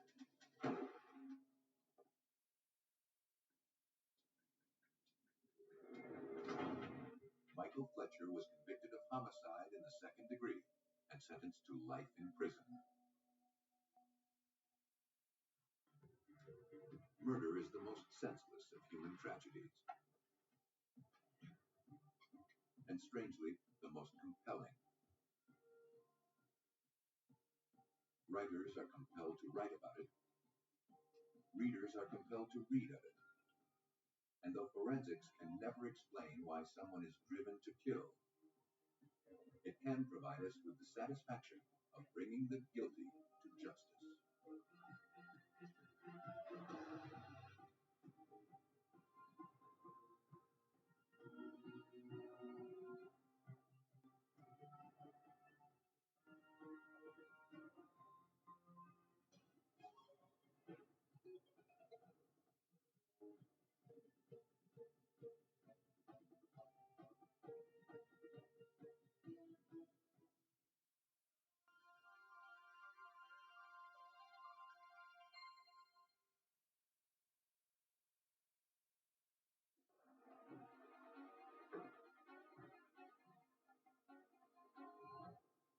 In Pennsylvania, the night manager of a fast food restaurant is found brutally murdered, the apparent victim of a robbery gone bad. For 15 years, police are unable to identify a suspect. But then, an elite group of forensic experts agreed to take on the case. A man disappears from his Lubbock, Texas home. All indications point to foul play. But until police can find the victim's body, they are powerless to prove murder. When the trail of clues stops, homicide investigators are often left with few options. But an elite group of forensic experts, known as the Vidocq Society, can heat up a cold case and apply their expertise to deliver collective justice.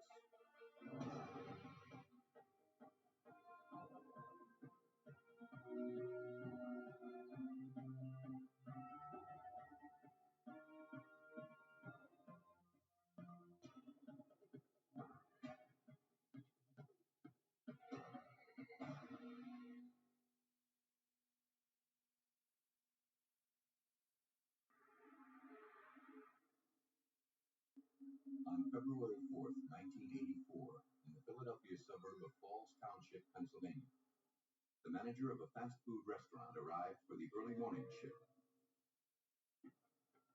He was alarmed to find that the front door was unlocked.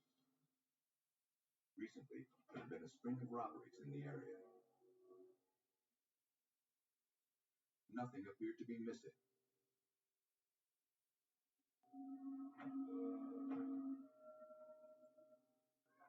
But in the kitchen, he discovered the night manager, Terry Brooks, lying on the floor.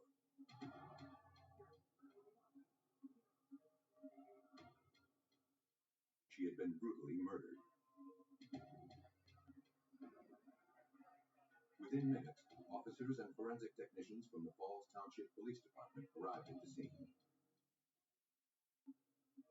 They found the 25-year-old victim lying face up on the kitchen floor.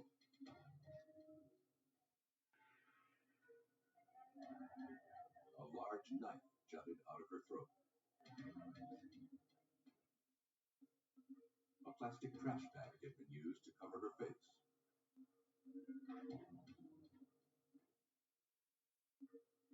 Judging by the coat she was wearing, it appeared Terry Brooks was preparing to leave for the evening. In the restaurant office, police found that the cash drawers and money bags had been cleaned out.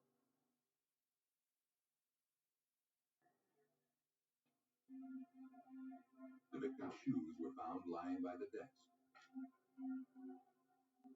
Though this was just one of several restaurants to be robbed within a few months, it was the first to end in murder.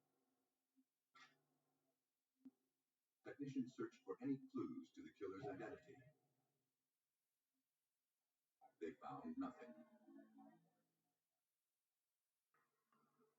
No signs of a forced entry were found around the unlocked front door. Based on the evidence, police theorized that after Terry Brooks left the restaurant, she was ambushed by the robber and then forced back inside.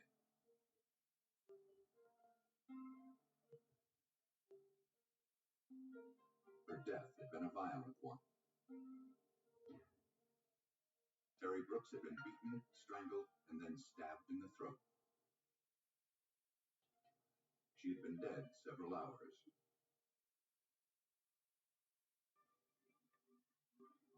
Hair and skin scrapings were found in the victim's hands and fingernails, indicating she had put up a fierce struggle. But in the days before DNA testing was available, examiners could only conclude that the samples had not come from the victim.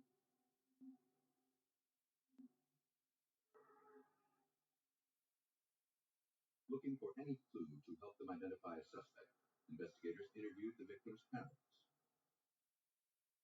Terry, they said, was a cheerful young woman who made friends easily. She had put herself through college and worked hard, hoping to own her own restaurant one day. Recently, she had quit her job as a waitress for a better opportunity as the manager of the fast food restaurant. She had just gotten engaged to a co-worker from her previous place of employment. Though Terry was living at home, her parents didn't know her fiancé very well. The engagement had been sudden.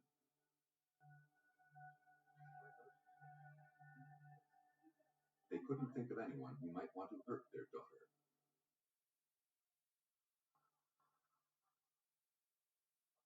Terry's fiancé, 22-year-old Scott Keith, also had no idea who could have committed such a brutal act. On the night of the murder, he was home sleeping. He had to be up early the next day.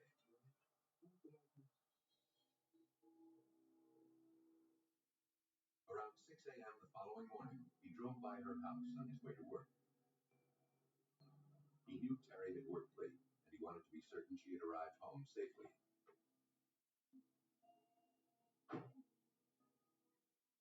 When he noticed her car wasn't in the driveway, he became concerned and woke up her parents.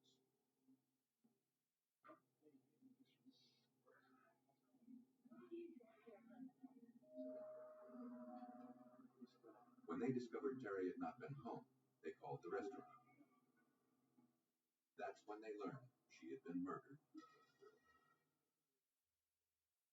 Though robbery appeared to be the motive behind the murder, police returned to the restaurant to speak with the manager. They collected all of the employee files, looking for evidence that the killer may have been a disgruntled employee. The manager could think of no one on his staff that had a problem with him or Terry.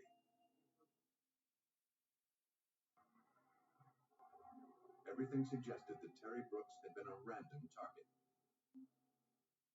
And for police, those are the toughest cases to solve.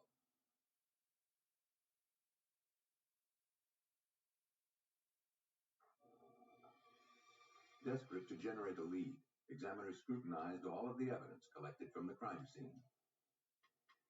They were in luck. A single latent fingerprint was found on the trash bag that covered the victim's face. It was matched to one of Terry Brooks's co-workers at the restaurant. Detectives brought in the employee for questioning and to give blood and hair samples. But she didn't seem capable of the violence inflicted on Terry Brooks. And the employee had an explanation for the print. Before leaving on the night of the murder, she had replaced all of the trash can liners. She said that she hadn't noticed anything unusual that night. However, she did recall an incident a few days earlier.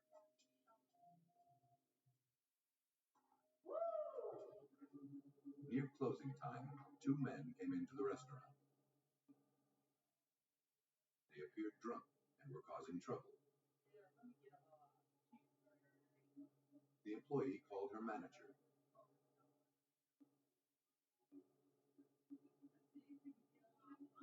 Terry tried unsuccessfully to defuse the situation. When she threatened to call the police, the men became verbally abusive. They made several threats before leaving.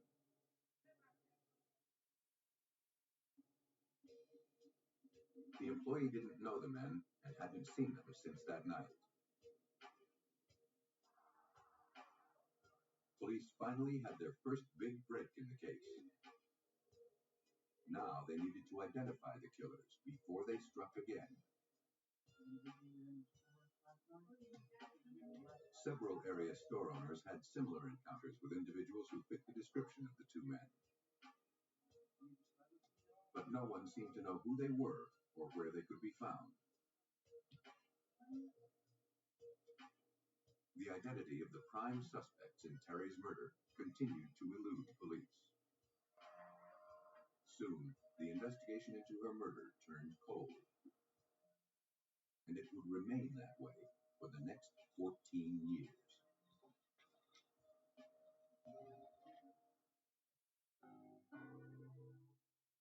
After 14 years, it seemed that the 1984 murder of 25-year-old restaurant manager Terry Brooks would never be solved.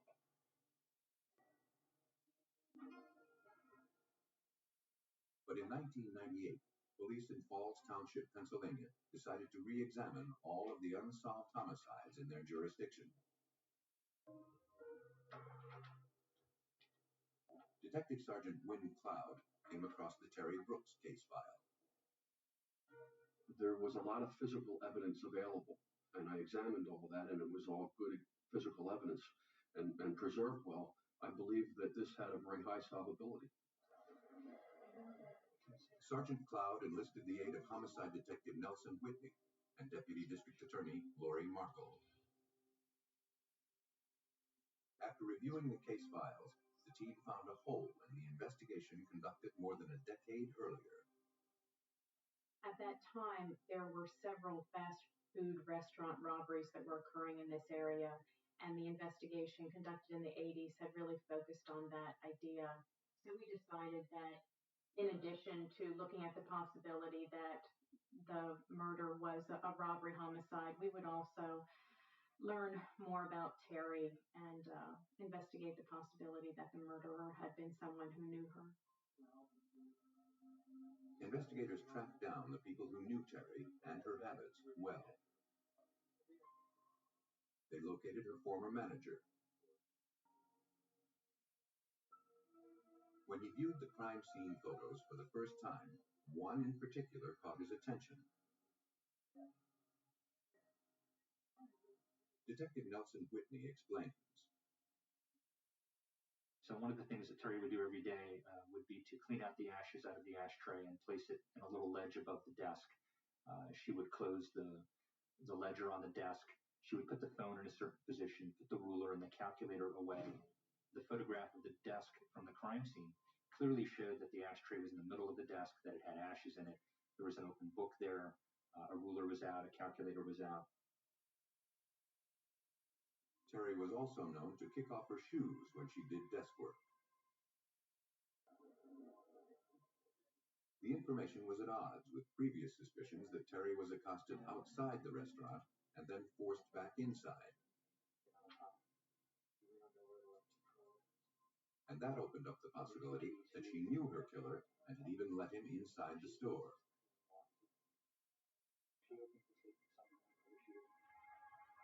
But so far, that was only a theory, and one that put investigators no closer to identifying Terry Brooks's killer. Police needed more help. For that, they turned to an elite crime-solving team headquartered just a few miles away in Philadelphia. There, in the historic Downtown Club building, some of the greatest criminal theorists have been meeting every other month since 1990. This is the home of the Vidocq Society.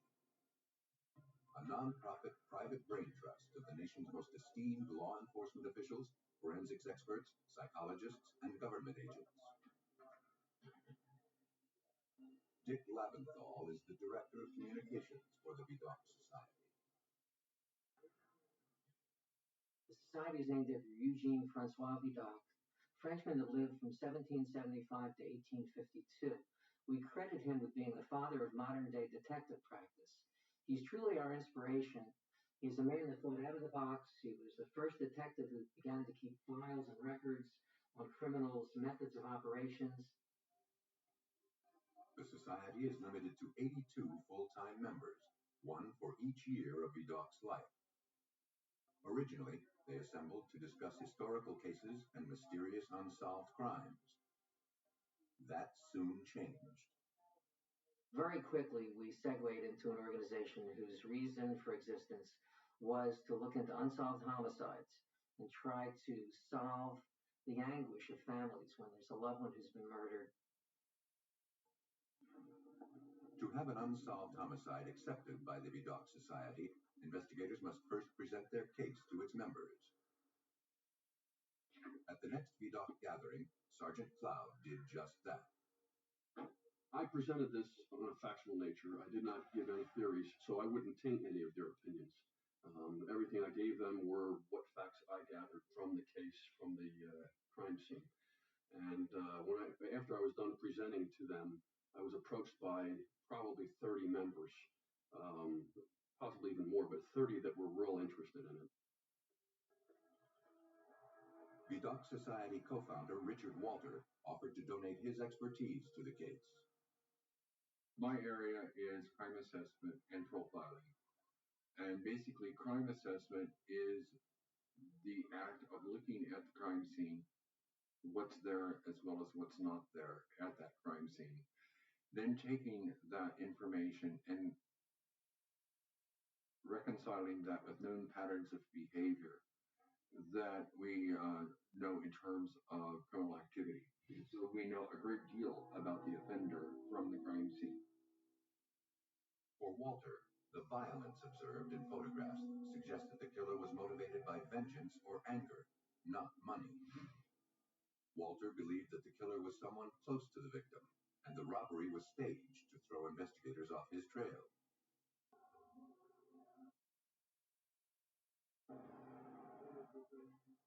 From the lack of organization observed at the crime scene, Detective Cloud also learned that the killer likely had little more than a high school education. He probably worked as a menial laborer, perhaps a cook at a pizza or hamburger joint. Because of his rage, experts theorized he likely had difficulty maintaining relationships with women.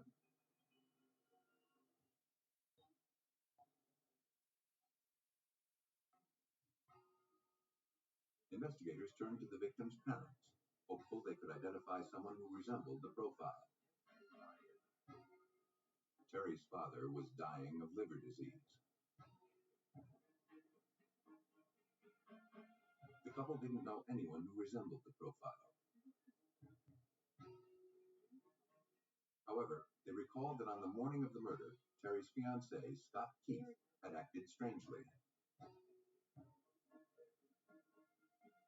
Though Keith appeared upset to learn his fiancée had been murdered, he refused to go to the hospital to help identify the victim. He said he didn't want to be late for work.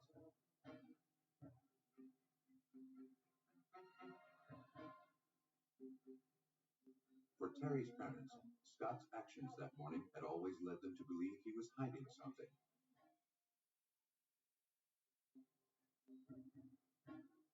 Police agreed. To find out what that was, investigators interviewed Terry's old friends. None spoke highly of Scott. They were all surprised to learn Terry was engaged to him. Scott was possessive and jealous, and he was in financial trouble that allegedly resulted from a drug problem. Things became more strained when Terry took a pay cut to manage the fast food restaurant. Just before she was murdered, Terry had talked about ending the engagement. Based on the information, Detective Cloud began delving into Scott Keefe's background. What he found was an uncanny parallel to the psychological portrait generated by Vidocq Society experts, right down to his job. Our ultimate suspect worked at a pizza joint, had been for years. He had several relationships, personal relationships, but they were very rocky. With the help of the Vidocq Society, investigators had finally identified a suspect in the 15-year-old slaying of Terry Brooks. Now it was up to Falls Township Police to prove it. With the help of the Vidocq Society, an elite non-profit group of law enforcement officials, police in Falls Township, Pennsylvania, had finally identified a suspect in the 1984 murder of Terry Brooks. Now, investigators turned to physical evidence collected nearly 15 years earlier to prove it. The biological evidence collected at the time of the autopsy was forwarded to the nearby drug scan laboratory. There, new DNA technology, unheard of at the time of the murder, had become a sophisticated crime-solving tool. Forensic scientist Diane Marshall examined the evidence. The samples had been carefully stored, and DNA is very stable over time. Genetic tests revealed that the skin found under Terry's fingernails had not originated from her. Marshall looked for DNA samples on the murder weapon to see if she could produce a match. But after so much time, it appeared that no traces of blood remained. And I took apart the knife where the blade actually joined into the wooden handle, and I was digging around there with a scalpel, a clean scalpel, and I removed really this crusty old material that was in there. And then I did process that specimen for DNA. I determined that there was two different DNA types there, one which matched the victim and one which matched an unknown suspect. And that DNA type from the suspect was the same that it was recovered under the fingernails. Investigators had finally uncovered evidence that could link a suspect to the murder. Though all the circumstantial evidence was pointing to Scott Keefe, they didn't have the proof needed to obtain his DNA samples. They would have to find another way to get the evidence they needed. Detective Whitney suggested they focus on his trash. Once trash has been placed on the curb, it is considered abandoned property in the eyes of the law. Police can legally examine and collect its contents. On trash day, investigators arranged for a garbage truck to make only one pickup: the trash in front of Scott Keefe's house.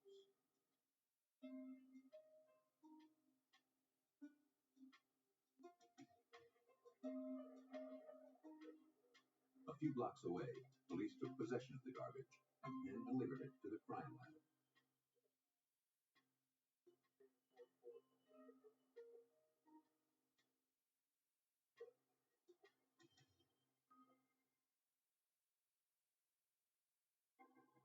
Hoping to find something that contained DNA samples, Diane Marshall zeroed in on several cigarette butts recovered from the trash.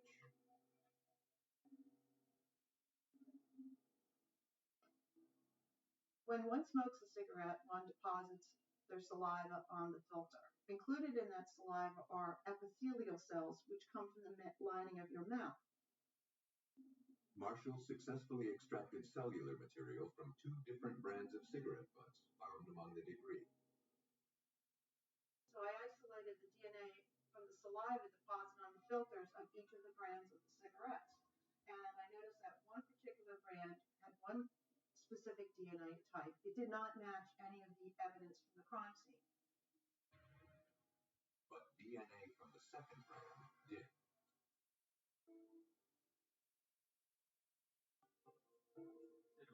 On the 15th anniversary of Terry Brooks's murder, Scott Keith was brought in for questioning and to provide blood samples. According to Detective Nelson Whitney, he never realized he was a suspect. We told him that he was an important witness, that he was, because of his close relationship with our victim, someone who can give us information that no one else could, that would help us in our case, and he was only too happy to help. After answering a few questions, detectives asked if he would mind taking a polygraph test as a matter of routine. Keith agreed. The blood samples were rushed to the lab.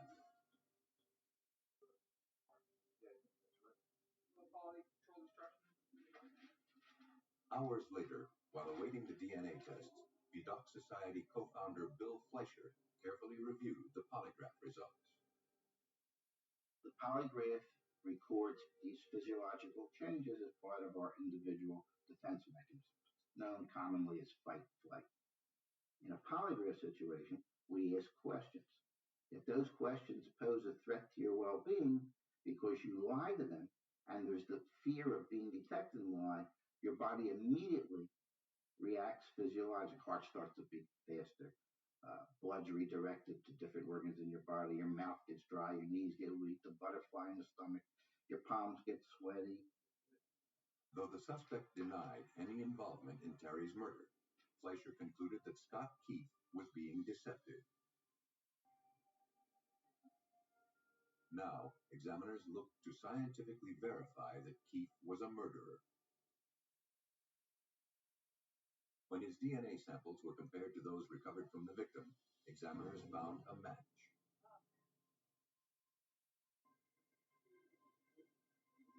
Police confronted the suspect with the test results. Scott Keith had no choice but to confess.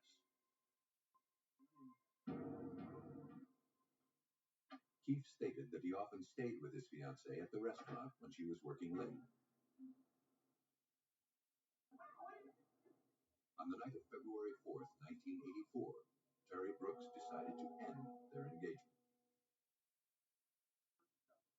Keith flew into a rage and killed her. He then staged the scene to make it appear that the murder was the result of a robbery gone bad. After so much time, the victim's family finally had answers. Deputy District Attorney Lori Markle. Terry Brooks's family had to live for 15 years with not knowing who had killed her or seeing that person face any measure of justice. It meant a great deal to be able to, on the morning of February 5th, 1999, go to Mr. and Mrs. Brooks and say, "We've arrested the person who killed your child. He's in custody. We've amassed considerable physical evidence against him, and he's confessed." Scott Keith pled guilty to murder and was sentenced to life in prison.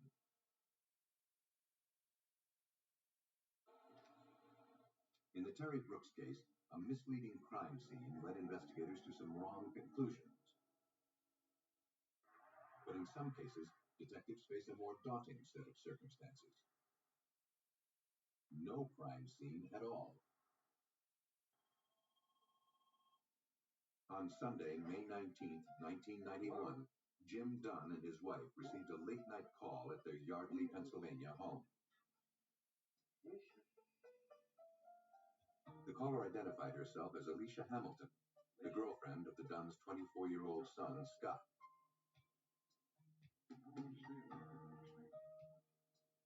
Upset, Alicia said Scott had disappeared from their Lubbock, Texas home. Jim told Alicia not to worry. He was expecting a call from Scott any day.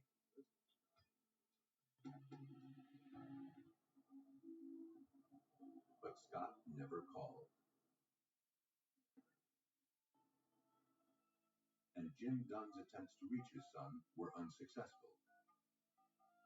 Though concerned, he knew that Scott was probably busy with his hobby, buying and restoring cars. This is Jim Dunn, Scott's father. I hadn't talked to Scott in about a week, and we'd been talking. We don't usually talk at least once a week, and Of course, Scott was always had some kind of a project going. He was looking for money to help him buy a new car or buy a new body for a car so he could change the motors from one to the other. But after a few days passed with no word, Jim Dunn contacted his son's boss at a car stereo installation company in Lubbock, Texas. The boss said Scott hadn't shown up for work in several days. When he last saw him, Scott hadn't been feeling well and asked to leave work early.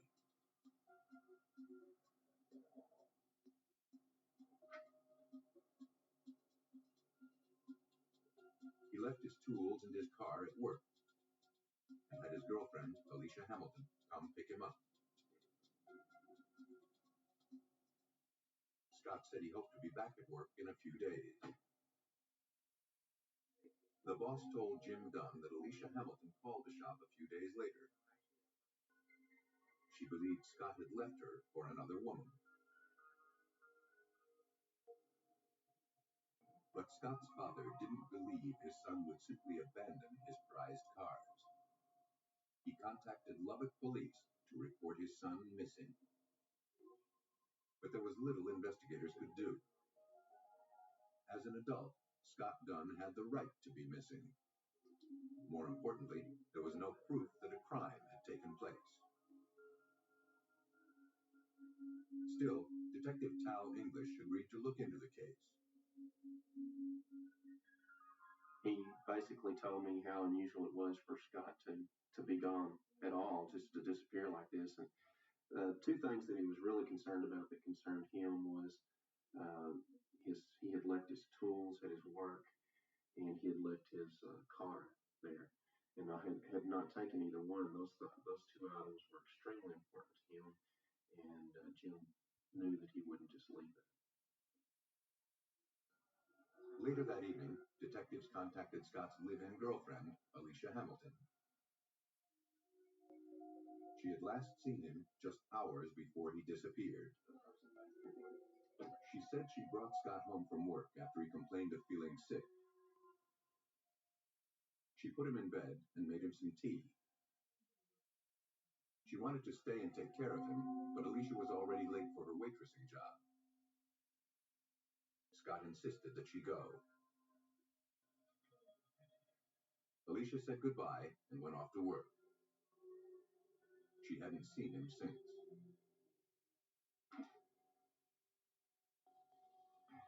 Though she had no idea where Scott had gone, Alicia had discovered something unusual. While rearranging the furniture, she found that a piece of carpet underneath the sofa had been neatly cut out. Unsure of the significance, investigators asked to look around the residence.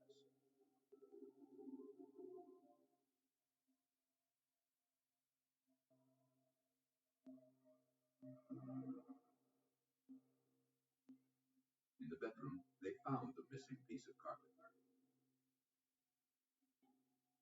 It had been duct taped to the floor and was covering a bare patch of the rug. Alicia hadn't noticed it before.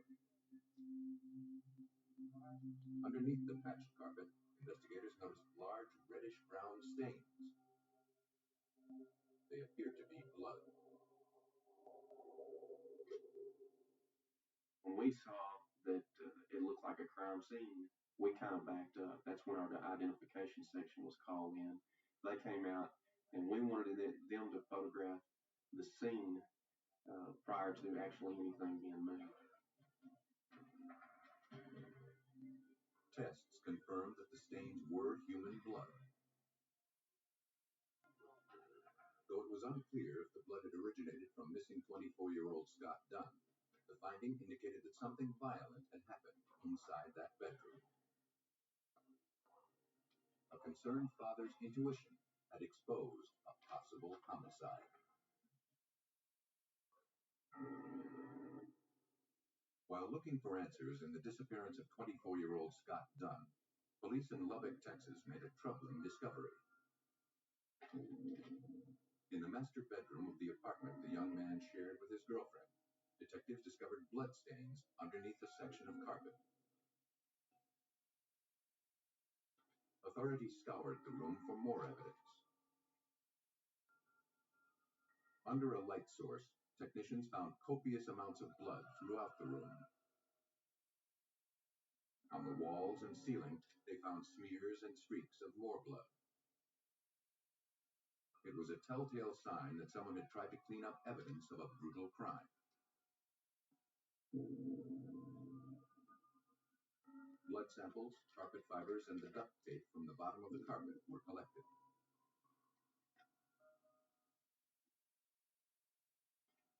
They also retrieved Scott Dunn's hairbrush for possible DNA samples. At the crime lab, examiners successfully generated Scott Dunn's DNA profile from hairs collected from his brush. When that was compared to the ones extracted from all the blood evidence, they found a match. For Detective Tal English, there was no doubt Scott Dunn had met with foul play. But the investigation was about to face a crushing setback. Prosecutors wouldn't touch the case. According to the district attorney's office, Texas law required a body to actually open a homicide investigation, and we didn't have that. We had evidence indicating that there was probably one that occurred, but without that body, it was going to be difficult to actually open it.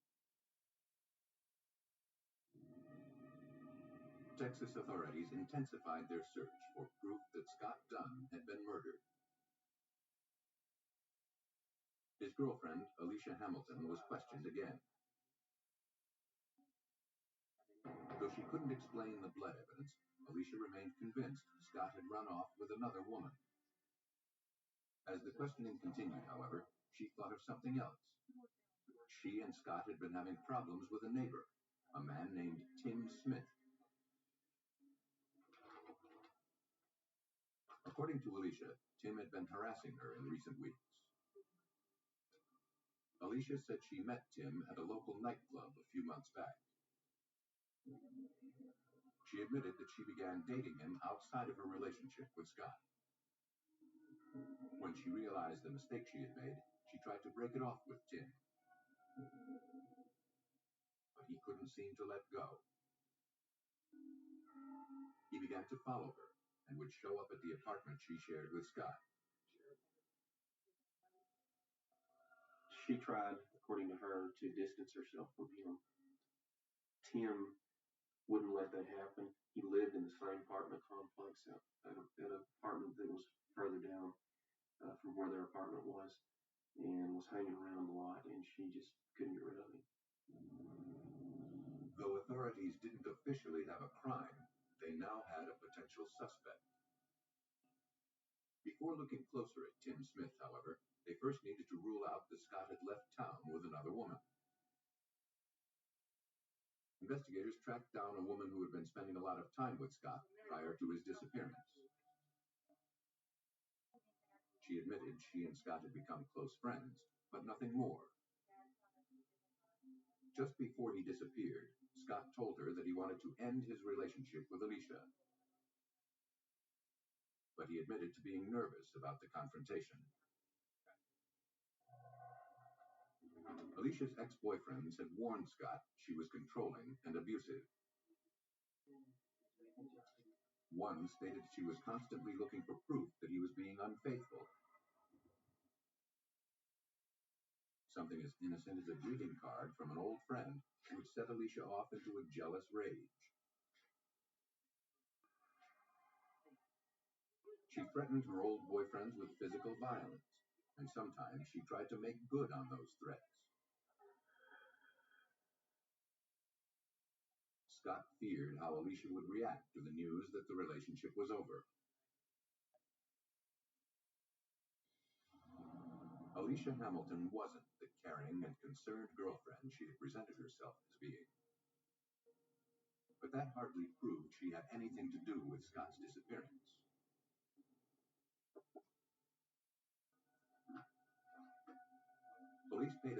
Tim Smith, the man Alicia claimed had been harassing her and Scott. He was in the process of packing up his apartment.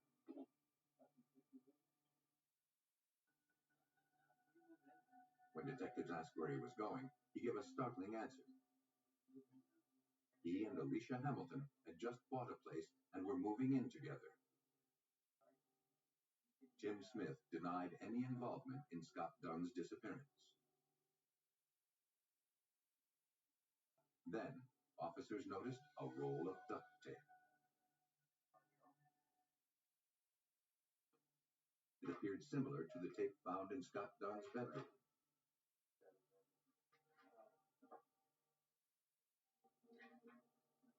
At the Lubbock Police Department Crime Lab, criminalist Scott Williams compared the tape found at Tim Smith's apartment against the tape found in Scott Dunn's bedroom.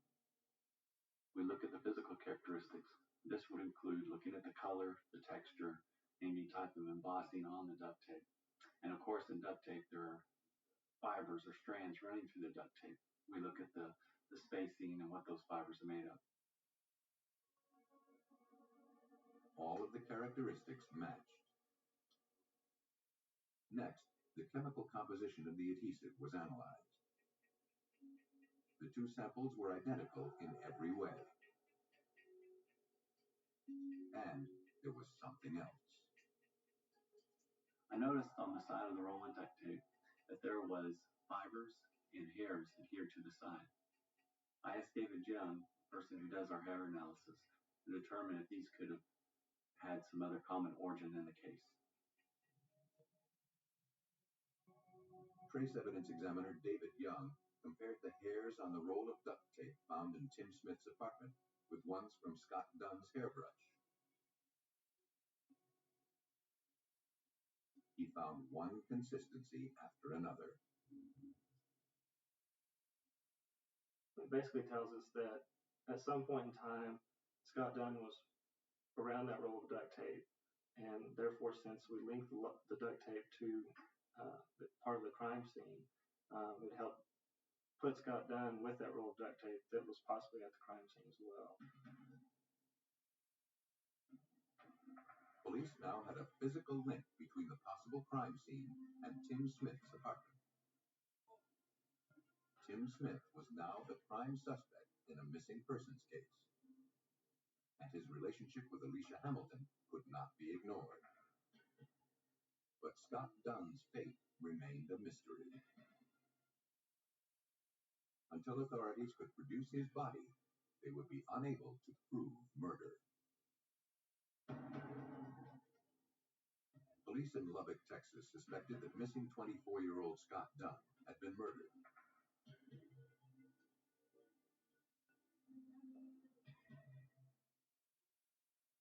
His girlfriend, Alicia Hamilton, and a man named Tim Smith were emerging as the prime suspects. But without the victim's body, they were unable to prove that harm had come to Scott Dunn. The case threatened to go cold. But Scott's father, Jim Dunn, refused to let his son's case slip away. I've continued to press the issue for almost a year and was trying to find out as much as I could about Alicia Hamilton, who she was. And also then the case had just actually had stalled because the district attorney, I'd spoken to him a couple of times, and he said, Dunn, I don't know why you're calling me. He said, you don't even have a body. You don't have a crime. He said, it's just a missing person. Determined to find justice for his son, Jim Dunn traveled to Albuquerque, New Mexico, Alicia Hamilton's hometown. He began digging into her past, looking for anything that could demonstrate she was capable of murder. He found nothing. He prepared to return home to Pennsylvania, empty-handed. I came back to the hotel. I just relaxed and was kind of beaten down from not really finding out anything that would really help me that much, and flipped on the television set and just caught the very end of the TV show. Here was these detectives and a whole group of people called the Beat Op Society investigating unsolved homicides. And I said, my goodness, those people are right in Philadelphia, which is like 25 miles from where I live. Jim Dunn contacted the group. Members of the Vidocq Society invited him to present the case at their upcoming gathering.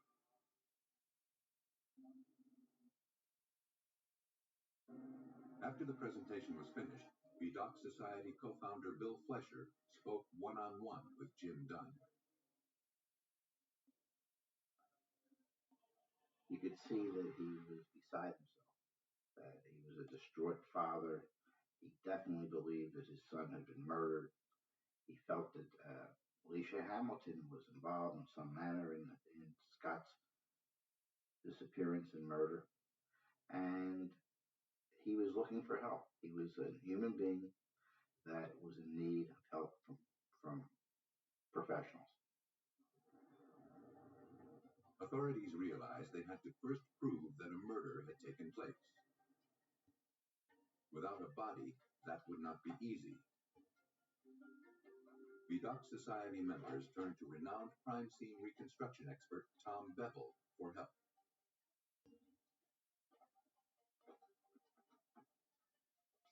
Crime scene reconstruction is especially useful in cases, for example, where you don't have a body, where there's a question as to what might have taken place.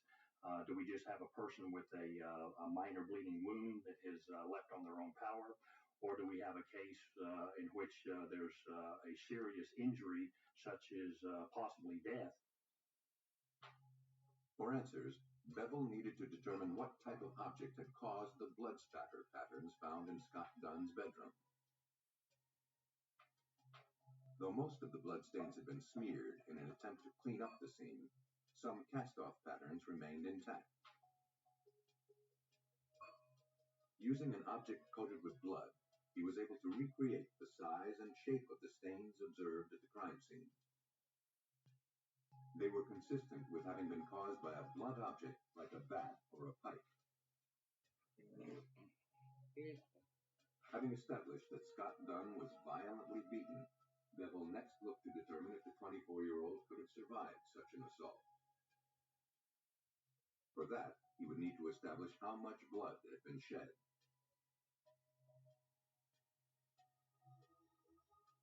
He poured blood onto a similar piece of carpeting until the dimensions of the stains matched the ones found on the floor of Scott Dunn's bedroom.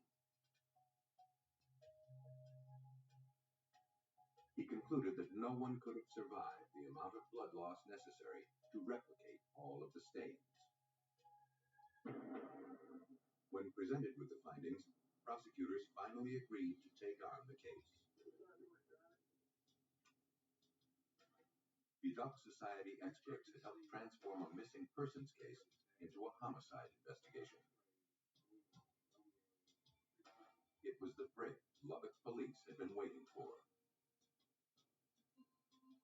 Now, investigators focused on finding evidence that could physically link Alicia Hamilton and Tim Smith to the murder. They began reviewing files for anything they might have overlooked. They found something. Some of the hairs recovered from the duct tape found at the crime scene had not originated from Scott Dunn. Tim Smith was brought in for questioning the following day. He continued to deny any involvement, and, eager to cooperate, he provided police with a hair sample. Alicia Hamilton provided one as well. Examiners compared the samples taken from Tim Smith and Alicia Hamilton to the unidentified hairs collected from the blood-stained duct tape found in Scott Dunn's bedroom.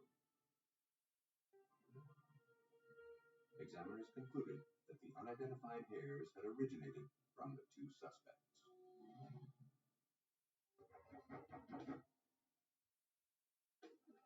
For authorities, the findings provided enough evidence to arrest Alicia Hamilton and Tim Smith.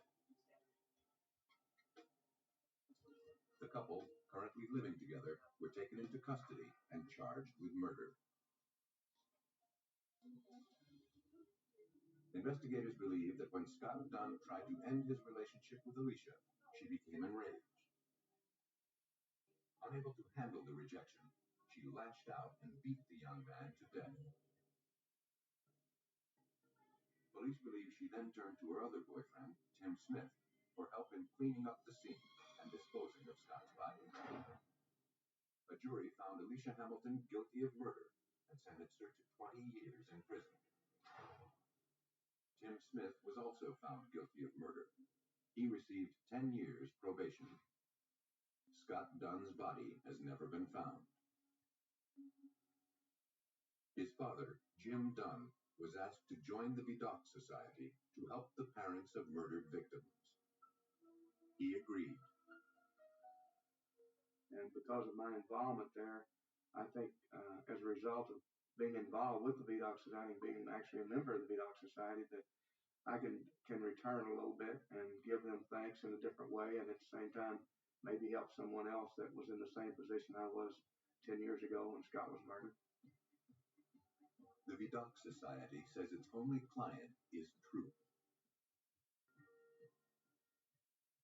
In that respect, they are no different from the law enforcement and forensics experts they help out. But when killers are cunning and the truth is elusive, Vidocq Society experts provide the new perspective to bring cold cases back from the brink.